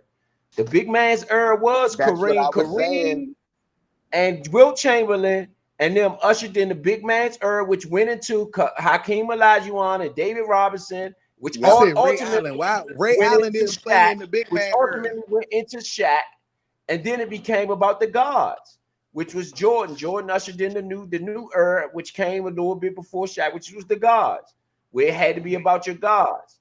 Ray Boom, Allen is boom, after boom. those guys. Ray Allen is after them. I said Ray Allen. And then Ray Allen, not, but you could say Reggie Miller started the 3-point era, which eventually moved into Ray Allen, but ultimately Steph Curry is the king of this era. It's the 3-point era. It's The same way okay. the 90s was the God's era, where Hey, Kobe, y'all go look up the highest right? rated shot. Y'all go look up the highest shot percentage shot in the NBA today. It's not a 3-point. So y'all keep saying it's the 3-point era because people shoot them. It's crazy that y'all are saying the least percentage shot on the floor is the era that we're in. Is the 3-point shooting contest just The as era said it that was we're smart basketball. in is positionless basketball. That's the era that we're in. hold on. Is the 3-point competition as big as the slam dunk competition right now? No, What? no, it's not. They had to add It, Bro. bruh, they literally had to add a girl to the 3-point contest to add some flair to it. And you literally just, all right, go ahead. Bro. Hey, y'all had this conversation with somebody else and call Vito when y'all need a regular opinion, bro. Because I'm not about to keep making us go viral for laughing at No, my bro. co-host. Listen, bro. I agree with The you. 3-point contest, people don't even tune into it. Why Steph ain't even a part of it no more? Because nobody cares, bro. It's not that big a deal. Actually, Steph was a No, part of it like 2 years ago, if I'm not mistaken. okay. He Reggie, did this year. He did this year versus Caitlin Clark because she challenged him basically. because you got it, guys. You got it. I'm not going to. No. Just chill, chill. You got I'm the just guys got to saying. have some points too. You got it. Y'all got it. I'm just saying. You're right. You're The right. WNBA I'm wanted going. more I'm fans. going. What's my man from? I'm going Neo. Hey, I'm listen, going Neo. I'm listen. going Keanu Reeves. Keanu Reeves said, "I'm at the point in my life where 1 + 1 is 5, and you are right. You got it." But I'm going to go. I'm about to do something for you, right? And how like Roe already proved it with the more shots being taken. So if at the beginning of the 3-point era, as far as team basketball, right? Mm-hmm. Nobody team wise was shooting. Let's say if the average was 14, 15 threes a game, right? Maybe 1 or 2. Huh? I'm not saying it was. I'm just saying, say if it was 14, 15. So if Steph Curry wins the championship and his team shoots 30 threes a game, and then the rest of the league starts shooting 30 threes a game, do you call that a wave, or do you? What would you say about that? I say that's the thing. You got it. You got it. That would be the wave if everybody's doing it. But when I just mentioned to you that the team and the people that you named weren't the people that started it because they had success at it and they won, you don't give any credit to the people that actually started it. We're just going to still give it to Steph Curry and them. Listen? It was plenty of people that used auto tune before T-Pain. I named the teams, bro. I'm not coming up with stuff like you doing Listen, right now. bro. I named the actual teams. I Listen named to the what I'm actual saying. players and the coaches Hear me out. associated with it. Hear me out. It was plenty of people that used auto tune before T-Pain. No, they didn't. There was synthesizer There were sounding stuff. that wasn't auto tune. See, that's There what I'm was saying. We can't. Are we gonna lie to the people or we gonna all be right, real cool. with the people? Not exactly auto tune, but voice change in a very close, similar manner. Roger's that. That wasn't auto tune. Roger's that. It's not auto tune though, I'm bro. not even gonna go into it. I'm just saying that it was similar to auto tune, right? Have we not heard stuff similar to auto tune before T-Pain did it? Yes. Okay, similar, right? Maybe Mm-hmm. not exactly auto tune, but Similar. when T-Pain did it, everybody else started doing it You want to know why? at a very high rate. Because when Roger Troutman did it, it was probably 30 years before anyone had interest in using it in the way that it was used today. Right. So once that happened, once somebody did it and used it to the point of making it useful for today, and now everybody uses it in that way, in a similar way, not So, exactly the same way. so now, and during that time that it was first used, will we say that people didn't use it because the effect wasn't as available as auto tune? Or you think No, that people just didn't use it because he was the only talented person that could use it and they ain't know how to do it? I no, no, think no, that no, the no. equipment wasn't available to every artist.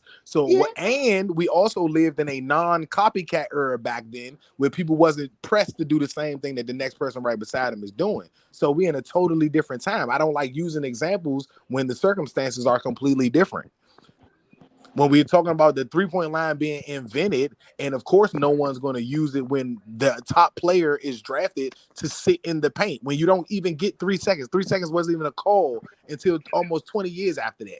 All yep. right, you get into the 3-point line being the 3-point line, and then when one or two people use it and start using it on a game basis, maybe 1 to 2 to 3 shots. Over time, this line and this shot is going to grow. During the 20 years after its initial entering, it went from probably 0 to 5% usage to 22% by 2010, 2011. This is the year that Steph was drafted. It was already at 22%. In 2015, it went up to 30%. In That's 2024, 5%. 2025, 2024, 25, it's up to 38%. All right. So the So, entire so league, hold on. The entire league is moved on to this one shot. All right. You're stating that it is from Golden State and the success that the Warriors are possibly having. And I said that in some way, I can somewhat agree to that. But I also named several teams who were also doing this beforehand. I named several players that did this in the same era, in the same year. So it did wasn't they just, win? but you said it was Did they players win and a not teams. championship? Hold on. So the 3-pointer is what got the Warriors a championship. Yeah. So nothing else. I mean, no, the team played. No, no, no, Draymond no, no, no, Green. no. Say how you feel. I Draymond don't want you Green to. No, no, punching no, no, niggas no, no, no, no, on the no, no, no. court. Hold your nuts I when you mean, saying this. no, Hold your no, no. nuts when you saying this. It's about a But I'm 3-pointer, saying right? listen. What I'm saying is no. What I'm saying is that was their most powerful tool. Okay. All right. So real quick, got you. How many shots were 3-pointers in the These smokers Warriors? kind of light.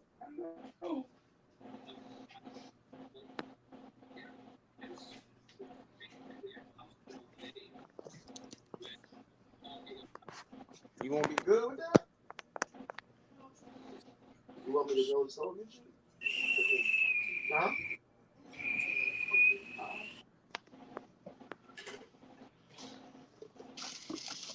I got it. Come on, man.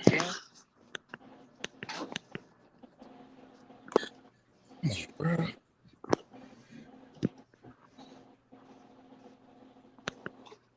Bro, I'm just saying, bro. Like, I get uh that it looks one way.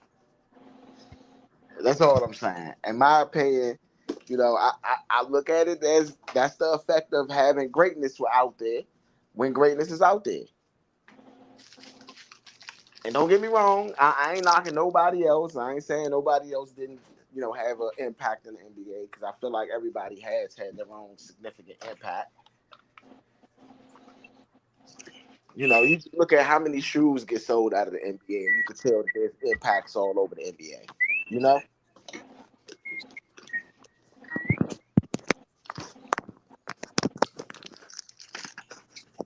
but yeah, let me continue to look up. Oh yeah, shameless plug right here, man. Y'all tune in with me. Y'all tune. Hold up. Y'all tune in with me on Saturday for Score to Fight, man. It's the Tank Davis versus Frank the Ghost Martin fight. And I mean, it's going to be a great fight. We're going to be doing 4 different fights. David Benavidez versus Voznik, if I'm saying that correct. If I'm not, forgive me. But that's another big fight right there. David Benavidez is going up in weight from 168 to 175. This is his first test, and it's for a title. So, for interim title, actually. So y'all tune in with me. Y'all rock with me. It's gonna be a big fight. After the show, we try to put something together for y'all. So tune in with me 7:30 on Saturday. Score the fight, man. Yeah. Yes, indeed, man. Yes, indeed. We was gonna give y'all a workhorse Wednesday, but I think we got it all in with the basketball talk. So again, so what we'll do is on Monday,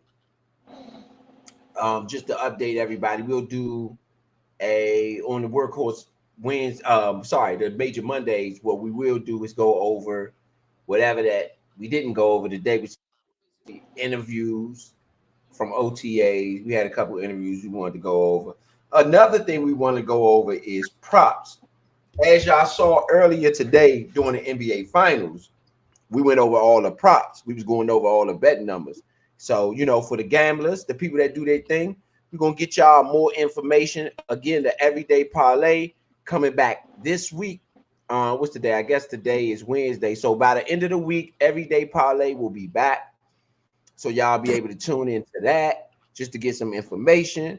But we trying to get y'all caught back up on the gambling tip. You know what I mean? Because we know there's some gamblers out there. That's a heavy game. That's a heavy game over there to be involved in when it comes to sports. But we got you on that too. For sure. Yo. Yeah. Yes, indeed. Yeah. Nobody made more 3-pointers than 2-pointers in that finals for the Warriors. Steph shot 25. He made 25 threes in 6 games. 6 games, 25. Let me see, 25 divided by 6. He made 4 threes per game. He's got 54 field goal attempts that aren't 3-pointers.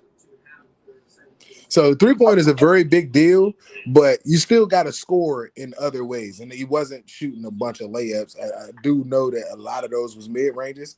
Well, a good amount of those was mid-ranges. I know Klay Thompson, a bunch of those was catch and shoot mid-ranges. He's got 100 and...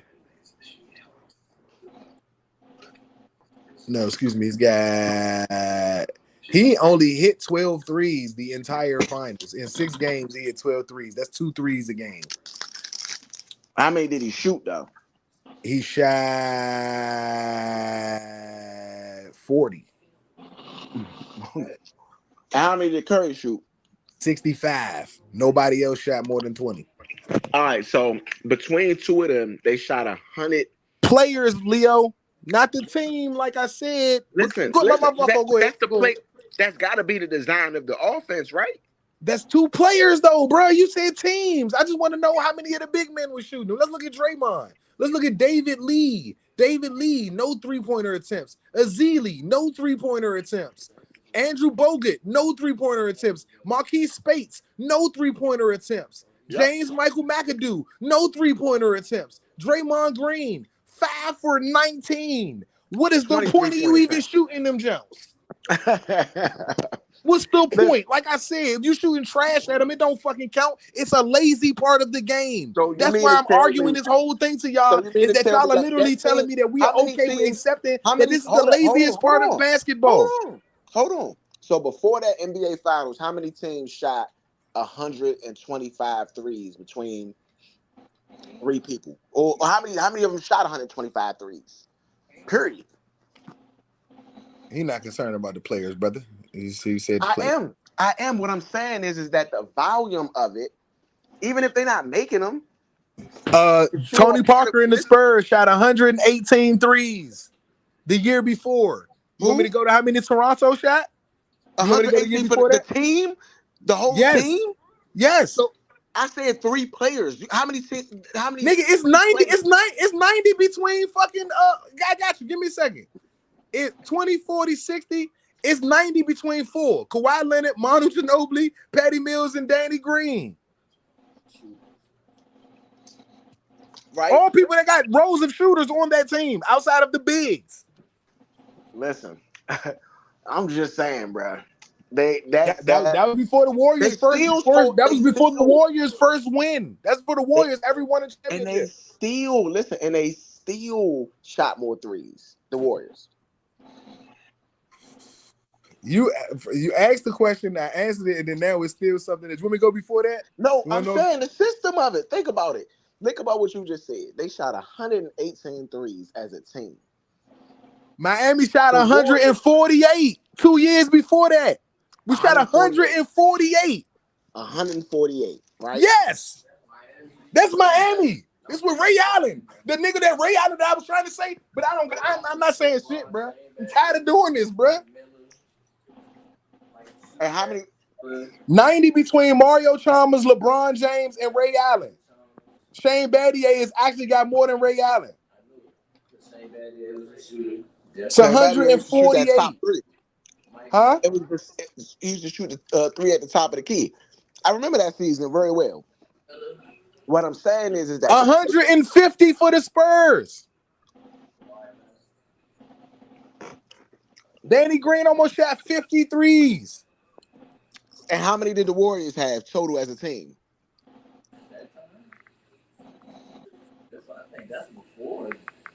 Warriors had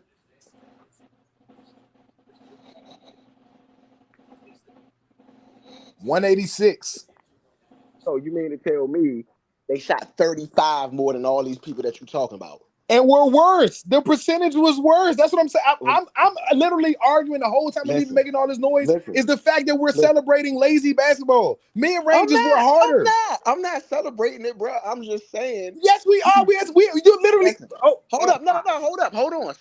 So look after that.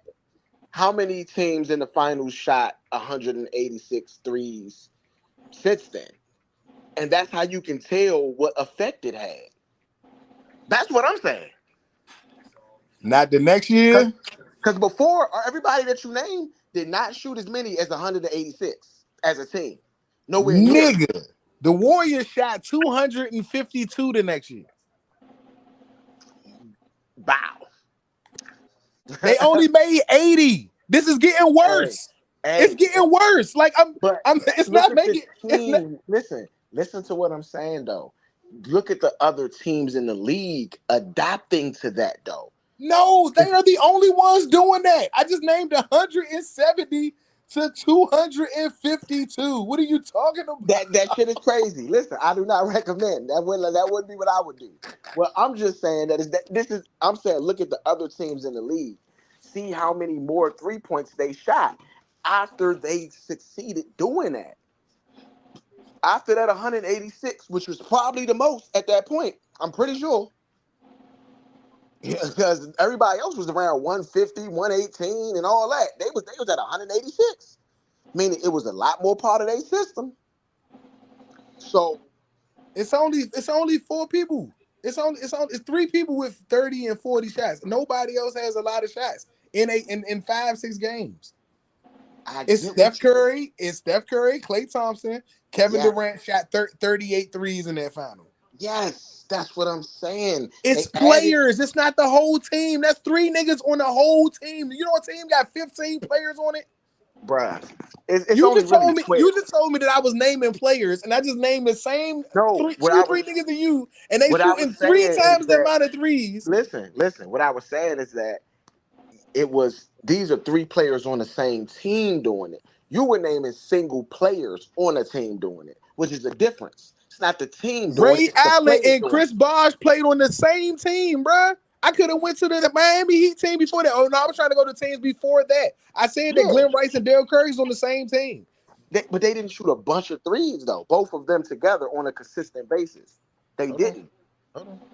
Not in my opinion. I mean, don't get me wrong. I might be wrong. Maybe you could prove me wrong here. But as a team, I don't think that they did it a lot. They did shoot their share of threes, but it wasn't like they did it, and then other teams adapted to it. Because guess what? Glenn Rice and Dale Curry, they got some shooters over there. But guess what? The rest of the league ain't started doing it. The rest of the league started doing it now after Steph Curry. Boston Celtics against the Los Angeles Lakers in 2008. It's 121 threes to 124 threes. Nowhere near 186. That's still a lot of threes from a whole team. Yes, but you're saying a lot. But look at the difference in volume, bruh. That's 60 more shots, bruh, from 3-point line. Even if they didn't make it, you have traditional big men on both of these teams. So a lot of those shots is going in the inside.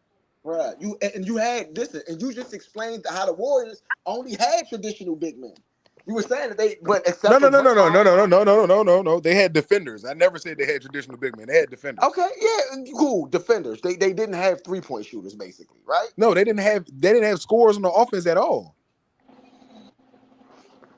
I can agree with you on Maybe that. Space was Yeah, here and there. Maybe yeah, Bogut was yeah, here and there, but they played defense for the most part. yeah. You were shooting Nah, Bogut, 180. Bogut, nah, No, Bogut used to get off every now and then. no, he did, bruh. Stop, bruh. This from rebounding the Bogut. ball, from rebounding and getting the ball when they double team Steph at the top. That's the only I time remember a Bogut couple scoring. games Bogut had about 14, stuff like that. Because of double teaming Steph off of the pick and roll and Bogut's getting the free pass. That's it. Bogus, I that's mean, his own role, bro. 14 decent for a big man that don't But shoot. these are not focused shots. What I'm saying is that a big, mind you, the big that everybody is discrediting because they don't do that now and they don't got no threes. Those are higher percentage shots.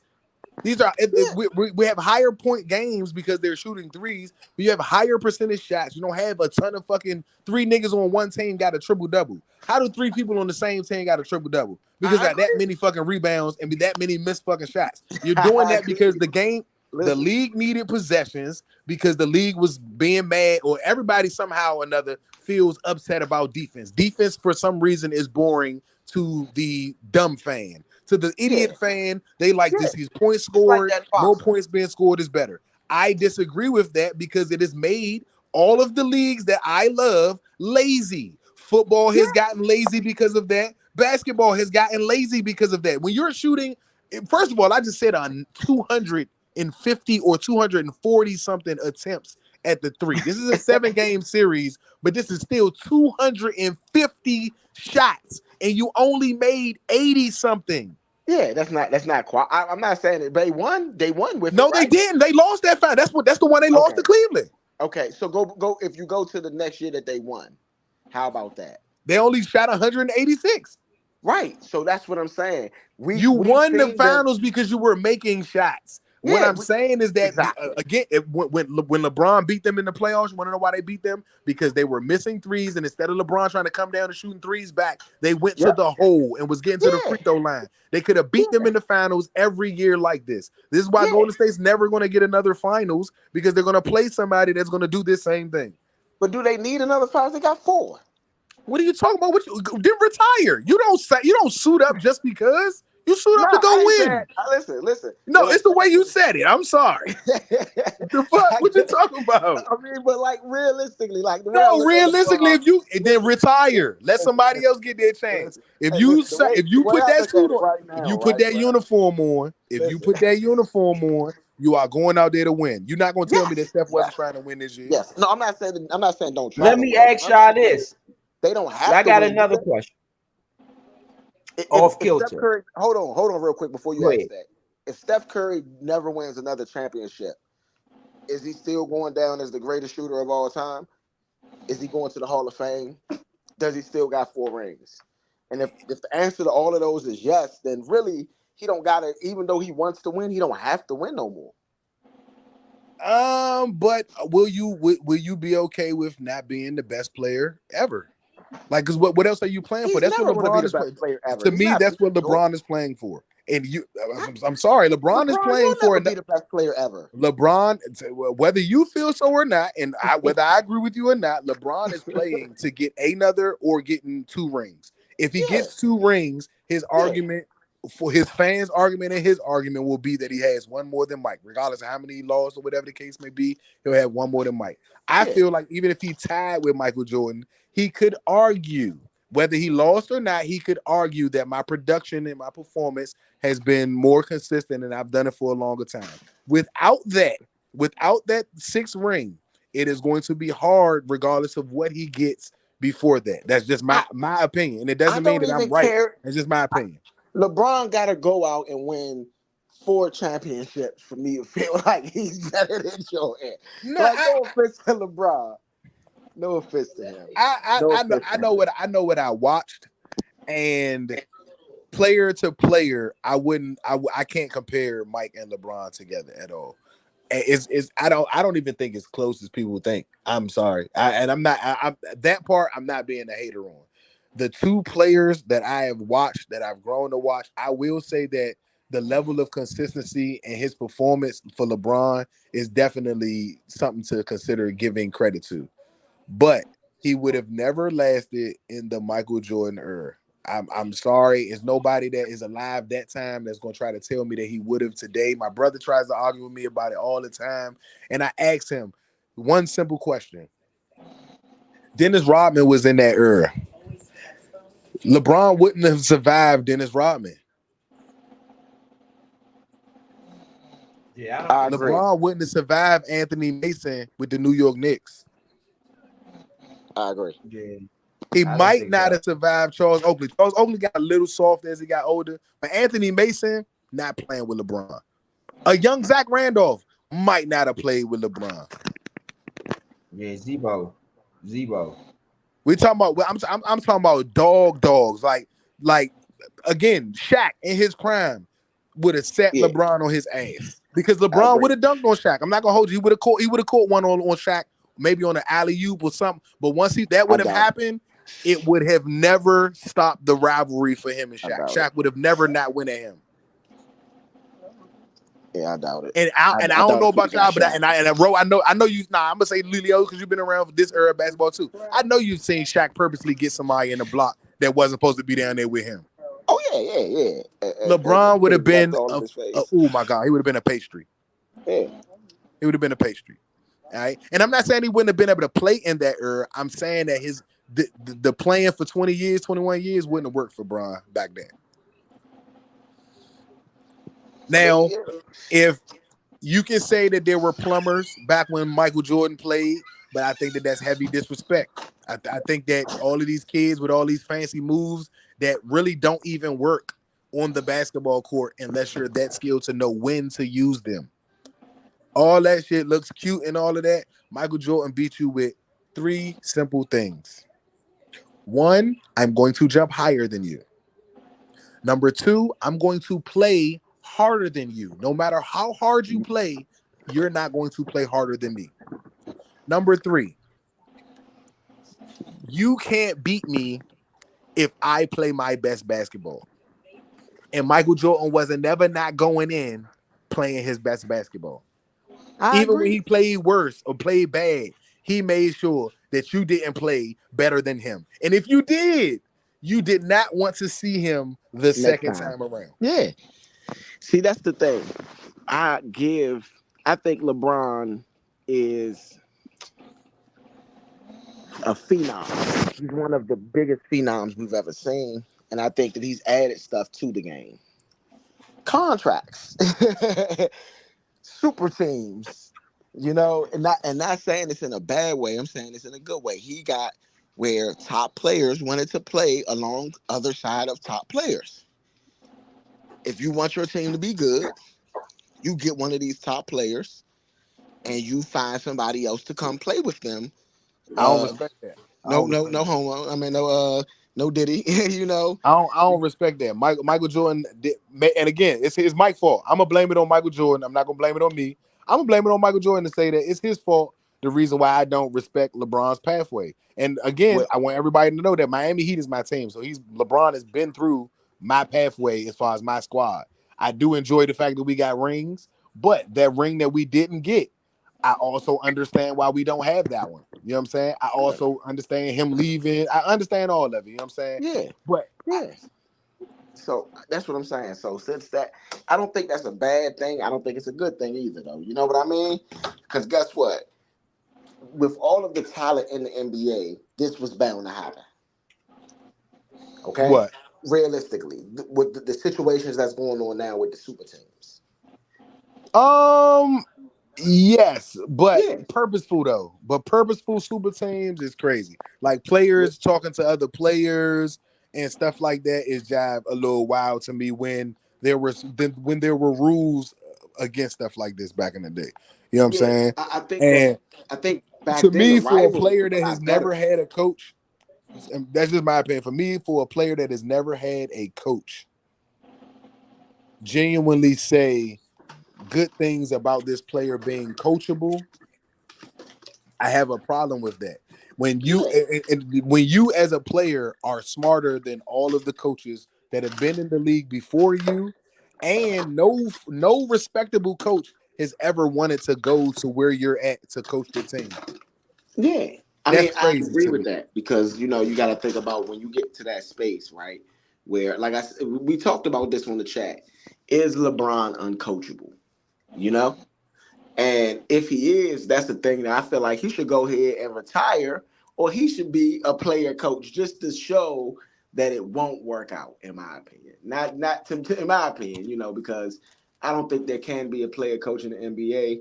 I think that there's a lot of talented brothers. I think it's a lot of brothers and people that know the game, right?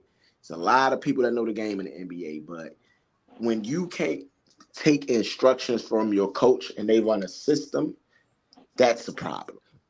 That's the problem. I don't think it's surprising that every year they don't win, the coach gets No, it's fired. not. It's not. It's not. It's I not, don't and expect. I I don't don't even think it's expect the them to make coach's the fault. playoffs most years now. What, with I'd be LeBron on the surprised if they team? make the playoffs. Nah. I mean, like I said, LeBron is going to either make the team go to the playoffs, or he going to play. Like, this when you know LeBron going to the playoffs. If he don't take a break before the All-Star break, if he don't take a 2-week break before the All-Star break, then they go into the playoffs. If he takes a break, he gonna already tell you, I don't know where the team is right now. I'm just Yeah, not sure. They almost didn't make it this year. but that's because I feel like LeBron, he feels like, and this is just my opinion. Maybe he feels like, all right, we're not good enough to make playoffs, so I'm gonna go ahead and chill. You That's know what I crazy. mean? That's crazy when you say that when it's another top 5, top 10 player on your squad, and Yeah. that's Y'all why. don't That's another know. reason, huh? LeBron about to be out in the USA this summer recruiting like I don't know what. Last Well, time he went over overseas. to the Olympics, he came back. Yep. Last time when he came back with Chris Bosh and Dwayne Wade. Don't get it twisted. LeBron gonna be out there putting in work for the Lakers and seeing what he could do with the Lakers and his son that's about to get drafted into the NBA. Try to work his thing about getting his son to play with him. It's his son is getting looked at by the sons. LeBron is not playing against his son. I never He's said it. already I never said said it. it. I'm just saying he's not going to do nothing for the Lakers if his son is not being. If the Lakers are not going to You don't draft his know. son, he said this, bro. I'm talking about what he said out his own mouth. He said that I'm playing with my son. If the Lakers do not draft LeBron, he's not going to re-sign with the Lakers. That's why. That's the Whatever. only reason why he's at all of the combines to see who's trying to pay attention to drafting his son. It's between Phoenix and I think they said Memphis might try to, but I don't know if Memphis is in it for real. But I know Phoenix is looking at drafting Bronny 22nd, and the Lakers said that they may draft him in the second round. But if somebody else drafts him before that, just be on the look on him maybe making a move at some LeBron, point in time during the season. LeBron James was drafted in 2003, I believe, right? Mm-hmm. Since then, the Spurs have one, two, three,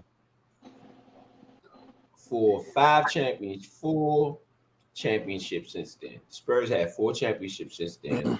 The Lakers have one, two, Three, two, three. three.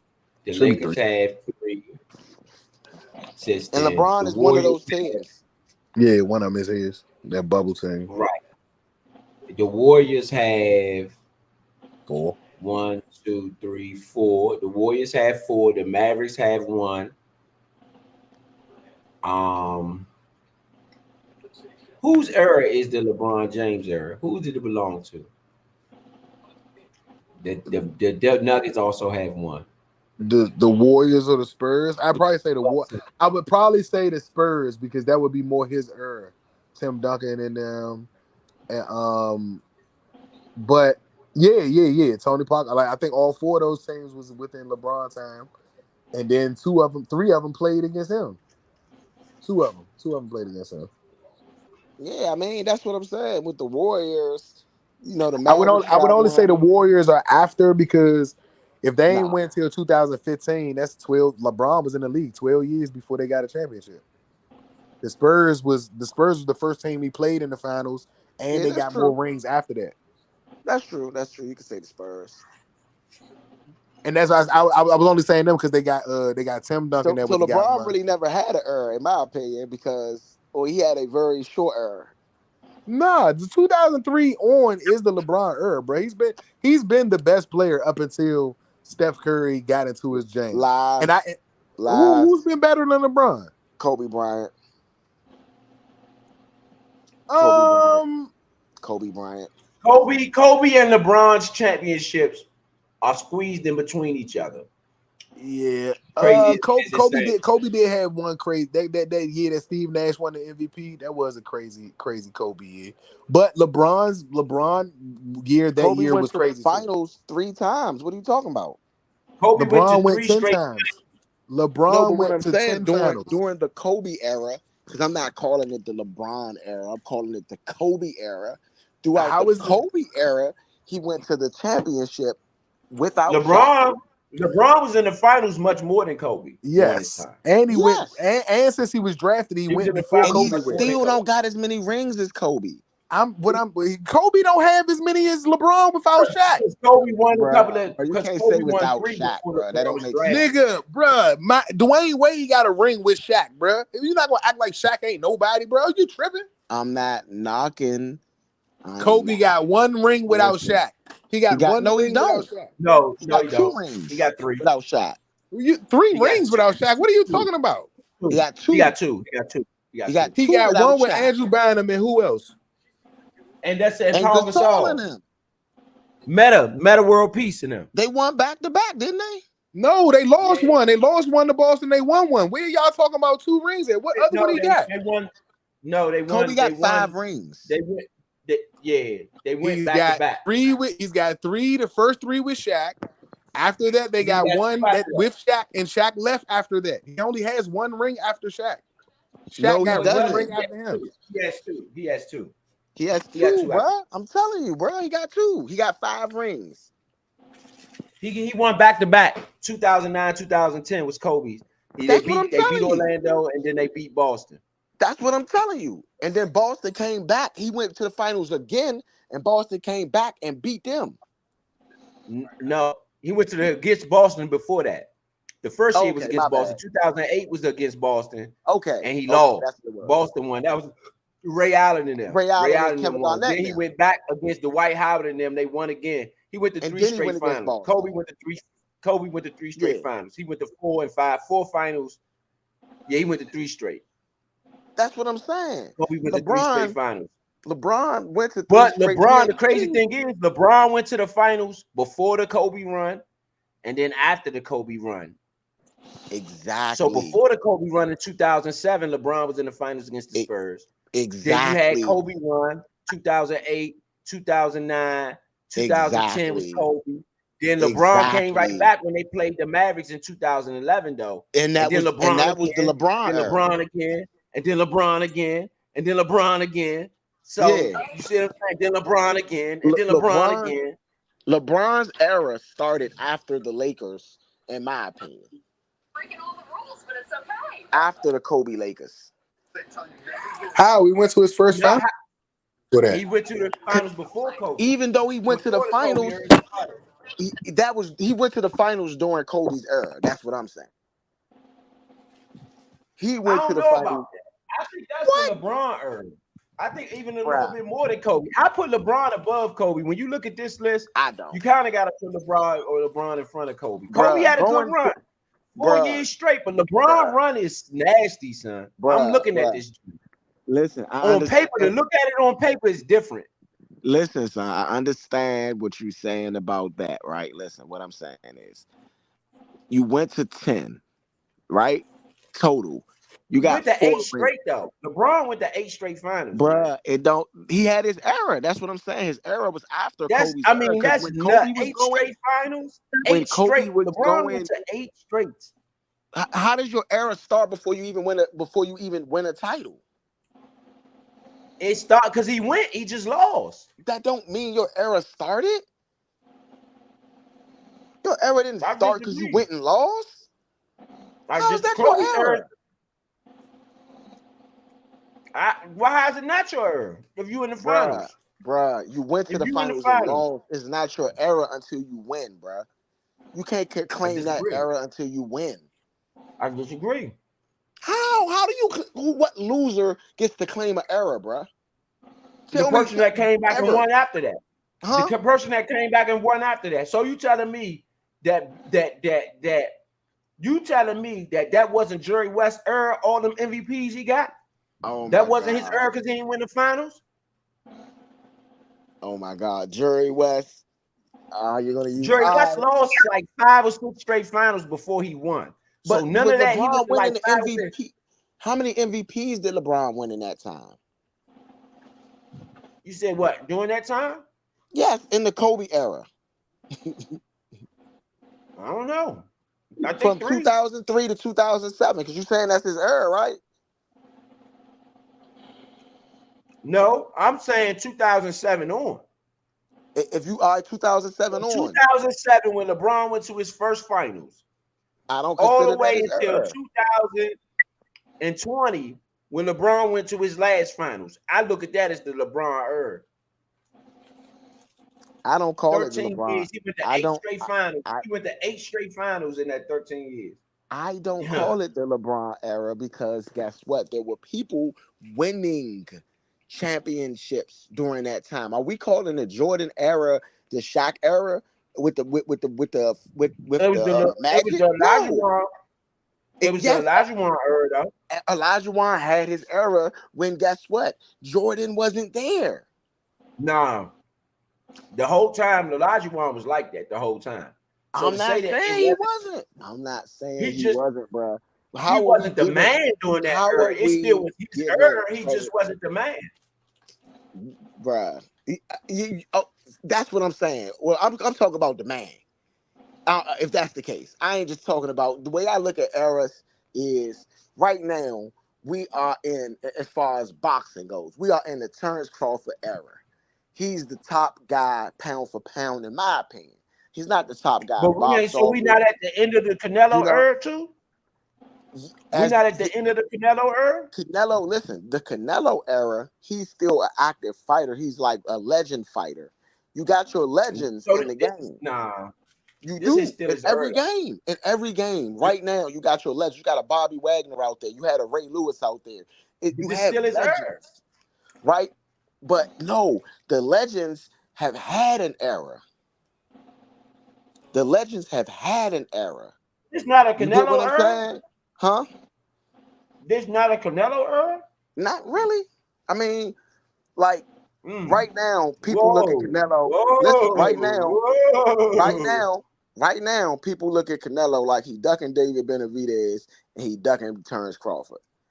If it's your era, people don't really feel that way, like totally about you. You know what I mean? So People when are did out there Tom literally Brady calling him era a stop bitch. then? Huh? So Tom Brady era wasn't when he won the championship with Tampa Bay. That wasn't his era. It was still it was the end of his era. He was a legend though. He had been to Super Bowl Huh? after So Super how's it Bowl the after end of Super his Bowl. era? When did his era end? That's what I'm asking After you. Tampa Bay. When he retired, to me, Yes. that's when his era ended. When he Yes. retired. Yes. Now listen, So sometimes how's people this not? So it how's was the this not? start. What's the name It era? listen, it was the start of Patrick Mahomes' era, but it what everybody was still saying Tom Brady to go, even when after Patrick Mahomes had won that first Super Bowl, right? So I'm here's the asking thing. you. This is my opinion. It's your era until it once it becomes your era, it's yours until you either have reached your peak or until you retire. Okay, I can respect that. I can respect that. I can Now, respect that. So that means it's a lot of people. Hold on. With that being said, that means it's a lot of people era at the same time, Mm-hmm. then, right? nah, Mm-hmm. nah, Mm-hmm. nah, nah, nah, nah, nah, nah, nah, nah, nah, nah, nah, nah. Yeah, yes. That can be true. Because so if we talk about the agricultural era or the industrial, let's say we talk about the industrial era, then when you would name all of the big industries at that time. You know what I'm saying? So if I'm looking at it like that, then in sports, that era would go to either I guess the elite. So like how the NBA had the top 75 or the top 100, Yeah, I think you would do that in football. You know what I'm saying? So yeah. it could be more than one player's era, I would assume. But you still have to say that the king of those eras would be who's getting the most out of that, and I think Tom Brady's gotten the most out of his era. Yes. Let me say something though. This my thing So is to okay. me So an hold era. on. My bad. So you said getting the most out of each era, right? I mean, getting the most out of that time, right? Basically. No, I would say whoever gets the most out of that era would be the king of that era. Okay. Yeah. All right. Now you got extra roll because I'm gonna go right back to there and say what I'm saying. No, I'm saying an era can be defined by just to me, an era is just about a moment in time. So, like for instance, we'll take the Marv Albert. Marv Albert, he used to do the games on the NBA. Him and Jordan had the same time together because he was calling them Bulls, them legendary Bulls games. You had Marv Albert. I mean, what was the NBA playoffs without Marv Albert and Michael Jordan in the 90s? So they had the same era together. John Madden. Redskins football in the 80s was synonymous to with John Madden and Pat Summerall, period. So what would that time be without those two characters? So to me, it's not just about winning or losing. Yeah, but they're not competing. They're not competing along with that team though. We talking about people that competed. Hold up. But that's what I'm saying. It's not just about, to me, just the competitive. It's competitors. It's about a certain time. So if you are in that era, you are placed in that era. In that era, to me, it ain't just about like you had to be competing on the field. Like for me, for instance, we'll take Bobby Beathard. Bobby Beathard he was the Redskins GM. He wasn't never nobody who played on the team, but Bobby Beathard had an era here in Washington. The Bobby Beathard era. When you say the Bobby Beathard era, you're not talking about the whole Joe Gibbs era because Charlie Casserly took over. You talking about the early years, even before Gibbs got here. If you start to talk about, was he a winner? Did they win championships? Did they win championships? No, they didn't. Before? They didn't. No, they didn't. So what are we talking about? So he has an era, but he still has an era. So it's not. We only talk, but again, we only talking about the GOATs, man. Like that's not. If you didn't win, what are we talking about? Are we talking about the era? No, are we talking about the career of? I'm asking. Are we talking about the saying, career of Jimmy Brissett, or are we talking about the career of Tom Brady? They both played for the Patriots. But whether both play for the Patriots or not, it depends on what era we talking about. They was in the same era. They was on the same team. Hold up. Prime example. If you want to say Jacoby Brissett played in the Cam Newton era, I would agree. Yeah, he played in the Cam Newton era. Yes, he did. No, he played in the era of Tom Brady. He's teammates with the GOAT. See, no, I think you're getting it mistaken where we both. I'm just saying this is why a moment in time. Y'all talk about who ran. He was on the team with him. That's not a moment in time, bro. Hold on. If he on the team with him, is that not a moment in time if they on the team? If they're on the same team, is that not a moment in time? This is why. Yeah, but I'm not referring to that. I'm more referring to the specific time frame. Y'all more referring to who was actually the major players during that era. I didn't say anything about that. I'm just talking about a specific. See, this is why we have different. Listen, though, we have different opinions on what this is. We all got different aspects of it. For me, my aspect of it is something like what V said: is who is the most successful during this time period that makes that person king of that time period. They can only be, in my opinion. In my opinion, I never said nobody wasn't king either. Only be Bobby Beathard to me wasn't if he has no success. If you don't got if you're not succeeding at the top level, then exactly. Yeah. There we go. No, you're saying exactly what I'm saying because that's what I mean by succeeding at the top level. Guess what? Bobby Beathard, for instance, I'm about to tell you something. For instance, Bobby Beathard, for instance, why he still does have an era because. For instance, he brought in the kicker, Mark Mosley, who ended up being MVP in 1983 when we went to the Super Bowl, the second Super Bowl. The first Super Bowl. He was the kicker. He was the only kicker in NFL history to be named MVP. And he had won like 5 straight games for us at the buzzer by kicking it at the buzzer. But anyway, he was actually brought to Washington in 1978. Before Gibbs had even got there. So it was certain pieces that came. Joe Theismann was part of that. Joe Theismann was here before Gibbs. What did he So win? certain pieces. What did John he Riggins win? also was in Washington, huh? So John Riggins is a part of Beathard? Is a part of Bethar's era, right? He's not really a part of Gibbs. That's why he retired. He retired 3 years after Gibbs got here. He only played with Gibbs. Did Riggins win a ring, right? After Gibbs got here, yeah, everybody won the ring with Gibbs. But I'm saying that team was built. Parts of that team was built before I'm Gibbs. asking the question. Do that regime still fall under Bobby Beathard if he couldn't make them winners? Yes, he was the GM when they became winners. He started to But they build that wasn't team shit until Joe Gibbs got here. No, he was building up the team. So Gibbs was a part of what his plan was. That was his plan. But Castley is the one that made the plan work. No. Beathard got a Super Bowl too, right? Yeah, Beathard had the 2 Super Bowls. Yeah. Yeah, the first 2 was Beathard. Castley only got 1. Okay. Right. So that's why I'm saying Gibbs was a part of Beathard's plan. No. What I'm saying to you is that I'm not counting here. nothing for Beathard until he gets a win. Right. I'm not. I disagree with that. So that means that Daniel Snyder has an error too, and Daniel Snyder error gotta have producing the Pro Bowler. I disagree. I count when you're losing. Tressway. What about him? That's what I was saying about LeBron's first championship. Is Tressway some shit? V. That's it. I'm asking Ro this. I'm asking about Tressway because who said he wasn't good? You said that Dan Snyder is synonymous with losing. Who said Dan Snyder is losing?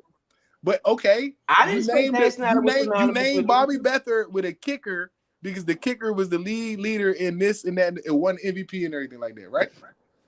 Right. Mark Mosley. He was the only kicker in NFL history to win MVP. So does Bruce Allen have an error or keep an error here because we had a punter who's been the league's best punter? Bruce Allen has an error. The Bruce Allen.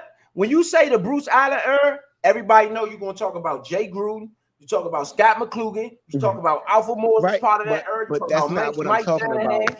But see, that's what I'm saying. Like that's not what we talking about in errors. Yeah, exactly. What I'm saying that's is why I'm saying. That's why I was saying. I'm gonna say this. The king of the era, so I can specify it. The king of the era, in my opinion, must have some success, like V said, before we king of that era.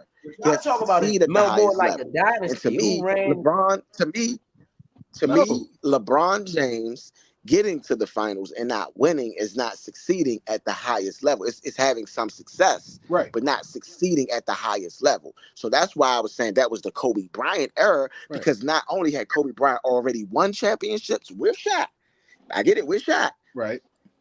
That was the Shaq era, and so Kobe's era kind of started during the Shaq era. You know what I mean? But they were on the same team. So that like the Scottie Pippen's era of being the best small forward or whatever the case may be coincide with Jordan, who was the king of that era. You get what I'm saying? I'm about to say Scottie and Shaq shit might run together because even though Shaq went to a championship, they didn't win it. And they didn't win until he got with Kobe. Exactly. Kobe's been a winner since they was together. Exactly. I would say, and that's what I was about to ask you, bro. I was about to say that. Do you consider that the 90s is Michael Jordan's era? Yes. No, I'm talking about Ro. Yeah. Oh. Yeah, absolutely. Absolutely. Yes. You know what I'm saying? That's a player. But I think it started, Michael Jordan's era started in the 80s. To me, it started his rookie season. No, I don't feel that way. No. That's my. That's not his era. That's not his era. That was still Jordan. He wasn't the major player in that era. He wasn't the major player. That's what I'm trying to tell you. That's why it wasn't. It just was early in his era. He just was. Okay, like look at it in the movie. Let's look at it like this. Let's look at it like this. Listen, hold on. Listen to me for a second. Hold on. Listen to what I'm about to say. Listen. This is how I look at it. In a movie, you got the main character, which would be the actor, the top actor, this, that, and the other. Now, during my era, somebody else might play the role player. That person might play a character. He might play the side person. He ain't the main role. But when his era come up, he the main role. So I'm saying Jordan was something else in someone where he wasn't. It was still his era. He just wasn't the main character yet. Right, No, but it was. That's what but me we're and Leo talking It was saying. about the still his We king. not era. we That's what not I'm taking He saying. away just ain't from. became the main character No, yet. no, that's what I'm Yeah, saying. We're not taking away from his specialness or his arriving. His yeah, arrival was there. Like Anthony Edwards, I believe, has arrived to the NBA right now. But this not his era. exactly. You know what I'm saying? Like it's his time. It may be his time, but right now it's not his era completely. Now, when we go back 5-10 years from now, we'll talk about the entirety of his career. But right now, or not right now, but at that moment, I don't think that it was that guy's era because Put of it Michael like Jordan. this: That's if just you for me. watch, That's just if for you me. go back and watch, if you go back and listen to, let's say, a radio show from the 80s, just talk about basketball in general. Let's just say from 80, 84, Jordan rookie year.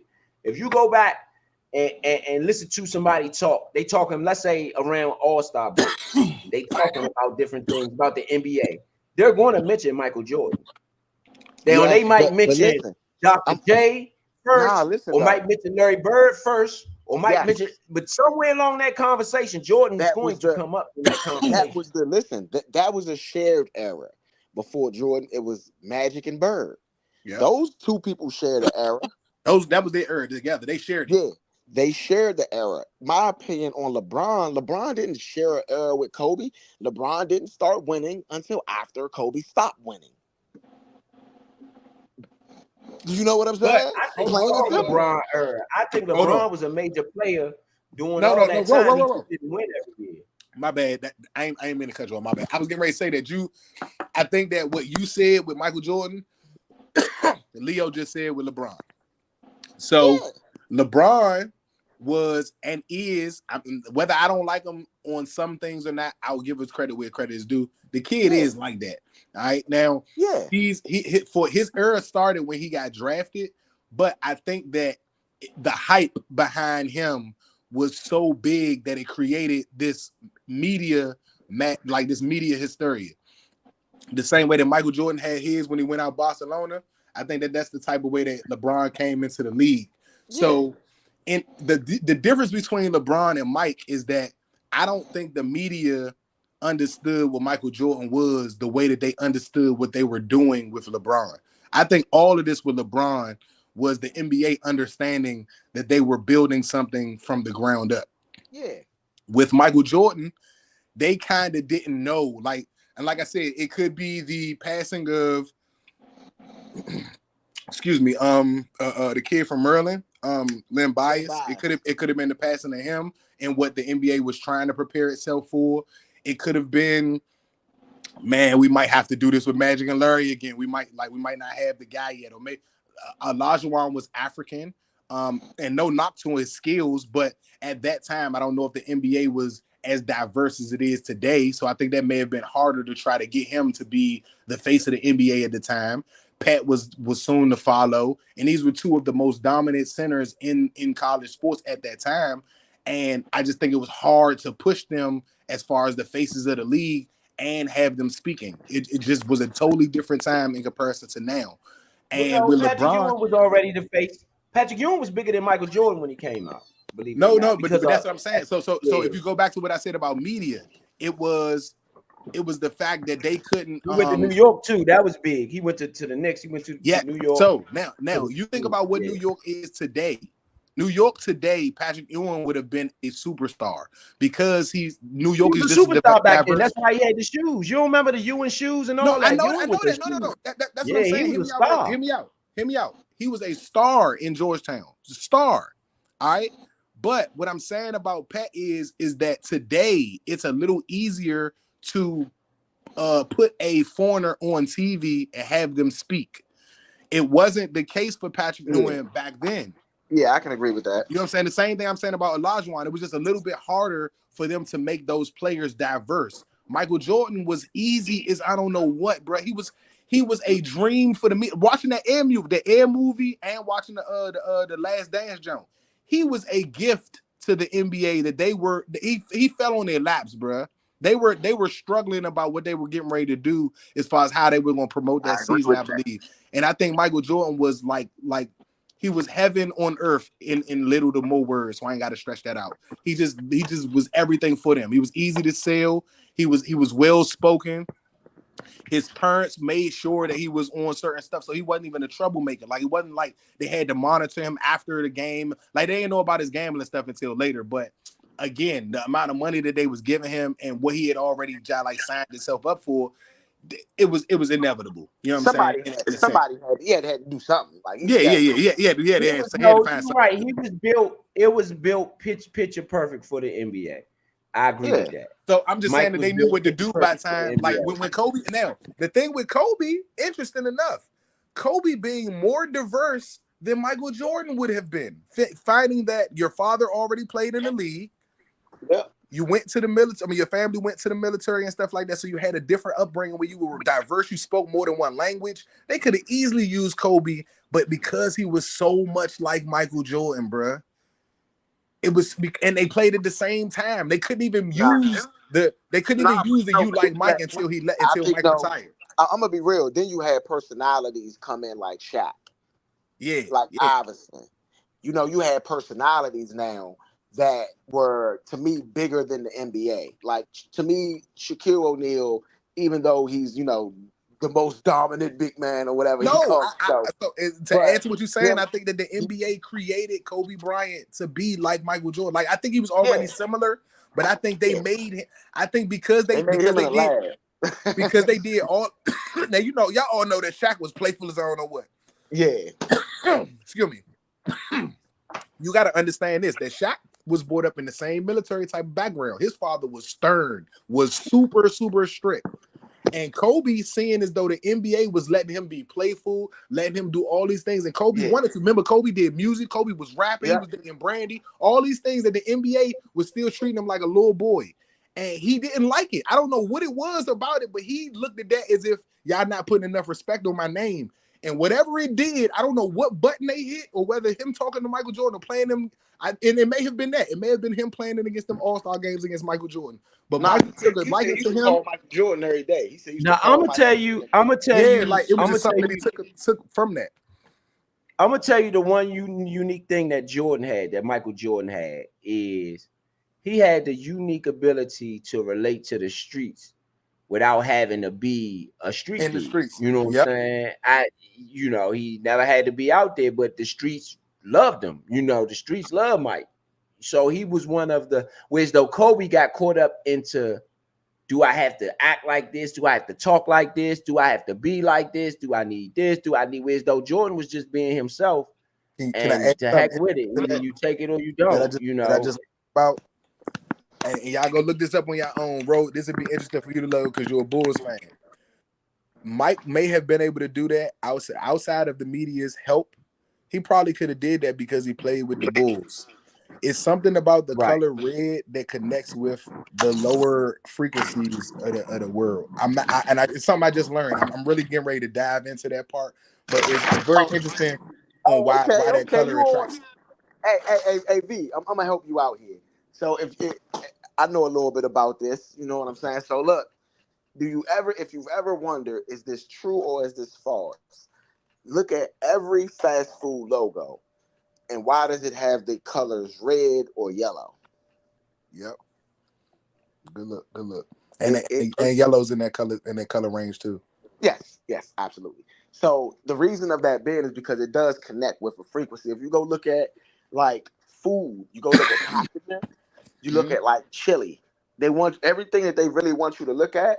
They're going to have that red. They're going to have that yellow in it. That's crazy. I literally just was starting researching that stuff too. Mm-hmm. Oh, yeah, but I'm saying even with that though, when you even with that, you take Kobe's personality. I think that he was caught in the middle of do I be overly commercial? Do I be a little bit street? Do I be like, he got caught up in that? And I think, not to be funny, I think LeBron over the years has had some form of struggle with who do I be? Do I be this street dude? Do I be this what am I? Basically, I don't think that they caught up in that. I don't really think they caught up in. I think that that's just the natural process of growing and becoming a man. You know, they're trying to figure out who they are as people. Even now, I think LeBron struggle with, do I be the mean guy? Do I be the villain? Do I be the nice guy who everybody likes? I And Jordan never got, that's when and the one thing Jordan had and that you could do more freely back then is you could be the villain. Nobody had to like you to be out there on that basketball court. In fact, everybody hated each other. Isaiah didn't like this person. You didn't have to like nobody or be likable in order to be a superstar. You didn't have to be I'm about to say, likable. they ain't even try to fix Magic and Isaiah relationship till like last year. Yeah, right, Well, right. You that's don't have to be likable honestly, back then. I will say this. That's the thing I miss about that era. Yes. The competitive nature. I mean, I think that a lot of fans that got a chance to see that era, they look at this era and say, yeah, it's all right. Because, the competitive nature was there. Jordan didn't want to play with Barkley. He wanted to beat Barkley. Mm-hmm. And so when I look at stuff like that, I do miss it. I understand like I said, with the talent pool being the way it is now, you can't just have one superstar per team. Sometimes it's going to be 2-3 superstars. But no, honestly, And most no, teams, I'm gonna be honest with you. I'm about to say this, honest most with teams already got a duo right now. But I'm OKC is doing it to me. Shea Gilgeous-Alexander is a player to me that reminds me of a player that could do it with what I have. He has made that team, and I think he got it from Chris Paul. Hold up. You looking at him, the Boston Celtics, Jason Tatum and Jaylen Brown was drafted by that team, and they haven't gone away from that. Now they might swap out pieces on the role player front the same way, but that's Jordan and Pippen. That's 1 and 2. That's we're gonna draft. This is who we rolling with. We draft these guys, and they tried to add a Kyrie Irving, and they was like, nah, let's leave these two guys up. They gonna get it. Scottie Pippen was not drafted by the Chicago Bulls. He was traded for. He was drafted by the Knicks and traded. He never played for nobody. Well, until after later on in his career. He was drafted but in his first 8-10 years, he never put on another jersey other than the Bulls jersey. His first 10 years or whatever it was. He was drafted by the Supersonics, and the Bulls wanted him and traded for him. I mean, however it happened, I'm just saying. What I'm saying is that's a good GM move. He never played for nobody else though back then, is what I'm saying.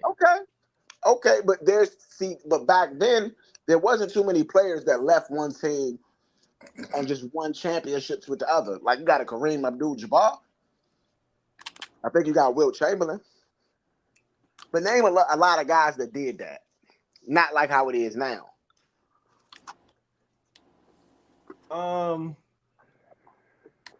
Dennis Rodman did it back then. He left the Pistons, won championships with the Pistons, left and won it with the Bulls. Left and won it with the Spurs. With the Lakers. Did they get one with the Lakers? No. Nope. I think he was on that team, one of them teams that won. With Shaq and them. He was on one of them teams. He was on a Karl Malone, Gary Payton team.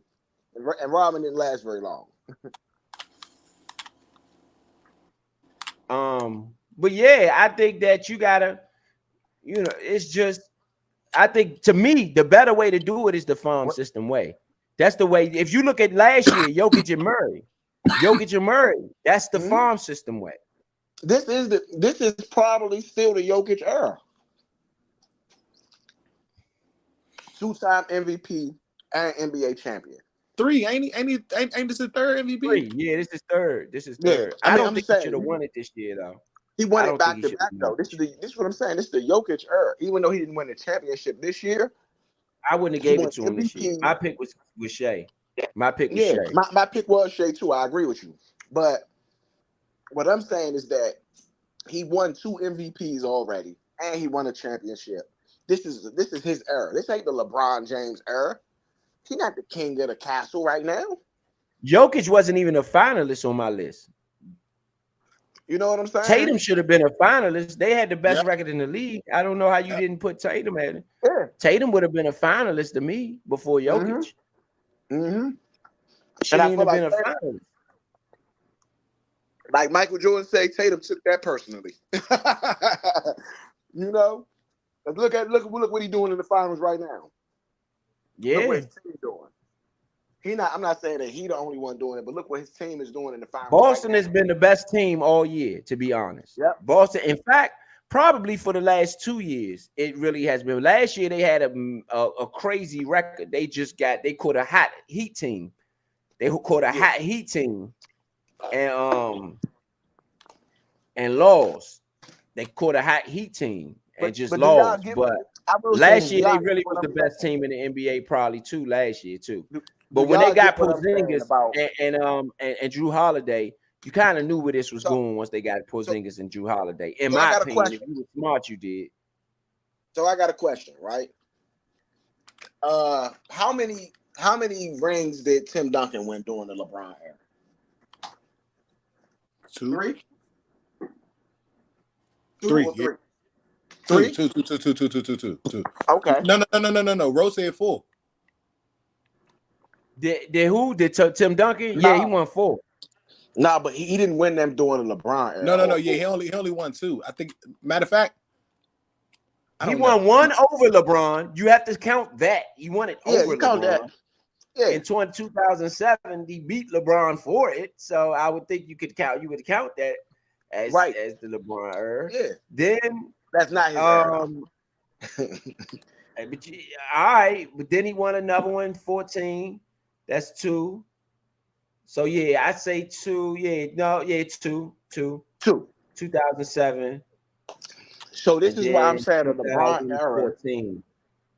This is why I'm saying the LeBron era didn't start until after Kobe won his, because So is the Kobe era, or is it the Tim Duncan era? They was drafted the same year. That's the 96 draft. yeah, but see, this is the thing. You 96 got draft, 3 saying that that. was still, listen, that was still the Jordan era. It was Jordan era all the way till 98. Okay, but this is what I'm saying. From 99 to 2003, who era is this? You got 2 Spurs championships squeezed in between 3 Lakers championships. It was the Shaq era. And hold up. And then you had the Lakers go to the finals again in 2004. Then the Spurs come back in 2005 and win. It was the, I guess you So could say, out of those 6 years, but no, but I would say you that have because 3 remember Shaq. Spurs championships and you have 3 Lakers championships in those 6 years and 1 Pistons championship. Okay. Well, I could say it was the maybe Shaq era and the Tim Duncan era, maybe. But Shaq, you gotta count that being Shaq era because he was dominating with the Lakers. They did a 3-peat. Only team during They that did a time. 3-peat. But Yes. the Duncan got 3 championships during that time too, though. Yeah, that's what I'm saying. So you could say that, and Tim he was Duncan, MVP for all 3 of them. Yeah, that's what I said. You can say Tim Duncan's era, but that was the beginning of in my opinion, like V said, the arrival of Kobe. And so it was during his era. He got 3 rings during that time, but it was Shaq's team. You know what I mean? It was Shaq. It was always Shaq and Kobe. It wasn't Kobe and Shaq. You get what I mean? So you got to say Shaq and maybe Tim It Duncan. was only Shaq and Kobe because it sounded good. No, K comes before S. So technically, in language, especially the American language, is going to be Kobe and Shaq because that's just the way we pronounce stuff. If it's not like that, that means it's an A side and it's a B side. Shaquille O'Neal is The MVP of A-side all was 3 Shaq. championships. Huh? Shaquille O'Neal is MVP of all 3 championships. That's what I'm saying. That's the Shaq era. You know what I mean? That was Kobe's arrival. But Tim that Duncan was is Shaq's MVP era. for all 3 of those. He is too, though. He got 3 Yeah, that's rings what in I'm that saying. time. That's what. But they didn't 3-peat. So during those 3 years, that was the. Oh, because they didn't 3-peat, it's the Shaq era because they didn't 3-peat. I mean, he was the best. He was the MVP of the championship of the team, of the best team. Okay, but the year before that run game. happened, hold up. But the year before that run happened, San Antonio won the finals, and then the year after that run, San Antonio was right there, still there. But see, you're forgetting who else was on that team. And then the year after that, no, go back. Nope, go back. You said they won the year before that, right? Who was on that team the year before that? That was David Robinson and Tim Duncan. That Tim Duncan's the MVP, Finals MVP. Tim Duncan. Yes, he is the MVP, but that was David Robinson's legacy. That was the legend, David Robinson. The Twin Towers. We remember the Twin Towers. Them calling them the Twin Towers, right? But who was the MVP? Yeah, he was, but He it was still was David Robinson's team. Mr. But Fundamental. that was also on David Robinson's like last leg or something when he Yeah, won that, right? that was his Yeah, team. but Timmy, That was his team. No, if no, it no. You talking wasn't about back for in the it day? might have been You his talking about team, but in if the it 90s? wasn't for young Timmy, they probably wouldn't have been there. You talking about in the 90s? Yeah, Them two 90s The 99, was the Tim Duncan. 99, late the 90s 99 joint. team. Yeah. the The 99. 99 team. The first one is Tim Duncan. The second one is, I mean, the first one is David Robinson. The second one is Tim Duncan. Yeah, that's what I'm They saying. got Tim Duncan as MVP of both of them. And He the one was. after that. He was. He I'm was. saying that even though he won the first one, David Robinson being at the center made him even more dominant because he only had to play the full. Yeah. The other ones may be even more impressive because he was at the 5. Yeah, but that's what I'm saying. It wasn't his era yet because he was still. Like I said, he was number 2, even though he was number 1, but he was number 2 on that team. Would they have been to that championship without him, though? No, hell no. All right, then. How So that's wasn't it Timmy. his era if he But- won the That's Timmy championship era. and he's the MVP in the championship? I thought There you you said go, it's your bro. era That's once Timmy you win. era. How is he not an era? It wasn't his era. He won the championship. I don't get it. Because listen. All right, even though he won the championship, right? The next 3 And he was the years. MVP. Oh, Listen. The next 3 years, somebody else won the championship for the next Michael 3 Jordan. years. Huh? Oh no, I told you some of them years in between. That was Houston. No, that Houston, the Michael, exactly. So those 2 years that Jordan was gone, it was the Hakeem Olajuwon era for those 2 years. Let's not play that. They repeated back to back. Hakeem Olajuwon was the guy. I disagree. How? I think it was Hakeem. Hakeem is another one who came in the league and was good from day one. I think that one. I think that just because it ain't your again, this is where our definitions change. Because you might not be king of the hill during that era. Don't mean it ain't your era just because you ain't king of the hill. I'm talking about still is king. your era of basketball. I'm It still talking is the about Magic king, Johnson though, era. bruh. Basketball is the 80s. The Bruh. Jordan era is the night, and I don't mean it's the Jordan's era. But if you want to say it was the Gary Payton era of basketball, you're gonna think the 90s. If you say the Tim Hardaway era, you're gonna think the 90s. If you say the Patrick Ewing era, you might think the 80s. You might think the 90s. Yeah, but you're talking about. But I'm talking about the king of the hill. When I say it's their era, I mean what I mean is their era. I mean they own that era.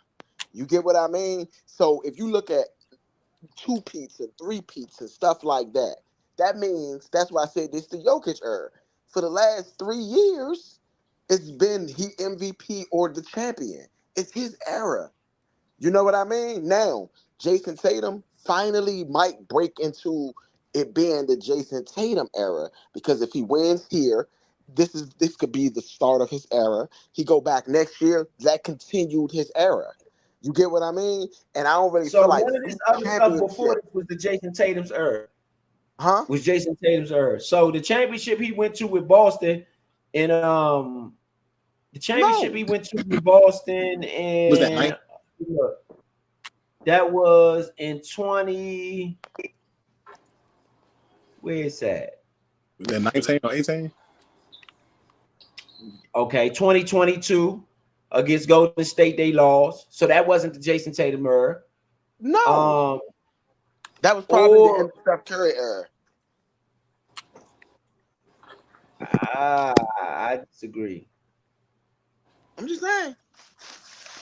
The Jason Tatum era to me started when they went to the Eastern Conference Finals with the guy with what's the short guy Isaiah. He started the Boston Celtics era, in my opinion. The resurgence. He's the resurgence, right? He started it with the little short Isaiah Thomas. He started it, in my opinion. That's when they got. I agree. Good. Yeah, but that wasn't. That's what I'm saying. So even then, with Tatum, that wasn't Tatum's era. Ever since then, it's been their era to me. Once you get to a conference finals, wasn't even the best player on the team, bruh. Whether you who was it? Tatum. It was Thomas. I don't know. Tatum was still Thomas good like team, that. I don't know. I don't know. I Bruh, don't know bruh, about that was that. that was Isaiah Thomas' team. How It was. was that? It was. Was it not? It was. No doubt. Yeah, that's what I'm saying, bro. Like, listen to what I'm saying. I'm just talking about the king of the hill. I ain't really talking about everybody else that's in the era. Yes, there are greats in every era, multiple greats. That's why you don't just have one person go to the Hall of Fame every year, right? I get that. But I'm saying king of the hill, right? So when I say, like with Tim Duncan, right? Tim Duncan's era, his arrival was the year before, was the year when they won that championship. I've arrived to be talked about, right? So we're But not for the in the next, Devin but Booker hold era on. For of the next basketball. 3 years, though, it was the Shaq era. For the next Are we in three the years, Devin because Booker three era of years straight, basketball? Shaq came out on top, huh? Are we in the Devin Booker era of basketball right now? No, Devin ain't won nothing. I guess you don't understand what I mean by that. Maybe again, our definitions are different. My Out definition is that just because it ain't your era, like per se, if you win it, yeah, you don't run the era, it ain't your, but you still part of that era. No, no, I man, get what you're saying. I get what you're saying. Like, because no, you know what, Devin Booker's a part of the modern era. It's the yeah, modern Right, era of basketball. You can right, say he's a part of right, that. But yeah, is it his era? Nah, no. cause right, right. but now in some respect, yes, I'll say it is his era because Devin Booker is one of the top 3 NBA shooting guards right now. Okay, you Right. can say that. At his position, respectfully, he's top 3. He might Yeah, be number 1 at his position, but I'm just saying yeah, off the break without giving nobody else no this and that and the yeah, third. yeah. You can He's say, top yeah, 3 in he a his position. top guy. So I'll say that this is his era in basketball, but he's a part of the modern era of basketball. But I got a question. So when you're talking about the greatness of a player, right? And Mhm. you say Devin Booker, and then you say Jokic, who are you going to say is the king of that? Well, who is the who would So be the the A side? I got you. So the original question was whose era, and I would Yeah, say both of their eras in agreement with you and Ro that is both of their eras. But who's the king of the era between yeah. them? It would be Jokic by far, just because Th- Booker th- doesn't have th- any MVPs. Even if And that neither one of them has a championship, Booker don't got no MVPs.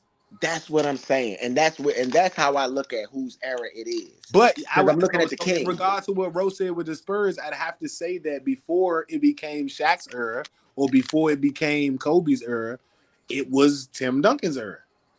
It would have to be. He not only did he win the finals, but he's finals MVP and he's top 3 in his position, if not number 1. I would say a rival. No, I don't know about, was he top three at his position at that time? I can't name a person better. What, power forward at Yeah, that time? yeah. Even with an inside big, I can't. He won Rookie of the Year off the break. I Maybe just Karl Malone. okay. Maybe, I said top 3 though. I said top 3 in their position. yeah. I mean, I'm not knocking him at all. I'm just saying I think that there was some guys there that could question that. Not saying that he was the absolute dominant, the best. You know what I mean? It was some guys. Remember, Vin Baker used to be a beast. He You know wasn't what better I'm than saying? he He was wasn't a better top than guy at the time. he You wasn't know, better like than Tim I'm Duncan. not saying that he's Tim Duncan at No, all. no, But I get what you're saying. That's what I'm saying. yeah, I'm not even going to disregard that there was anybody. I'm just don't. yeah. I don't know if there was many better than Tim Duncan. Like I said, I'll give Kevin, you Karl you Malone for don't sure. think Kevin Garnett might have been He was comparable? a beast, but he wasn't no Timmy. Uh, That's hard to say that a high school student was better than a college pro and one that came out and was top of his position and has been on top of his shit since he started. It's hard to say that Garnett's numbers were better, but it's not a bad argument, not at all. yeah, but that's what I'm saying. Like, That still puts Timmy at top 3 though. Still, right, that puts him at top three. But and now, if he won Finals MVP, I'm listen though, almost believing he hold was on probably now. number 1 today. Now, would you put Timmy ahead of Shaq at that time? Yes, because Timmy a powerful and not a center, and Timmy won the finals and won the MVP of the finals before Shaq did. I mean, Mm-hmm. Shaq I went guess, there, Shaq got there, but Shaq played somebody totally different. Shaq had to see Olajuwon. Tim Duncan had to get past Olajuwon. yeah, I can agree with that. I can agree with that. You know, I'm just saying that I look at Timmy's era as being after Shaq's era because I really feel like David Robinson. That was like, to me, like Dwayne Wade got that championship with Shaq, right? But That was that on was D kind Wade of, though. Huh? I said that was all D Wade though, for real. It was, but it's kind of like the same. It wasn't all D Wade. Gary It Payton, was hold up. Gary It wasn't Payton. No, that all was Gary D Payton Wade. played on that team That was D too. Wade. Gary Payton, nope. Gary 36 points a Payton, game. 36 points a nah. game. And you 36 know how points a it got to game. D Wade? I'm gonna stop y'all. And I'm gonna quote 36 Gary points a Payton. game It in ain't the about the points finals. on this one. Go Listen to look, what I'm go saying. look up my It's hey, not about the crazy as he points. is today. You said what? It's not about the points. You know why What he you was mean? able to get that 36? Because Shaq used to say to the team, man, I'm in the post, give me the ball. Gary Payton, the one that went to Shaq. Shaq even confirmed. Gary He Payton had went to, to and Shaq Shaq had this and and, ask Shaq what he and saw say, after he let the man go. Ask take Shaq a what he ball saw back after he, seat and I let. know what So you're I'm gonna talking give about. Gary Payton. I'm gonna give Gary Payton some flowers on this one too. I ain't gonna count him out because that type of stuff matters when you go talk about winning the championship. But what So I'm gonna give, what does that Pete have to some do about the love. what does that have to do with what Shaq saw after that 3 games? Shaq said he let it go that game, and then 3 more games later, he recognized, oh, all right, Shawty got something. All right, Yeah. it wasn't that Shaq didn't want Shawty to take his shots. He's just looking at who his position, who he is in the league. I'm the big Don Dada. What you mean not giving me the ball because Shawty trying to get off? Gary already been here. Gary already saw that Shawty was doing his thing. Shaq was just getting traded. Remember, I think he got traded from either Cleveland or Phoenix. Right. Yeah, he went to I think I think it was Phoenix. One of them, yeah, probably Phoenix.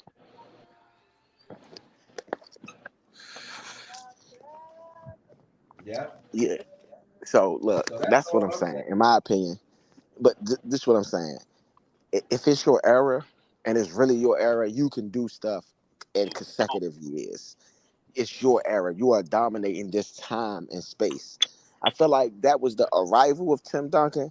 But once the Lakers stopped winning, they doing their three-peat thing, then it became the Tim Duncan era completely I, because he I was the think Tim guy. Duncan era started with the David Robinson championship because if Timmy wasn't there, they wasn't going.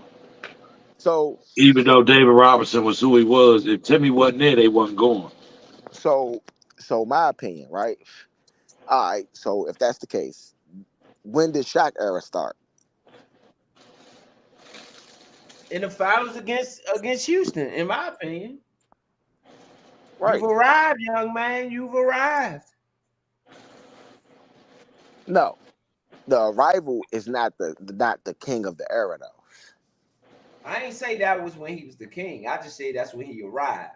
Yeah, but see, that's what I'm talking about. Like I said, I keep talking about the king of the era, right? Who is the king of the era? You know? I don't think it How ain't can no you king. truly have a I, king when it's so many chips spread around in that time? But it's somebody that won three straight, and that's Shaq.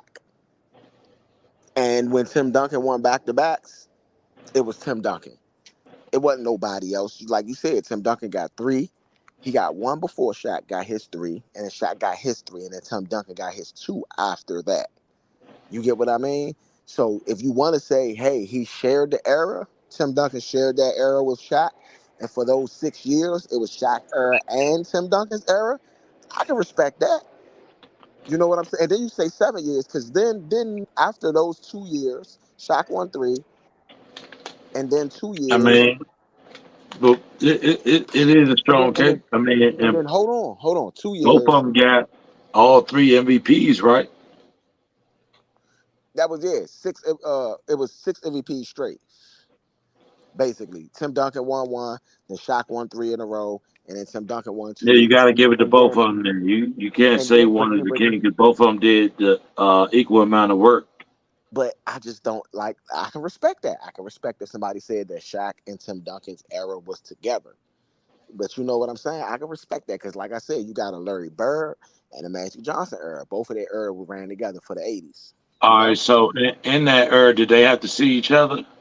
Yeah, And who won? they split, didn't they? Larry got four, I think, and Magic got four, if I'm not mistaken, or some shit like No, that. I'm talking about Shaq and Duncan. Well, they never faced each other in the finals, so that's kind of. You know, but they were both champions because they had to go through each other. I Duncan believe. put Shaq out a couple times. In fact, Didn't Shaq put Duncan out? I don't know. I don't know. Let's see. I know Duncan put him out. Well, regardless of it, Shaq still won the championship 3 years in a row. So you can't say it wasn't his era. He was the MVP final. He was the MVP of the finals 3 years in a row, and his team won 3 years in a row. It's his era. So you can't just say it was only Tim Duncan era because Tim Duncan obviously didn't win the championship every year. They was Nah, 15 and 15 the argument there would be who is the king playoffs. of with that. They were 15 and 15 in the playoffs. I ain't Shaq and gonna Duncan versus each See, other. they 15 and tied. It's 15. both. See that's what I'm saying. It's their era, bro. They can you can say for those 6 years, it's the Tim Duncan and Shaq era. You get what I'm saying? And then Yeah. for real, Shaq won a year after that year, right? Who won after San Antonio? Double. Wasn't it the Heat with what's the name? The Heat with Wade, right? Can somebody send me a squad, Yeah, the please? Heat with Wade. Yeah. So Shaq won. So Shaq won You four. said, what'd you say, Vito? So Shaq won four in that era, not three. Shaq won four in that era, which will make that more Shaq era than Duncan's because Shaq came back and won the last one. Talking We got about a 7-game series. the squad invite. I can send it to him. Give me the ball, money, the squad. All right, so we're gonna move into final thoughts. You know what I'm saying? We talk good basketball tonight. Which I got for the final thoughts. Boston up 3-0. In Man, I this don't one. even look. The series is over, so I ain't even gonna talk about my final thought with That's why that. we spent most of the That's night my talking final about what we thought was with talking that. about. That this is just the nail in the coffin right now. I do not have Dallas coming back winning 4 games in a row. Even if they make it competitive, win 1 or even 2 games in a row, that third game they are getting out. At very best, at the absolute miracle best, it is going to go 6 games and Boston's going to win it. You know what I mean? It will not go 7 games. It will, so it's basically over. So that's my first final thought. My second part of my final thought, though, I will say, is that when I say the king of the hill, the pound for pound guy, I'm talking about one guy. Who is the one guy above the rest, right? And in certain situations, even like we went over today, for certain eras, you could say it's 2 guys. They shared it. They went back and forth, right? When I say whose era is it, I mean the top guys. The top guy. Jordan had an era like nobody else, in my opinion. I don't even think Olajuwon gets those 2 if Jordan was still playing all the way through those 8 years. Just my opinion. But Olajuwon had his little slight error in between the retirement of Jordan and him coming back that half a year, which, it was still in the Olajuwon era. He showed that it was his era by still winning, even though Jordan had came back to the league. So I want all of the young athletes to go and get their own era. Okay? And my final thought, this is a 3-part, my bad, I said 2-part. My final thought is join us on Saturday for the Tank Davis versus Frank the Ghost Martin fight. It is going to be epic. It is going to be wild. It's going to be crazy. And it is a really good card. And you guys should join in to watch it with us Saturday at 7:30 p.m. Yes, indeed. Yes, indeed. What you got, Big Son, on the final thought? Final thought is, yeah, I'm with Leo. Ain't no coming back right now. I don't even think it's gonna go 6, bro. I think it's over now. To be honest, I really do.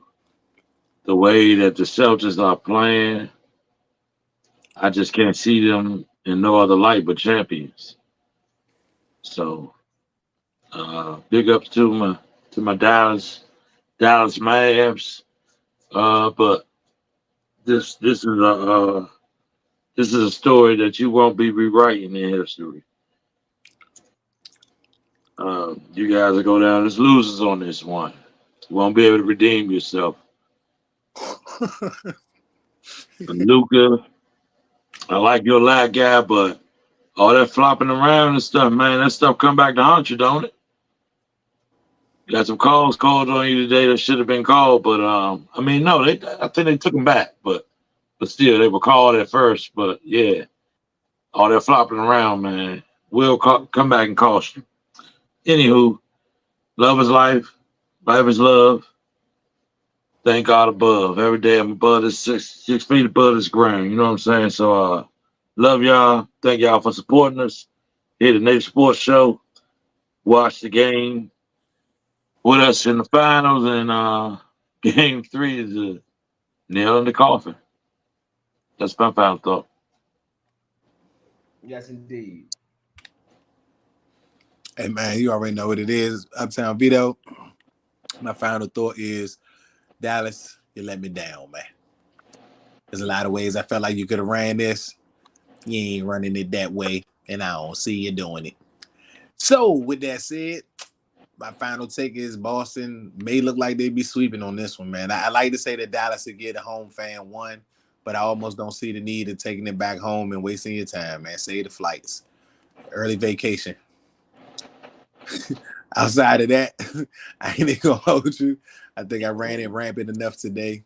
I leave it till we'll see you guys on Saturday for the fight. Definitely waiting to see that. Very interested to see what goes on in that one. As always, man, I'm a man of the upset, so I'll be picking my favorite upset of the weekend. It's not gonna be Tank, but I'll let you know which one it is when I get there. All Said right. it ain't gonna be Tank. I'm gonna try something different um since everybody kind of leaned on the Mavericks. I'm gonna come from it from this angle. Mavericks, you got one job. Live to fight another day. In the great words of Pops from Friday. You live to fight another day. That's all you try to do at this point.